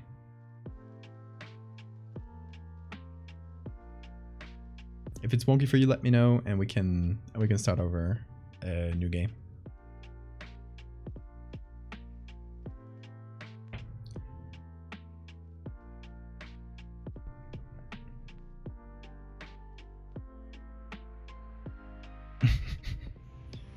It's not letting me. Oh, damn. Yeah, it's kind of giving me like a loading thing, so I think it might be a connection issue. Okay, let's I'll whisper a new link to you, Lemur. Since you got in, I wouldn't want you to lose your... Okay, let me do whisper. Hold on. Give me a sec. I'll whisper you the new link through Twitch.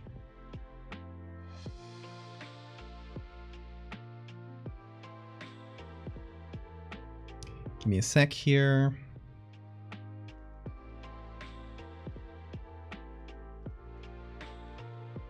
You get a new link. All right, you have a link in your whispers. There we go. All right, I'm starting now. So, just gonna roll them. I got a 1, so pretty simple. I just moved my piece 1. Yeah, it's working now. And Lemur gets a 3. First few moves are pretty simple. Oh, I got a 4. This is really nice. So I line directly on the rosette, which gives me a second throw. I'm just gonna stack up my pieces at the start.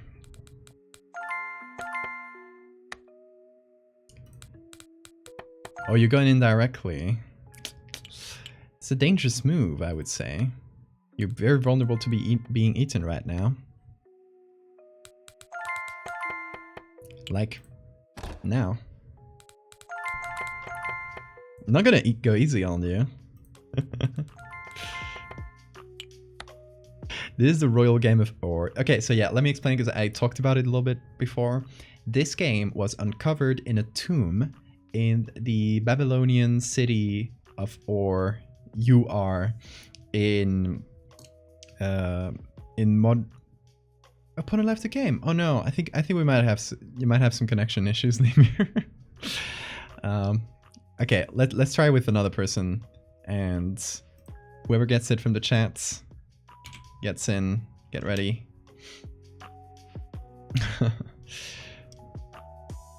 So let me explain while we go. All right, we're here. Who got in? Full Goya Saturn eating his viewer. Toxin, yeah, nice. All right, so this game was found in a royal tomb near the ziggurat of Ur, and for a long time nobody knew the rules. But this guy, he's kind of the logo of the website too, which is really funny. Oh, I think you got a loading thing. Hopefully. Let me know if you can play it right. This guy found... Okay, it's good. Seems good. Found a clay tablet from like centuries later of someone explaining the game. But they didn't really explain the game super clearly because at the time it was a really popular game. So nobody really wrote down the rules because everybody knew how to play it. So it's one of those things where this clay tablet explained some like... I can only move forward. No good. No good. This clay tablet kind of explains some variations. Oh, you can move again. You got the rosette.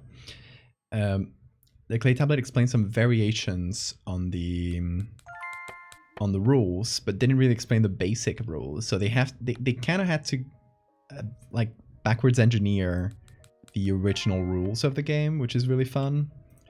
And oh, I move again. And it's an actually really fun game with some like really smart balance. Because you will see once we get closer to endgame and we both have like a lot of tiles up on the board, the person who's closer to winning maybe has like one tile left, and the person who's further away from winning has a bunch of tiles on the floor. So the person who's winning has a lot more chances of getting their tile eaten or captured, whatever. Ooh, no. Oh, I can move again.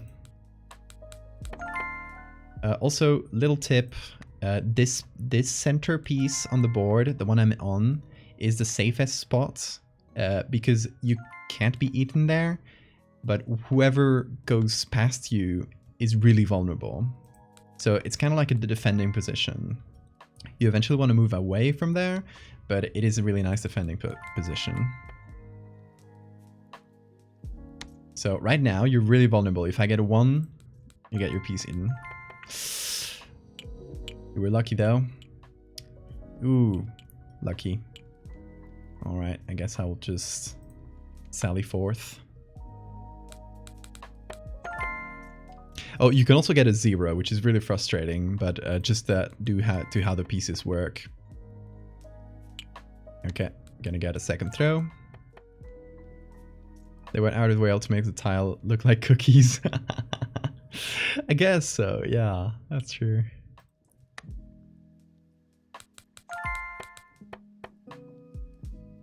Ooh, you're about to go to the save zone.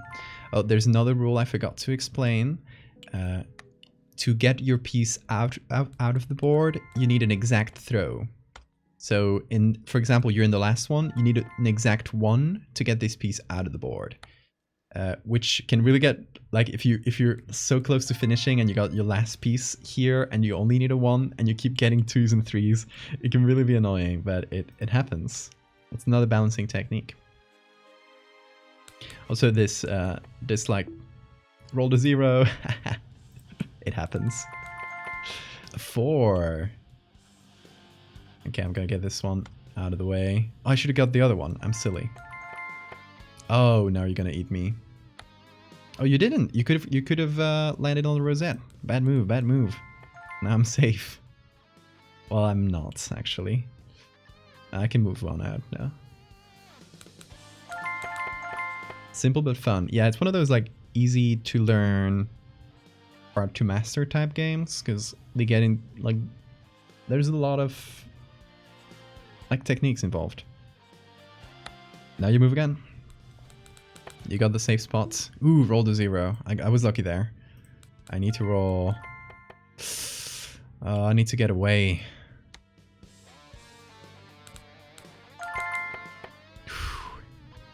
Okay, I'm not getting eaten today.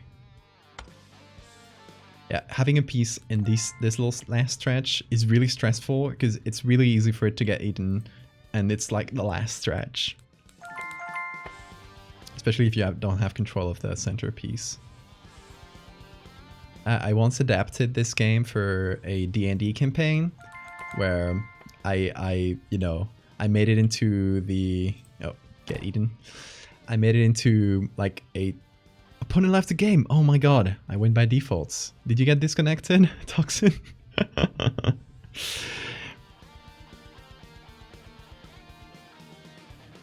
Rip. I'll give you...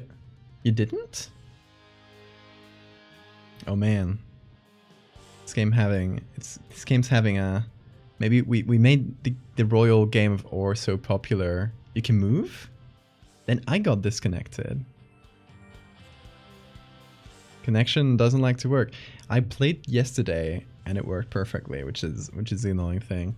I think we made this game so popular just during the stream that we broke it. We broke the sites. Yeah, it's out for me. Let me see if I connect to the... Huh. Your game cannot be found. Damn it. Too powerful. Okay, let's give it one last try, I'm gonna say, because I really want to get one game to the end, because it always gets really fun to the end. Let's see. Let's hope it works this time. Otherwise, I'll just play one against the computer to show you guys how it works. Also, like, feel free to just play this like with a friend sometime if you want like a fun little board game to play over a Discord call. It's great.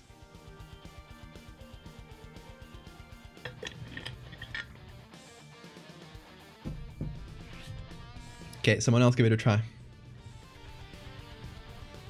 I want y'all to have a chance. If connection allows. Ping of 1,000 years. Or you can try it. You can try again, Toxin. I think it was on the game's end. Since you stayed connected. It might have been on my end.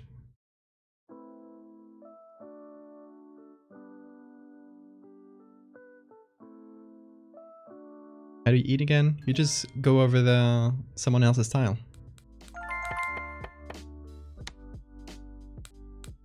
You just gotta land on their place. So, like chess.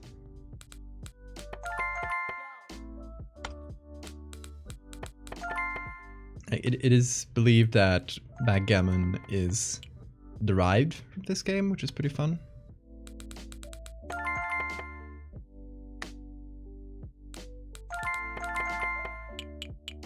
Second throw. Okay, got my board stacked. The moment you get out, you're getting munched. A 2, that's unlucky.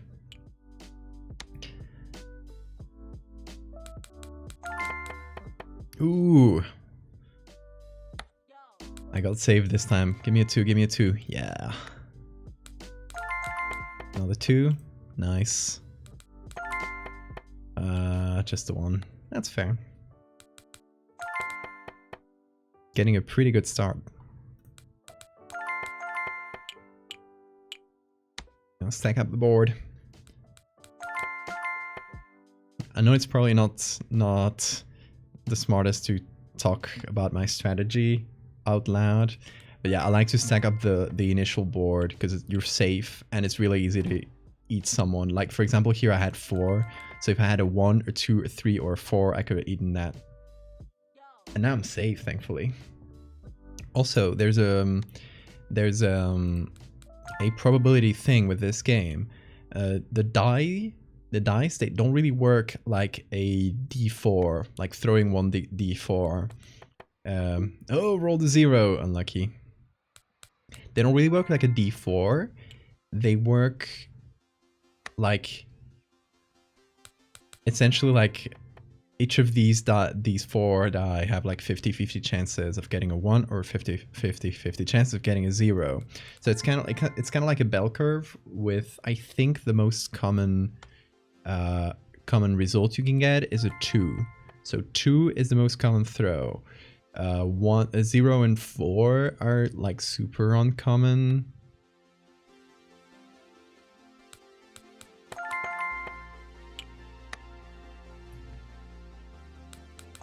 And a 1 and a 3 slightly less common than a 2. So for example, being 1 space away, like being right behind an enemy piece, is safer than being 2 spaces away, if that makes sense.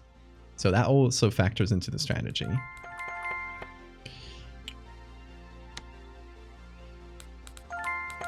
I love that this game can be like 4,000 years old and it's still perfectly playable. Oh shit, a 1. Oh, I can throw again. A 3. Yeah. Munched. Goomba stomp.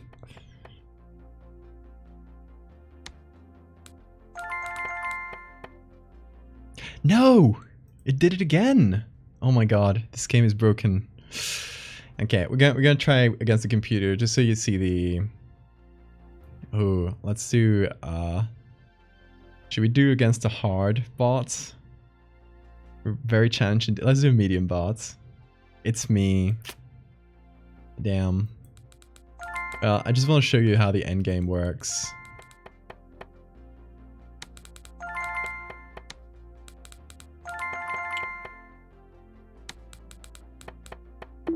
Ah, computer rolled a 0.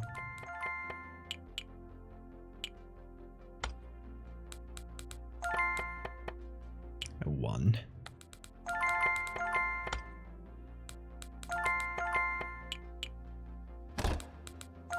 Get munched. Oh, a 4. Heh.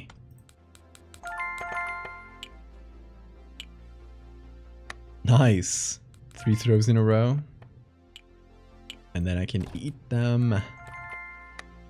I'm getting really good luck. Maybe I'm really good at this game though.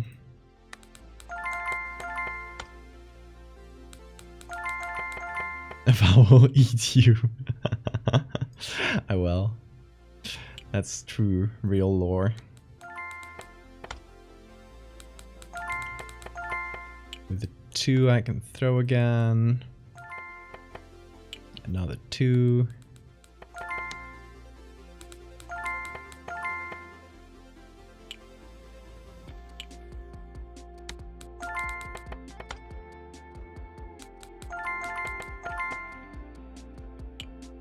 Damn. Need to get a 1. Oh no. No! They ate me.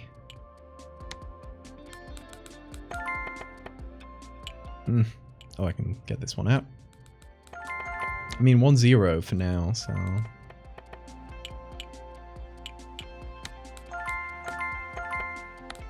Also, if you're looking for... Oh, they're so vulnerable here. If you're looking for a game to translate into like D&D, so you can have like, I don't know, like a side quest basically in D&D where you play this game. It's really fun. It's what I did for the for a campaign back when I DM'd for some friends. It was a lot of fun. Ah, you rolled a 0.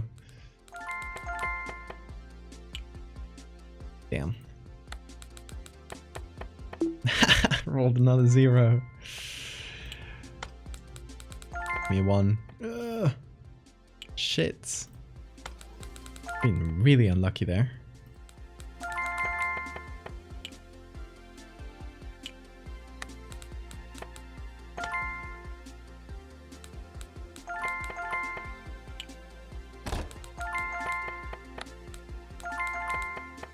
Damn. We just all concentrated in the same part of the board. Shit. Don't. No.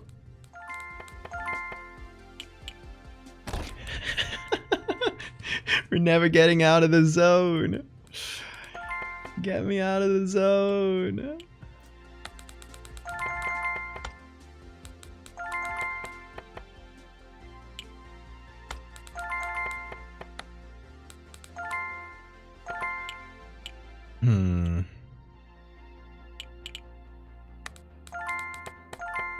I wonder what the more recent rage quit of the board looked like.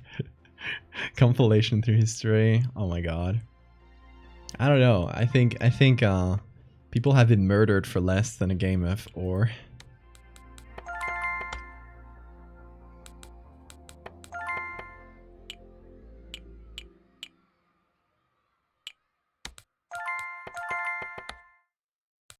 I guess the most recent rage quit is the computer rage quitting on us.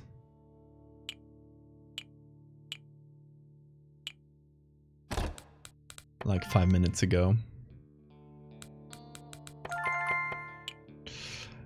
Let's see. Should I try and chase this one? I'll let it go to the safe zone. Now I'm gonna get another one out. All my tiles are on the floor. Not anymore.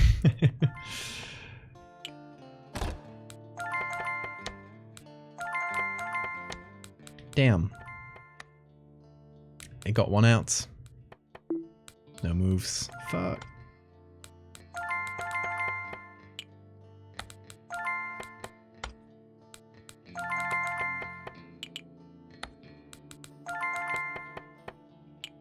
You know that fun thing? The first, like the first and only board that has been found of this game had a little drawer, like under this little board.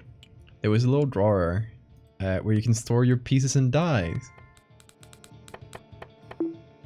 It's really cute. I want one in real life. I hope someone makes it.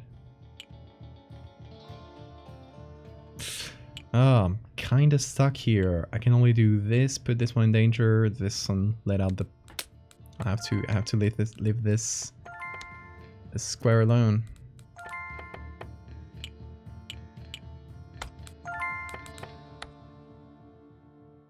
Simulating the time in 2367 BC when the very board was flipped. Exactly. Whoa, 4. I can only do this. Shit. It's not a good... Oh, immediately eaten right after getting a 4. Unlucky number 4. Okay, I'm 3-1. So... the computer can still turn this one around, but... I'm 4-1. But computer has like... pretty much all its pieces. Whoa. 2 zeros in a row. Nice, second throw again.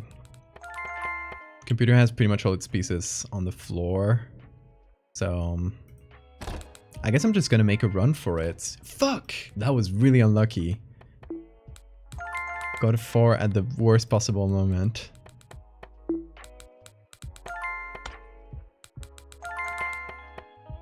Okay. Just gotta start getting pieces out on the board. Got wrecked.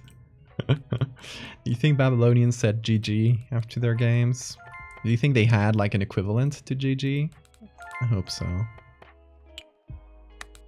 Okay, all my tiles are on the board. The enemy is probably gonna get these 2 tiles out before I can do anything. But... oh shit. Oh god. Got munched.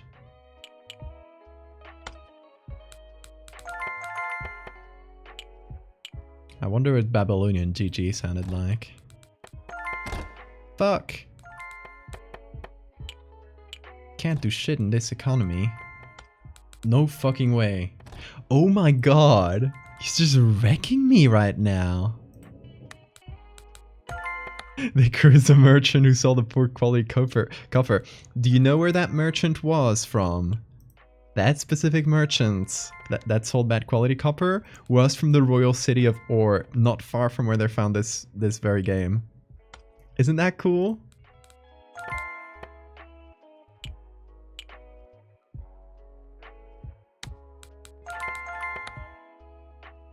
Okay, it still has a lot of tiles to get out, so it can get these 2 out. As long as I can get my... as long as I get my tiles out... I just got 1 left. Oh, that was close.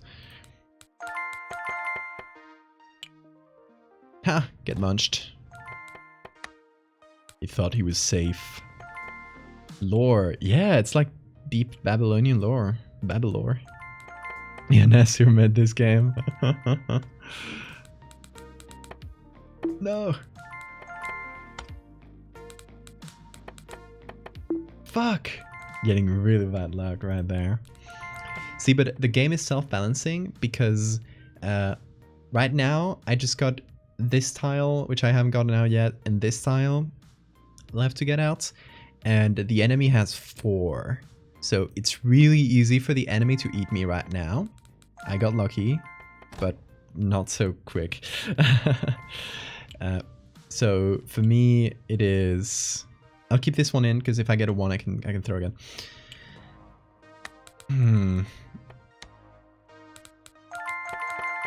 Oh, 4. I can get this one out, throw again. It's basically like a race to get these ones out before they get eaten because they're really vulnerable right now. Okay. Oh, fuck. I'm putting myself in danger here. Gonna throw again. Stumbling up on the stream while Rose in the art category. Oh shit, I didn't change the category. Well, it'll be quick. Well, that's not much left in this game. This game is art. True. It's art how they managed to find out the rules to this game. To this lost game. Thousands of years later, isn't it? Ah, I got wrecked. Shit. Can only do this. Oh, that's a safe zone. No moves. Okay. Oh, this is so fucking close, y'all. A 4. Yes. Lucky 4. Okay, get this one out. I just got 2 left. These 2 that are on the board are the 2... Oh, if I can get those 2 out, I win. But he's getting real close. I think I'm playing against Ian Nasir, the copper merchant. Fuck. Really vulnerable. Shit. I got eaten. Okay, I'm camping out here because it's really easy for me to eat another one from his. If I get a 2. No 2s. Sumerians in the afterlife watching this hooting and hollering. Oh shit, he got this one out of the way. Too late for me. Ah. Okay. I gotta risk it. I gotta do risky moves. Bad. Bad move.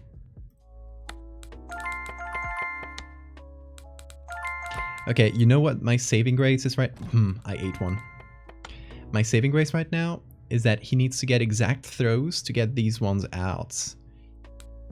Which gives me a lot of leeway. Really? Okay, fuck. If he gets a 2, I'm... Okay, he didn't get a 2. It's really good for me. Fuck, I'm still vulnerable. Don't get a 3. Okay, don't get a 3. I was really fucking close. Okay, I'm gonna do this. Get this one safe. Then roll again. Hopefully don't get a 0. I got a 2. I can roll again. Yes, this is really good luck.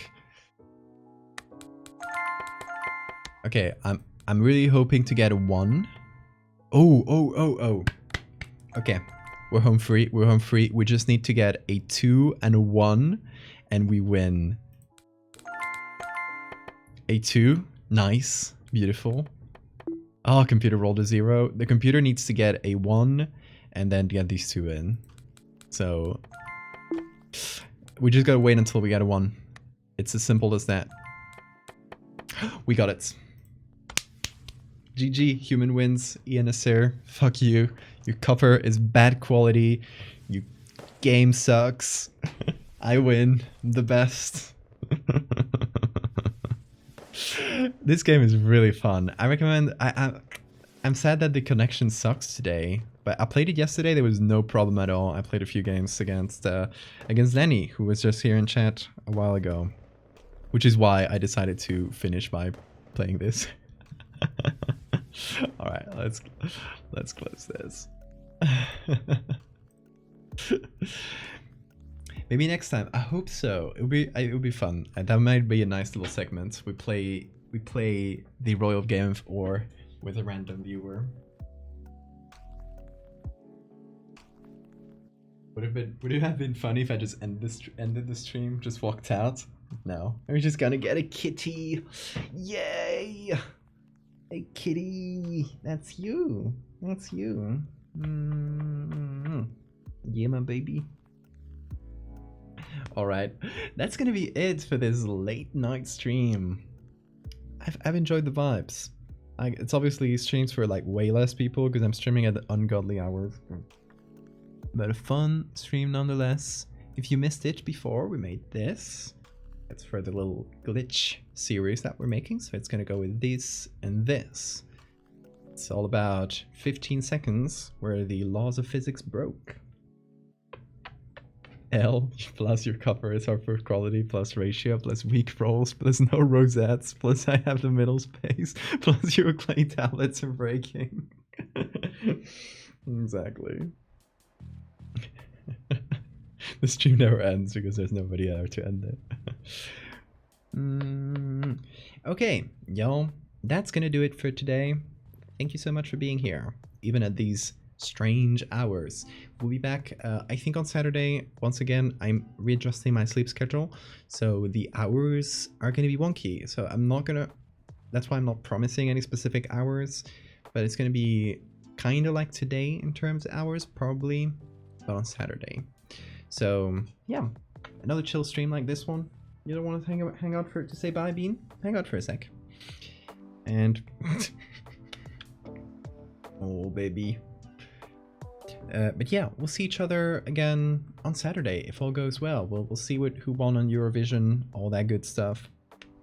Yeah, y'all, thank you so much for being there. Have a great time zone and take care.